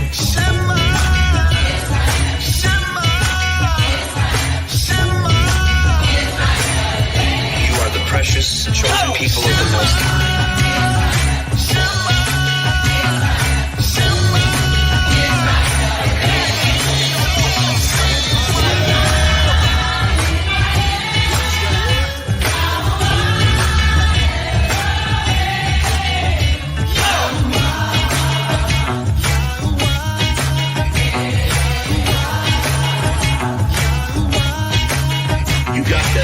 We hope you have a good time watching our videos, and we'll see you in the next video. And we'll see you in the next video. So like and subscribe. Our channel. Yeah. We are the true Hebrews. We are the true ones that fulfill Bible prophecy and scripture.